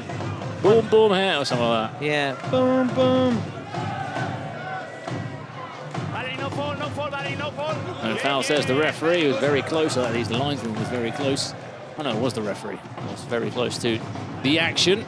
Basil Brush. Basil Brush. Basil Brush, yes. That was it. I think it was a Badger though, wasn't it? Let's see, show me the image. Just trying to find the Nobody at home can see the image. But there's a red fox, to be fair. There's a red fox. Yeah, there he is. Yeah. It was like a puppet. All about the memories. Yeah. Yeah, it wasn't a Badger, it was a red fox. Hahus. Just also thinking of all the teams left, only 4 of them played during last year's Kings World Cup clubs. Zeta, Furia, Porcinos, and the Expire team. Wow. They all had to fall. Well, some of them didn't qualify, Yeah, of course. True. And we're going to have Nobru to throw the JD roll of the dice in, under 8 minutes' time. That will certainly shake things up a little bit because it's as you said, they've started to cancel each other out a little bit now in this 7v7 phase. Valerie. Enjoyed the Valerie reference earlier. First, when you come over here, Valerie, it's good. I enjoyed it. I appreciated it. Always has to come out. Oh, good There's power. a man free There's here. a man Ooh. free in the box. There's a free man riding on the free man freeway, but they couldn't find him. Fofana, nice stop and turn from him. There's Mbula, caught speeding in Stockport in 2016. Oh, really? Oh, shot saved. Oh, and they got a second stab at it. It was Yassine. So shot, rebound, head, side net. Oh, wonderful switch of play. Chance to our French casters about this game, and they said they tipped PANAM All Stars, being the champions, to have their Tanguy, who we obviously got to see on screen the other day. Alongside you, wasn't he? Tanguy. Chatting to him about it. Same name as Ndombele. Ndombele was called Tanguy, wasn't he? There you go. So, good to get to know them. Good to get to know them a little bit better as well and get those insights. Bruno, it's nice to talk to the different international casters. Get to know sort of how things work in different countries, rates for Yes, that's another one. Yeah. How much? Domestic football commentary and how much a pint costs just, there? And to understand how the different markets work around the world. Very interesting. All around the world. Talking about them earlier, 1996. Yeah. And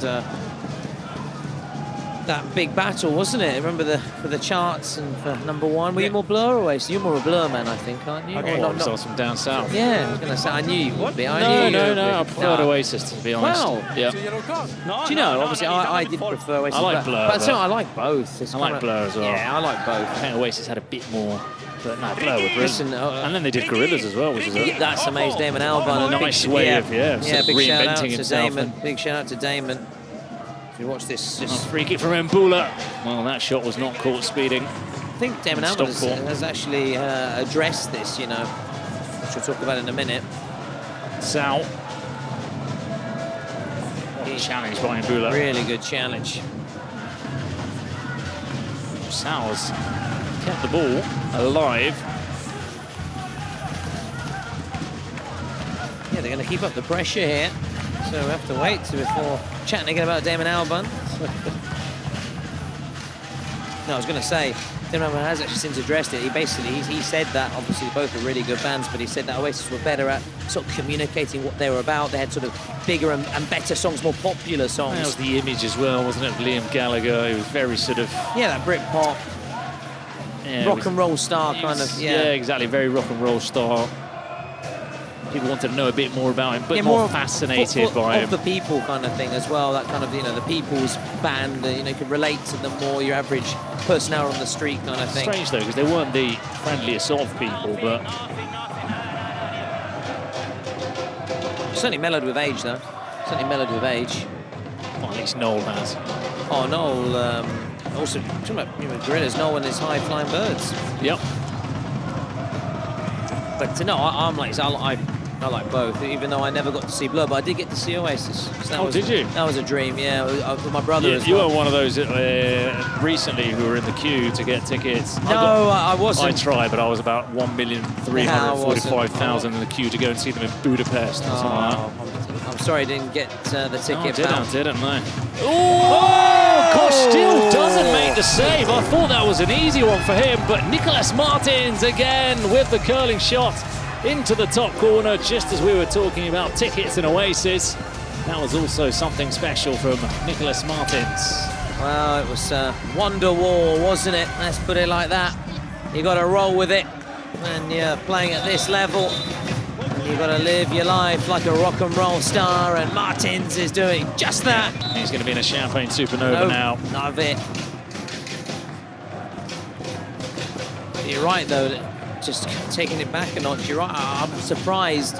Costil. Oh, Yassine. Easy run from him. I don't know what's happened there. A couple of rebounds, and it's appeared to be the Badger at the back. Relatively simple save, didn't it, for Costil? Even in that first goal as well. He's not been at his very best tonight, or so far. Of course, it's time for him to turn things around, but you expect, don't you? Yeah, a little bit it was more here on his hand, wasn't it? It wasn't curled really into the top corner. So foul is given.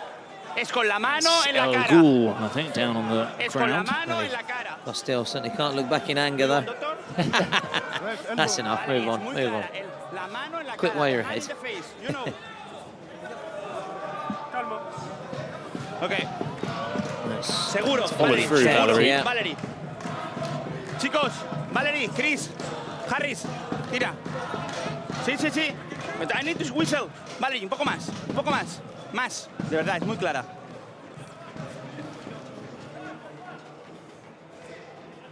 So it is going to be a free kick in the end for PANAM All Stars. And that one is collected comfortably by Costil. There's Dorbani Said, the coach of PANAM All Stars.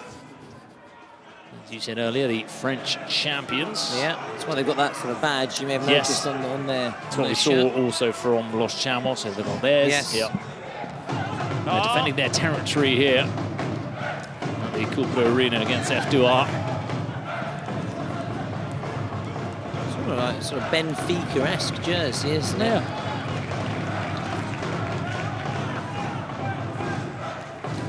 Ricky. Sorry. Now they go long. Costil screams for it. And rolls it out to Valerie. Imbula. Leaves it to Aris. Aris to Valerie. Imbula going from side to side, not penetrating the PANAM All Stars defense. Yeah, they need something here to unlock this defense. Yassine could be an option. Went for the quick shot, which was blocked, and out comes El Ghor. Valerie! They found El Ghor, but the touch raced away from him. And it's with Costil, last 10 seconds. Well, Badji can think about the shot. Oh, it's his finest strike. Well then, 3-1 to PANAM All Stars, the best defensive team in France. Only 21 goals conceded in 7 games, and most of them was actually during the dice and scale periods, the Escalado. Let's see if F2R can do something against this defensive wall of PANAM as Nobru throws, and it's not quite clear. We're going to go for 3. Just in front of our VIPs, VIPs. He's not too happy that he threw that on him, is he? Look, he's turning around. Maybe to ask for an explanation. Yeah. Well, now he's smiling as he hands over the dice. And I think Nobru is apologising as well, or maybe looking to just say that it's just part of the game, of course. There was nothing vicious. What did we get on 3v3? Yep. One of my favourites, actually. Is it? Yep. One of my favourites. One of your favourites. There aren't too many other options, are there? So. True, there's this or 2 Which or is 1, your yeah. favourite? Which is your favourite? 3, 2 or 1? Probably 1v1, actually. Yeah, Probably me too. 1v1, actually, yeah.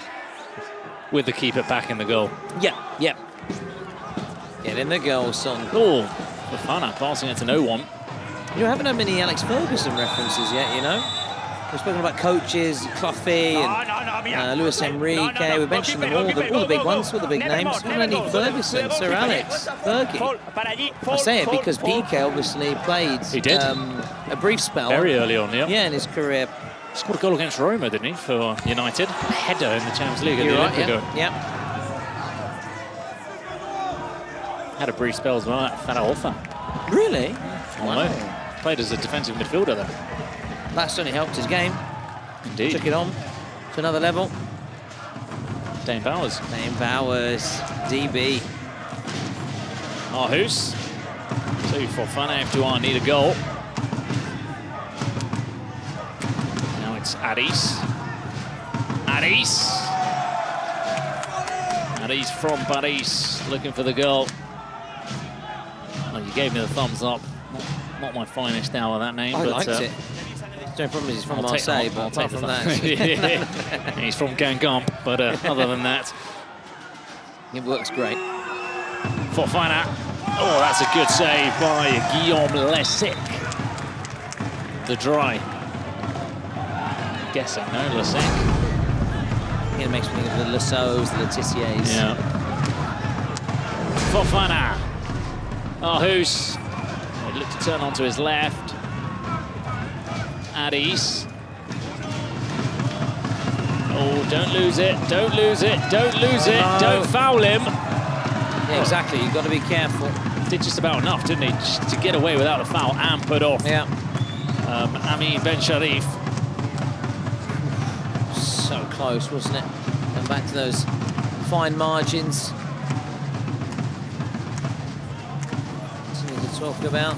Make the difference at all levels. Ben Daoud. Lessec.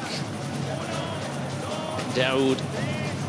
Sao. 4-1. PANAM All Stars. They're showing F2R how it's done. F2R moving it around for very long periods of time, not shooting. PANAM All Stars, couple of passes and a goal by Moussa Sao. Yeah, they're showing why they are the French champions. They're taking F2R to school right now. They're leading 4-1. Taking them to École right now. Just, have less than, or a little over 20 seconds just to try and get a goal back in. I think they took the lead, didn't they? Yeah, taking them to where I picked up my clothes earlier. Aris, another one blocked. Not managing to score in these 3-on-3, not managing really to have a clear shot, are FDUAG. Vale. Va a ser la última. Like that other place you went to, the coiffeur, they're cutting them up as well right now, and they're in a real good position at the halfway stage, Bruno. They are indeed. So we're going to hear from a boyish Giovanni Said and maybe a more downbeat Sami Nasri at half-time interval.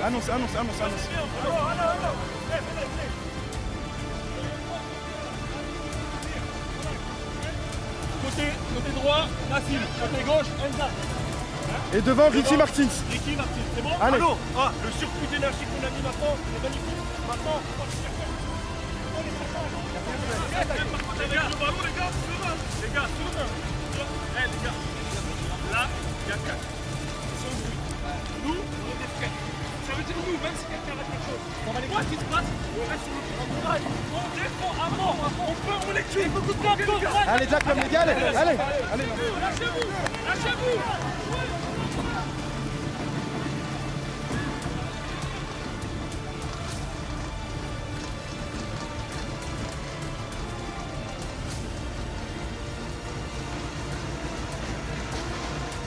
So out they come, the players, the final 20 minutes for F2R to try and continue in the tournament. F2R, I've never heard it said like that. I know, who are they? Yeah. F2R. There you go.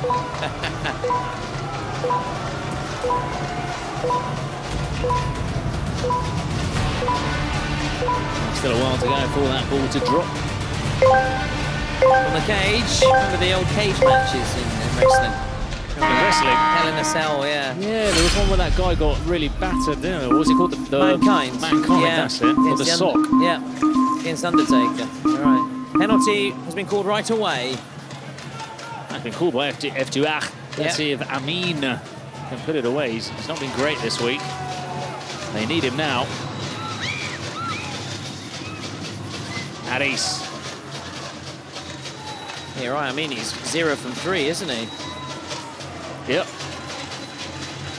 Oh, that's a good run. Played into a good spot, and Harris's shot is blocked. Stays in with Gianni Imbula. Now it's Badji.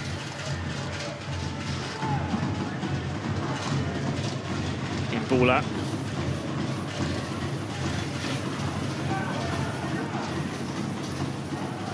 Again, it's a nice run. Yassine, he's the one that's got that ability to sort of slalom his way through defenders.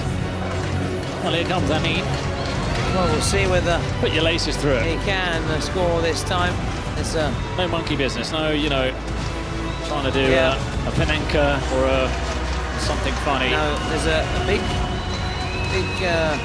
crowd here that is rooting for Amin just in front of us. You can hear, listen, Amin. Now, can he break his duck, Bruno? Can he break the canard? Okay. Can he break the canard? That's nice to see. They've changed keepers, have they? They have, Adama Wagi. Wagamama. Good restaurant. Here he goes. Can he make these fans very happy? Oh, wow. And that's not a bad penalty from Amin. Yeah. But he was wagging his finger in his face, Adama Wagi. And, well, 0% penalty scored by Amin. Listen, he's, as you said, that was probably his best one of the penalty, 4, actually. but it's 4 taken and 4 misses. Is he off his line, though? Yeah, look, they're going to retake hang it. on. They're going to retake it. He's gone quite a way off his line. Wow. So Amin comes back down the stairs. Take 2. Cut. Take 2. That was a bloopers reel. You need to wait. That one's for the bloopers. Go, keep it. That one we could be laughing about for many years to come. Whereas this one we could be cheering, or the fans here could be cheering about for minutes to come. Here he goes against number 30. Panama Wagi. Do you go the same way? Do you change? Same way. Change and crossbar. Wow. Well, it's not his week, or not his 2 weeks. And again, it's not a bad penalty in the sense that he struck it well. Yeah. Listen, I think it's time he starts designating the penalty to be a shootout, I think.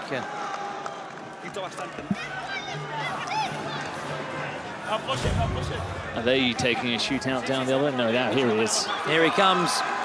Listen to the cheer from his supporters. There he is. His record is marginally better. Bruno, 1 from 2. So 50-50. Quite a bit better. What we've seen from Amin. Down the middle. 5-1, PANAM All Stars. Looking very difficult now for F2A. 1, 2, 3, 4, 5. It is now 5-4. Le Mans. Le Mans. La Manita. The 24 hours of Le Mans. Le Mans, 24 hours. I like that. It's a good one as well. Add that to the collection. PANAM All Stars then. It's now 2 from 3 for their president, and has that tipped the balance now in favour. And swung the pendulum definitively in favour of F2A. Or rather, PANAM All Stars. Paris. You just wanted to say it, didn't you? I just wanted to say it, I know. And I will miss them. I will try and get lots of references in, but I thought I might have spotted Piqué, but it's not Piqué, no. I saw him once, I want to see him again, that's all. Just desperate to shake his hand, really, and say hello. Good defending by Badji. Going to miss him as well. Good old Barry. And it's Kamala. Valerie. Yassine. Twinkle toes on the left-hand side. A bit of a solo mission for him. Yeah.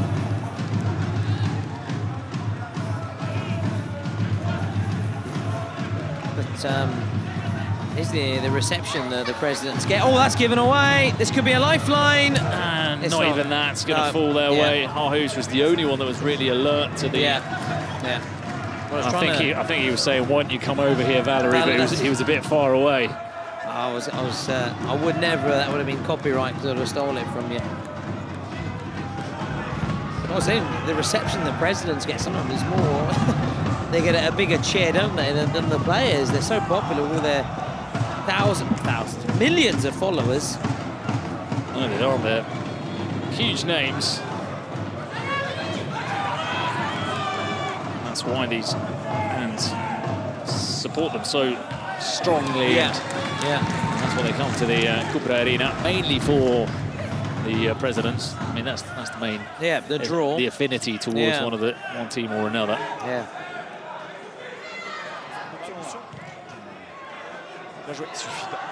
Kicked out of play there by.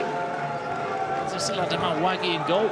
They kept him in. Yeah, so I can see Lesek on the bench. Yeah, it was, so they've kept him in after the penalty. Yeah, after that, it's a good that they can rotate keepers as well. The keepers have a bit of a rest as well. Oh, here we go. Not the casters, though. Not the casters. Never the casters. Yassine. Always a caster, never a keeper. Oh, handball, I think. Yeah, off the hand of Harhus. They played the counter-attack and the goal! The goal strikes! Oh, the goal of Christmas. And what was the name actually of the song part of the film? It was Christmas Carol. Charles Dickens. That's it. Yeah, didn't quite pull that one off, but don't worry, just mate. wanted to say his name sounded like Ghoul, and Nassim El Ghoul. So 6-1-2 PANAM All Stars. Listen, brush up on those ones because we're going to be seeing more of them. Bruno, I don't want to hammer Costil, but it hasn't been his best. He's not been great, has he? Positional play. Hasn't been at his brilliant best. And he's cost still his side a little bit. Guys, Wagi, let's go. And he's been subbed actually.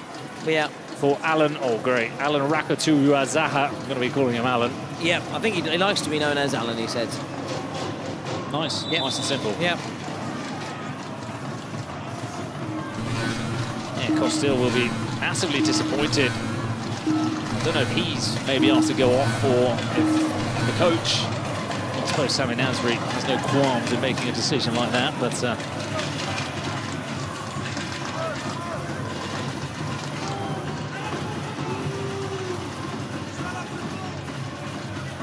Damawagi. Yep, here he is. Well, the PANAM ALL STARZ can score now. 8, it would be a whitewash. You do start looking when it gets to this, whether anybody can get past that 10-1 of XSpy against Los Chamos. Yeah. Also, we saw it very close yesterday with DMG, Desimpedidos against Jinxie.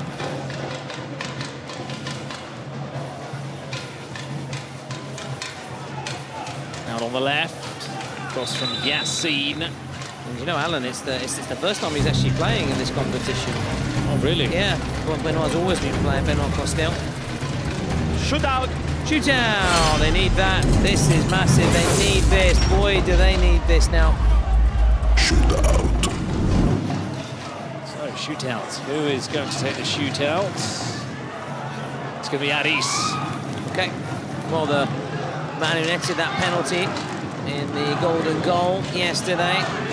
Listen to the cheers. You can hear, can't you?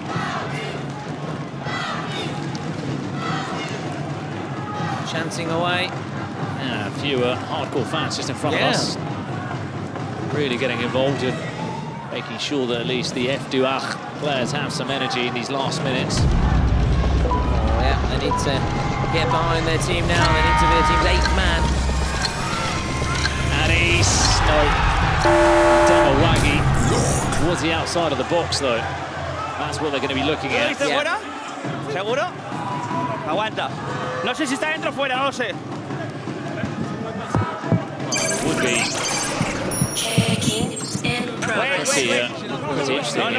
If you touch the ball outside the box, it was the same with the Amin standard penalty, and that hand looks like it might be outside the box. They are checking. It looks outside, doesn't it? They're checking. It's Yeah, it penalty and yellow card, okay? But they need to check. Of course, it would be a standard penalty and a yellow card. That's what happened that day when Ben Sherky had to come on. Vamos salva si no. They are checking. For Sure, maybe Casul, sure. was it? Yep, and for Bilal. For me, was near to the Bilal line. made the tripped up the player. Exactly. It was Salva, no hemos pitado nada Lofazo nosotros, or ¿eh? no? No, Lofazo, I think, or Loyolice. No, Lofazo. Lofazo, yeah. Loyolice, I don't think had joined the Hadn't team. joined but yet, yeah. no. It's difficult to remember everything, isn't it? Oh, yeah. I think the previous angle showed that it was outside the box.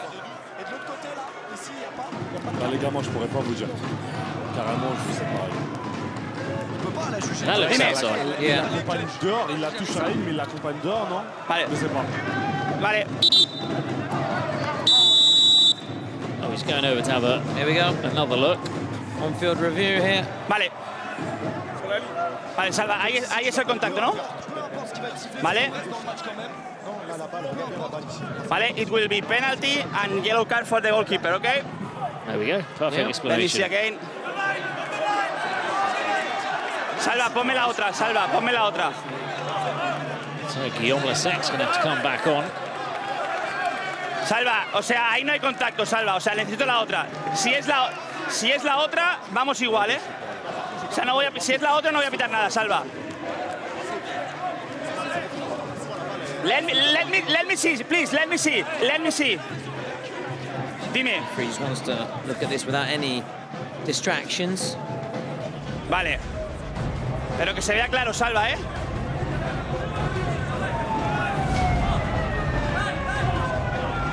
The contact is outside the line, Salva, ¿eh? Aquí no lo veo bien, ¿eh? Vale, penalty y yellow card, ¿ok?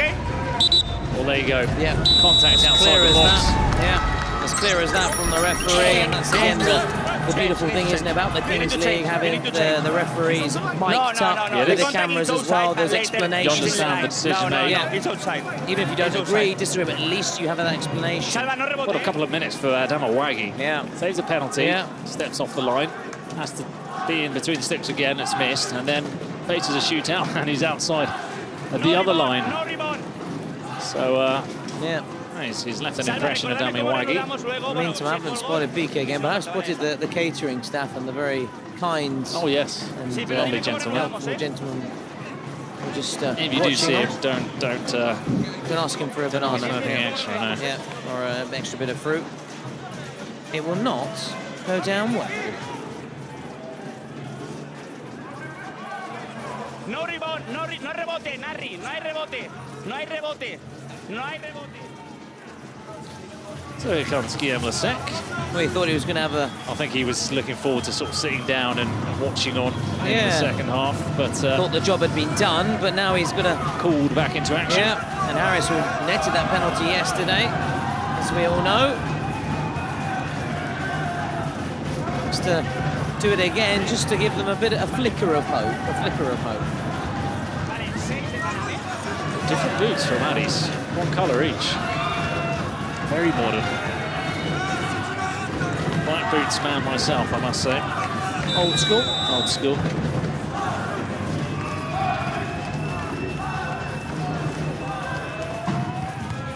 Oh wow! Wow! Wow! It's over, really. It's just not going in for them. Lasek saving the penalty. Oh no, they're retaking it. Would you believe it? It's going to be taken again. Encore une fois. Oh, can you imagine they missed 4 penalties? I have to say that's really cruel on the keeper as well. You think you've made a save and to be brought crashing back down to earth like that, that's harsh. But yeah, you can see the... Keep your foot on the line. Yeah, true. True. True. Harsh. Goalkeeper. True.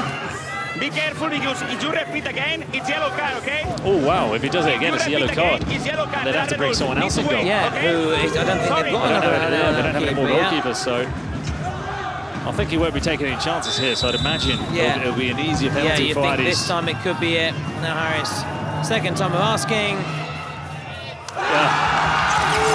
That's a calmer finish from him as he digs the penalty, Alapanenka. That's what I mean, tried to do, didn't he, earlier? Or was it? No, it was, who was it who tried to do that? João Verdu.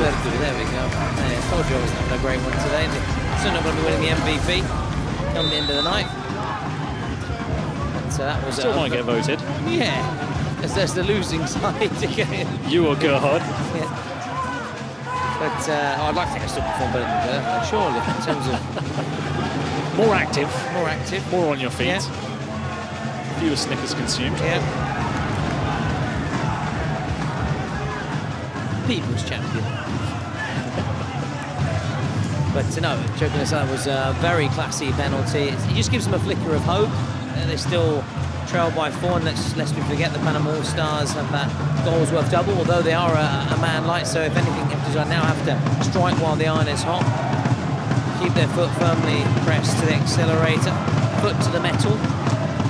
And so on and so forth. Foot to the floor. Foot down to the floor. 70 miles an hour, but no more. Surprised you didn't get a yellow card for that. Well, I think... probably a bit of VAR. Someone is writing to me now. So. Probably a bit of VAR. Probably a VAR review on that one. Yeah. Oh, in comes the cross. They were looking for Harhoos. Now it's squeaky bottom time. You can, well, there you not go. quite, but getting close to. You've got Sir Alex in there. I have. Yeah. I have. Fergie time. It's not quite Fergie time yet, but we are approaching Fergie time. We do have the chewing gum here as well. Yes. But we are putting it in the bin, unlike Fergie, who often would just... Ancelotti's followed in those footsteps. Oh, really? Oh, he gets through a lot of chewing gum. Wow. A It's lot. the nerves, isn't it? I mean, many years ago, it used to be a cigar or a cigarette. In Italian football, anyway.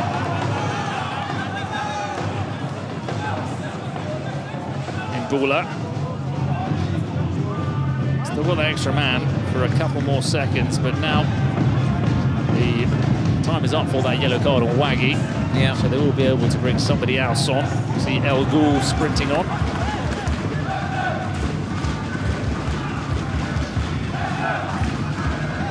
I think exchanging chants, aren't they? The two sets of supporters, the PANAM ALL STARZ fans and the F2R fans. He's got a Cavani Boca Juniors shirt, the guy with the speaker. Yeah, with a megaphone, yeah. So I can't remember too much about Cavani at Boca, to be honest. That was very late on. That was, yeah. I mean, he might still be there. It was that recent. He's trying to make this the Bombonera. Not quite shaking as much yet. It's only really been rocking and rolling when we had the UC fans in now. The stand literally was shaking. There was a bit of concern. Lovely run. Nice from Fofana. Hus. Booted away by Amin to safety.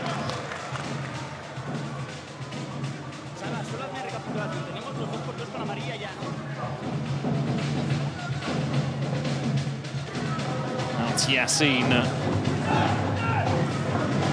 Badji. Fofana. Who's trying to use his body. Valerie. Drop of the shoulder from Yassine. Encouraging signs for F2R. Yeah, very positive, but is it just too little too late? That's the question. Need to score another goal and fast.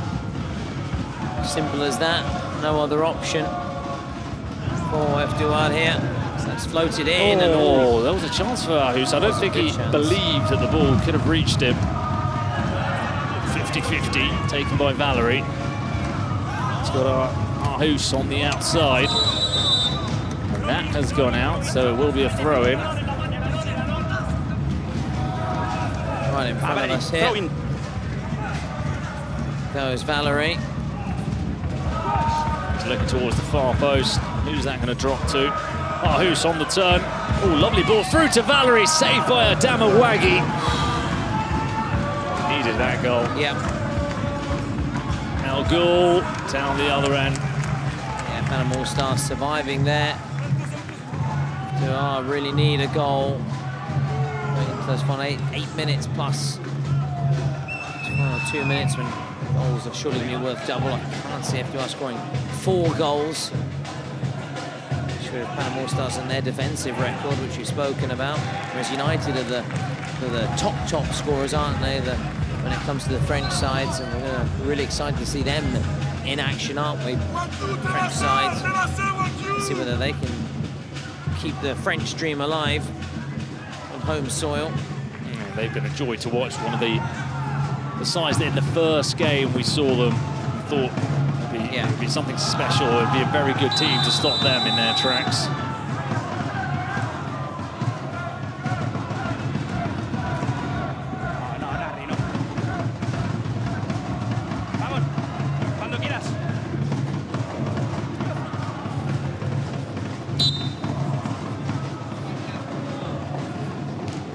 So the free kick is flashed in by Hus, punched away by Adama Waggy.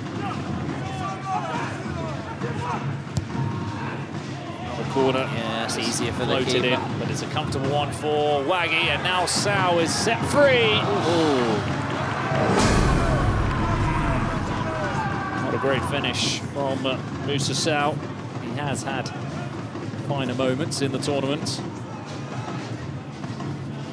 Fofana. As he kept it in play, found Badji. Slips. There is cover from Valerie. Valerie to Mbula.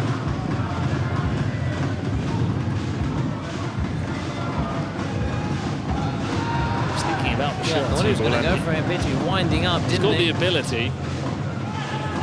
Sometimes, if the move is going to end in that, then it is worth going for the shot. 100%. 100%.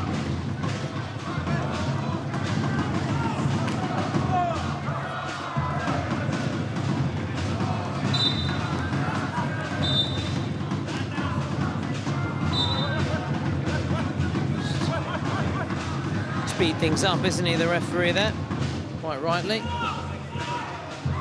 It's nice from Sal. It's nicer from El Ghul. Uh-oh, here we go. Caught. Yeah. It's going to be a yellow. Número 18, Salva. It's Barry the Badger, isn't it? He has to go off. Yeah. Vale, parar tiempo, Salva, parar tiempo, That might kill off any last hopes for F2R. Listen, it's very much isn't like yesterday's game, this one now. GMG against Jinxin, do you think when we get to that 40-minute mark, just if it's like this and there's still such a big cushion, just blow that final whistle. Hey, continue whistle. Valerie, va.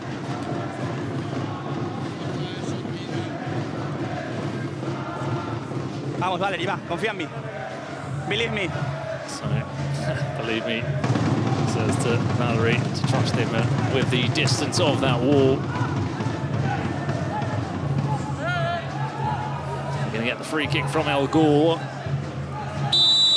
Hey, hey, hey, hey. El Ghul strikes! It's a wonderful goal. We don't see too many free kick goals, but when we do, there's something special. And it's Nassim El Ghul, second goal for him in this game. Look at that swerve from right to left, completely fooling Alan in between the sticks.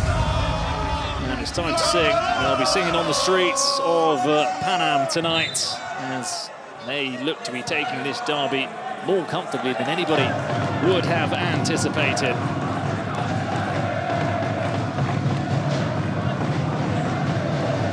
Valerie.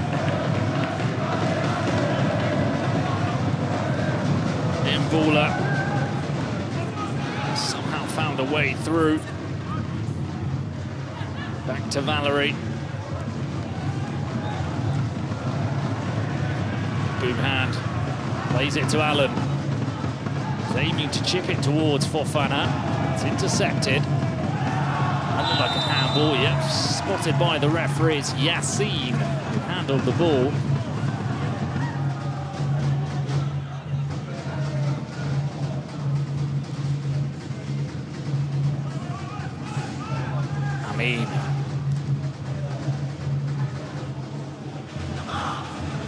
Adama Waggy.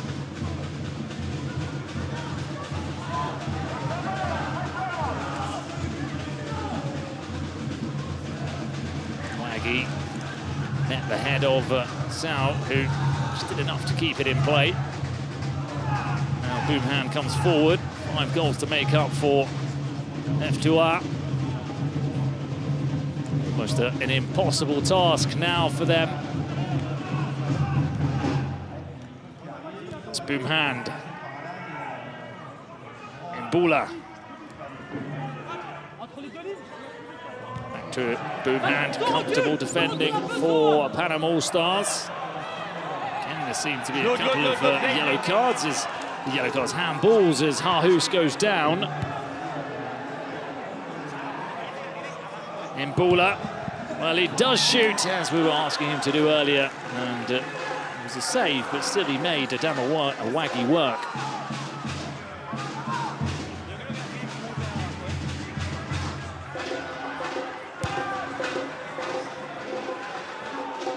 El Ghul to Martins. They've been able to preserve Martins today. He's not played that much in the second half. That's how comfortable it has been for Panam All Stars. Yeah, we set the start. We expect it to be tight one, a close one, perhaps too close to call. In the end, it hasn't been that way at all. The French champions, showing why they are the champions. Certainly their status as the top dogs in France. Top boys for one side, carrying then the French hopes into the final 8. Home soil, looking to claim the big prize, wrestle it away from Porcinos, and safely round of 16 for some time, and this could be more pain here. No foul on Boomhand. Nicholas Martins, saved by Alan. Now, at least Alan gets that a little moment to shine. Yeah, the Allen key there. Just hoping to tighten things up a little bit at the back. Mallory's cross is blocked. El Give it away to Harris, and his shot over the crossbar. A real representation of how their game has been today. All finishing from Harris.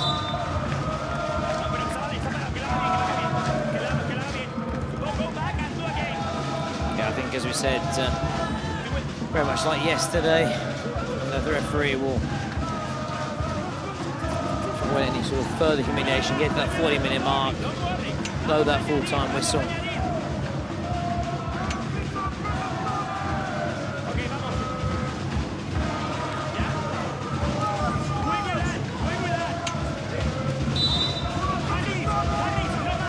Final minute then of normal time, and those final 2 minutes goals were worth double, and see whether Panam All Stars will try and go for that record.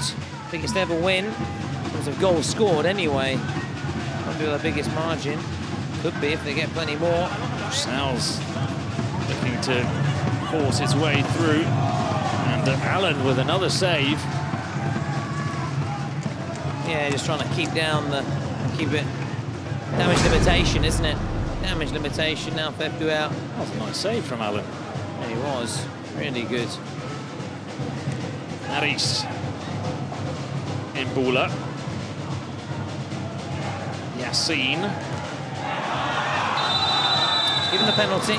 Ball. Well, I must admit from here I didn't see it, but all the fans that got in front of me immediately pointed and said it was a handball, so it must have been pretty. Yeah, there you go. Yeah, it was, so it was Wenger-esque. Well, unfortunately, I did not see it. Se va a chutar igual. Okay, they will check it, but... Yeah. Well, I don't know why he will keep on his line this time. Check complete, Waggy, check complete. Complete, yeah, penalty. Yeah, no rebound. Okay, no rebound. So no rebound, as the referee is saying, will be the penalty, and then we'll have that slight stoppage until the final 2 minutes. So Harris can get on to 5 for his tally. Oh, does it again? Done the Panenka again. Well, it clearly works better for him. Well, he'll go home at least with a couple of Panenkas, 5 goals to his name for the Kings World Cup. Job done on an individual. Oh yeah, he certainly goes out with his head held high. It's another very classy penalty, but as we can see here from that score, unfortunately it's not really going to have any bearing on the outcome. Panam All Stars, a big win. But, going through then to the final 8, just got a couple more minutes. And they can then begin the party. They can celebrate. D'avoir le plus d'occasions possible avec le temps additionnel. On ne sait jamais ce qui peut se passer. Par contre, les gars, il n'y a personne derrière. Il n'y a que Ousmane et Lucas qui va un peu l'aider. Ça veut dire faites-moi les courses quand même. Ils font que ça, ils font des contre-attaques. Ils sortent même pas de leurs 25 derniers mètres. Donc essayez de vous créer.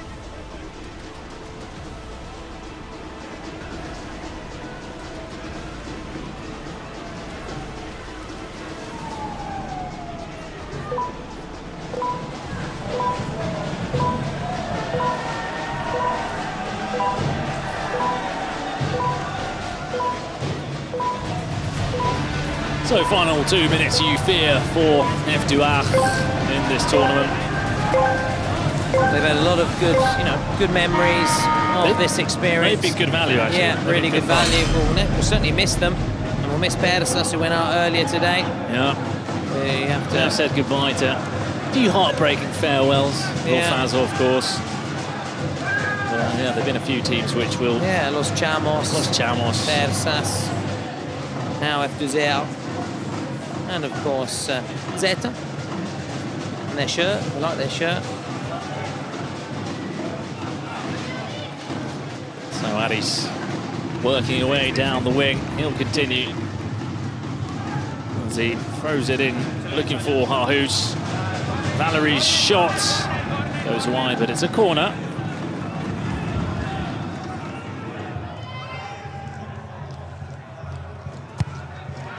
And he aims towards the back post. There's a slight chance. Valerie. Oh, look at Valerie. Corner.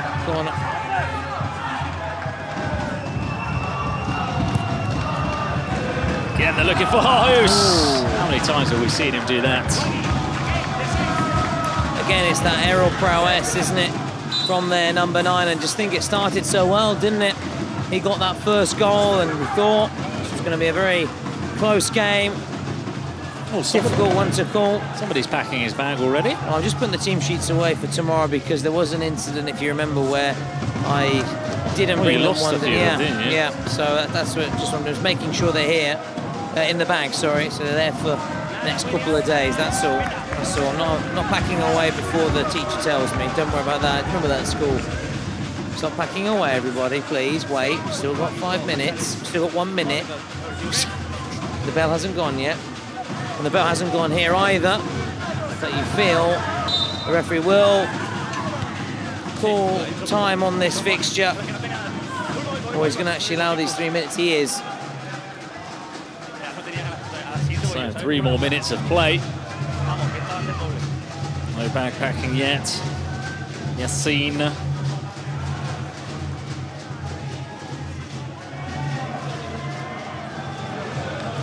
Badge is back on. Badgie. Baggio. Aris.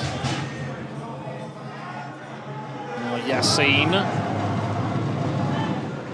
Just curling effort into the box, defended by not 1 but 2 PANAM ALL STARZ players.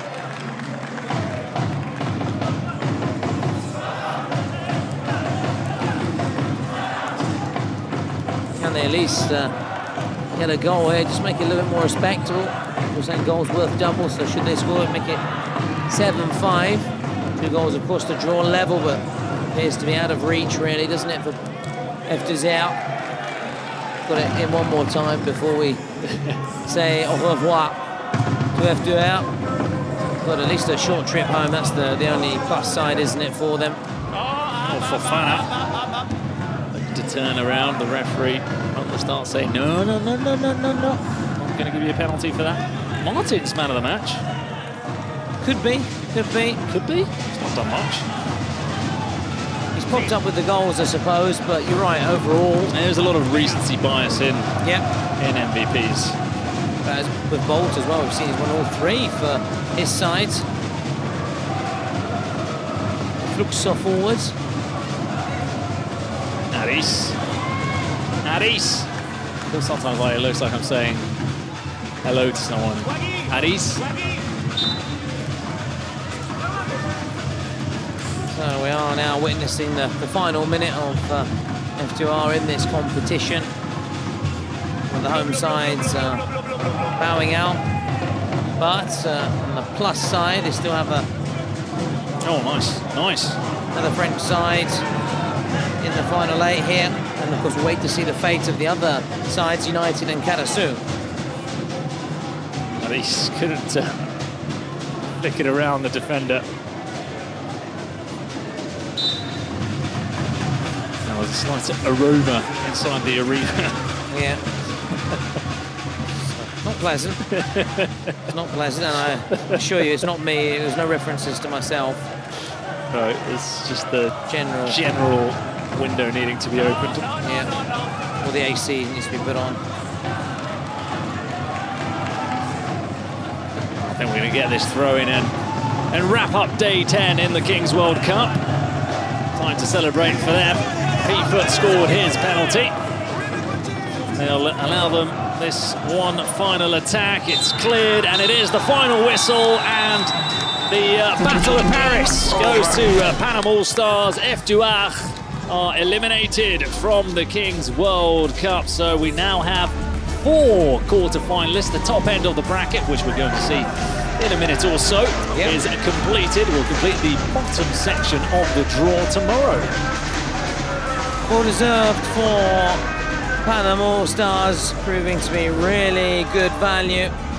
They progress. They're the 4th team from today to progress to the quarterfinals. Confirmation, Nicolas Martins, who had a fantastic game, didn't he? In that last chance, Saloni was the star man and put his name on the score sheet again. He's popped up again with the goals, the number 8, and he's taking home the MVP prize. And he'll be chatting shortly pitch side to Julia. actually a lot of good sportsmanship as well between these two French sides, but the French champions who had the edge once again and proving why they're the domestic champions. And who knows, are we seeing here the makings of future world champions? They take another step closer. That's Cinema Pongol, the former Liverpool man, at least the back of his jersey anyway. And Pete Footage, as you said, he was far more accurate and has been more accurate than his opposite number, I mean, in this competition. But now let's hear from a man who was very accurate indeed, putting his name on target. Martins, your MVP. Congrats, Martin, you are the MVP of this night. How are you feeling? It was a derby, so an incredible match. You did an amazing performance. Tell us how you're feeling. It's an amazing feeling. We are in quarter. The team do a big game. The player... Was it hard? Yes, it's always hard to play against a French team. Foot de Rue, it's a very good team. They are a very good player, so it's hard. We do a job today. Thank you so much. Can you please sign our jersey? Here.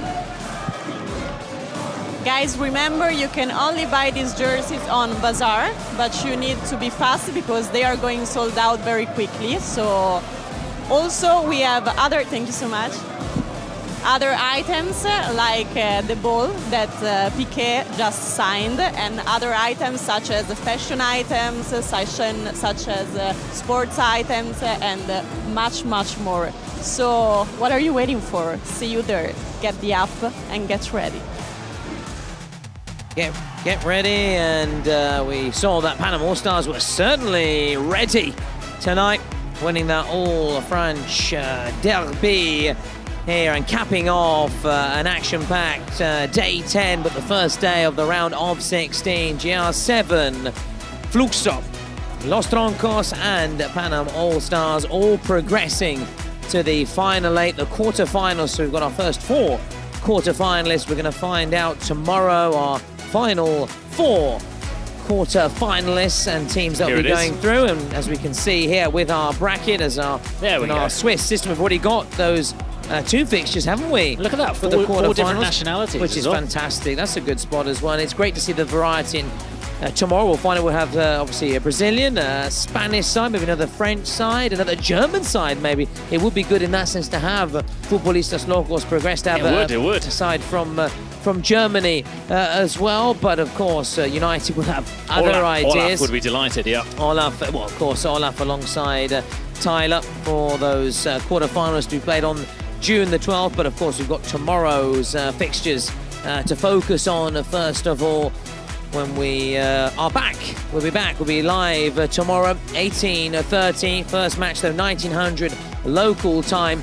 We'll see which of these sides will be taking another step closer to glory. And the final, which is on the 14th of June at the Defense Arena. Getting closer, and we've only got 4 more days of action available. So we'll see you soon. Ciao ciao ragazzi, alla prossima. Ciao.